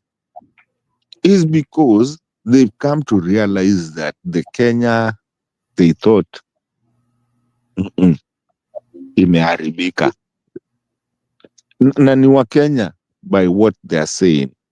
All the memes, everything that you see around, I've been researching, searching, kila kitu kwa media. And everything is against this man. So, is it us that we are wrong? Or is it them that they are wrong? And that is the biggest thing I asked myself. What Eli just said right here, ni kitu kubwa sana. And I feel, hata wewe, even Mr. Lala, and even you, Douglas, the things you guys have been saying, this is the talks that needs to be spoken and to be injected. Not that I suppose Morara injecting. But I'm saying injection lazima injectiwe by all means, right, left, center. Wacha kwanza nikafungia hapo hivyo mpaka uniite tena. Niko sijaenda. Mimi hata nataka kufunga. Elias has dropped out. I'm not sure if that was intentional ama ni a tech crunch experience. I think Eli ako na shida ya nini ya network kiasi. Oh yeah. Ni sawa. Anyway, maybe I'm planning to step out, so I'm just going to take your final thoughts. Anza na Lala alafu nikuje. Lala. Oh, Mato and Douglas, I don't have much, but I simply want to say that we are not too far from our victory. And this despair and lies should not be in our lips. Exaggerating information, which actually discourages people when they discover what we are saying is garbage, is not right. My idea is that we are following the true north, which is truth, justice, rule of law, development, all those wonderful words to be realized in our nation. And so I'm not tired, but I step out here knowing very well that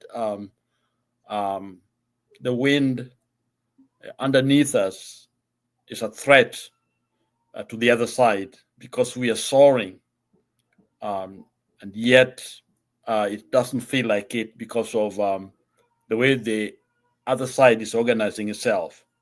But I also like to say that on the other side, there are also signals that some people on the other side are actually our allies on this side. And that is critical for us. Any war that is fought has got two wings. There are those that negotiate, whether it's Sinn Féin, which was a Republican army in Ireland. They were like two organizations, but they were doing this. The objectives were the same. One was a political wing, the other was a military wing. They both worked towards the end of their struggle to win their victory, and they won. I think when that's all be simplistic, let's not start fighting each other, knowing one is better than the other. Personally, if there's a picture taken to me, I happen to be in a relative's house, and we Kwamatanga, and the one who came to that sitting room was no other than Yoweri Kaguta Museveni.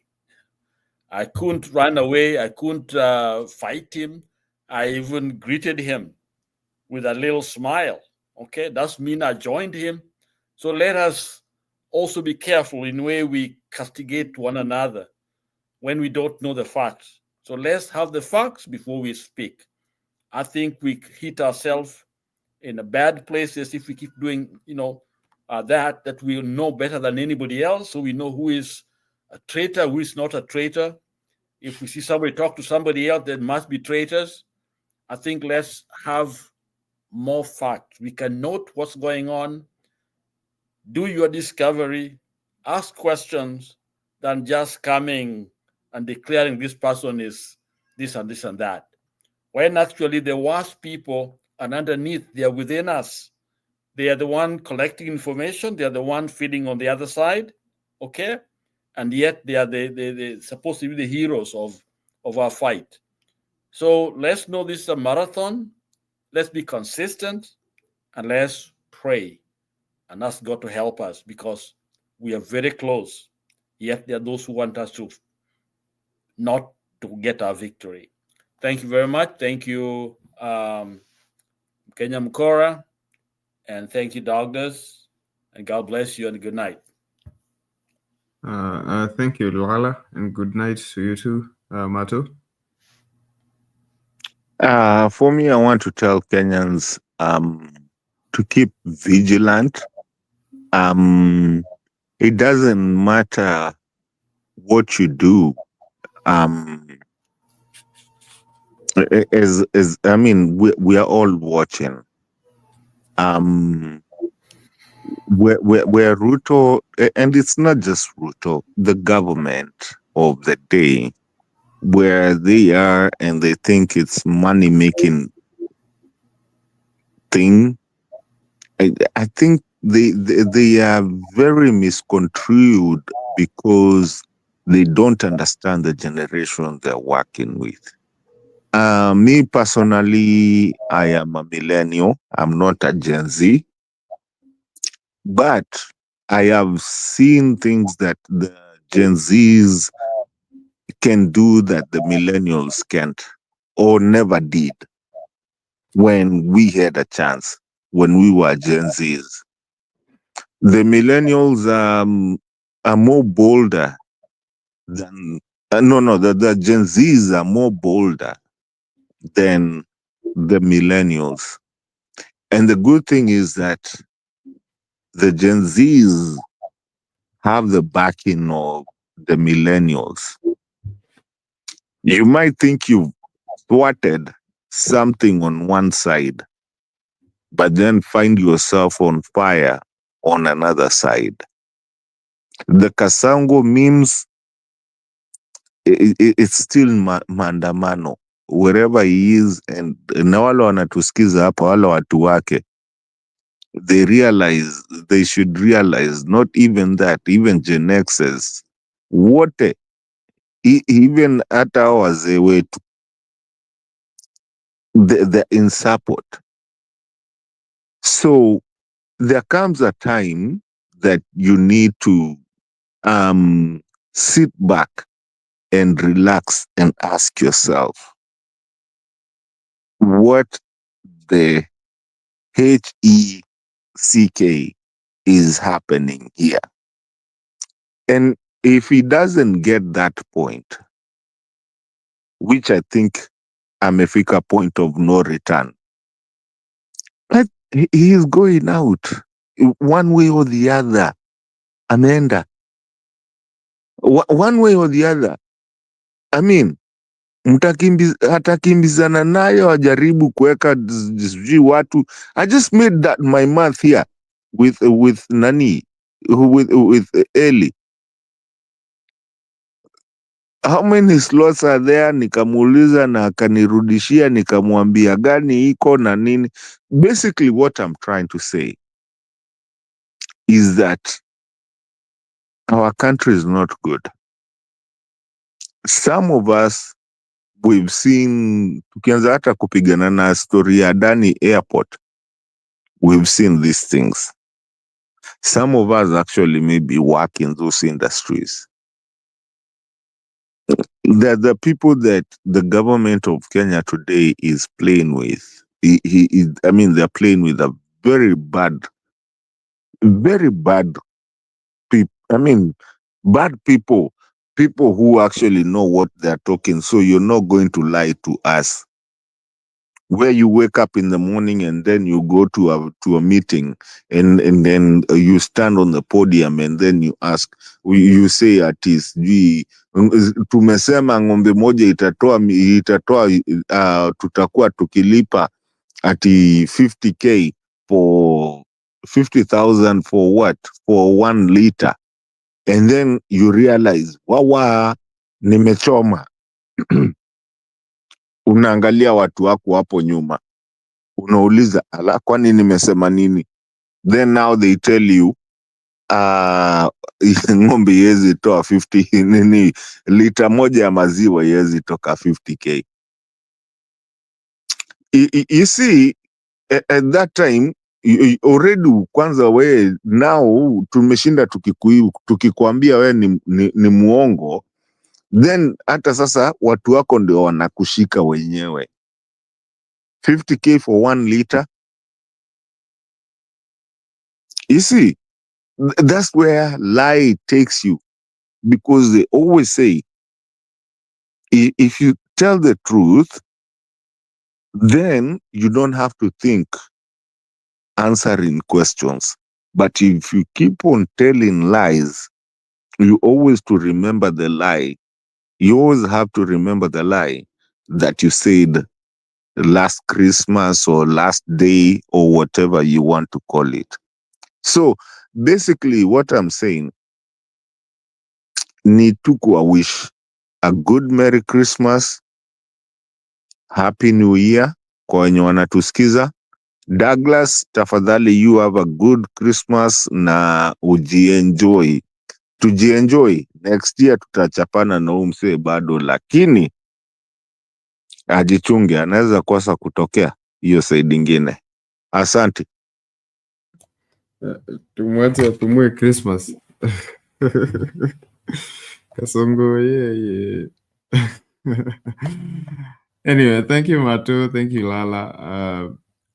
Earlier, I had Ellie who's dropped off. Had Shadizo. Yes, thank you for joining me in the show. In the comment section, I had Gypsy Corner.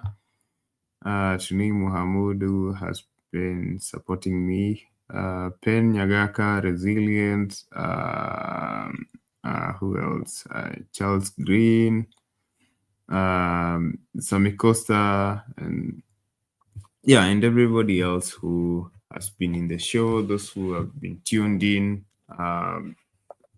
silent listeners, silent viewers. Thank you for joining me tonight. My poll question was, do you think Kenyans should recount the 2007 post-election violence in order to heal and prevent future tribal conflicts? 87% of you say yes, 37% of you disagree. That formed the basis of our conversation tonight. And I think that it's absolutely healthy and necessary that we recount those memories. Although you people didn't show up, I wanted to hear those stories, especially those of you who might have actually gone through actual trauma, those who are directly affected, either lost loved ones, either lost their homes, their properties. I really wanted to hear from you, but it's a conversation that is still ongoing online, and it's a conversation that is building up, and in the coming weeks, people are going to be recounting more and more what happened there. So I thought this conversation is absolutely necessary in the conversation to break down tribalism, because then and only then can we take a step back and look at those how tribalism has actually damaged us in the past, and if we continue to entertain it, how much damage it potentially can do to our society as Kenyans. So even as you go to sleep, always remember that politicians only see you as pawns, as a bargaining chip. When they go to the table to negotiate for power, you, the people they call their tribesmen, you're the bargaining chip. So it's about time that Kenyans stand up and say no to tribalism. Well, negative tribalism. Ethnicity, it's beautiful, and I think that we shouldn't just ignore it, but we should talk about it and own it positively, so that it does not actually destroy our society and our great country, Kenya. So good night, and or good morning from wherever you're watching us from. Merry Christmas and Happy New Year. See you tomorrow.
Christmas.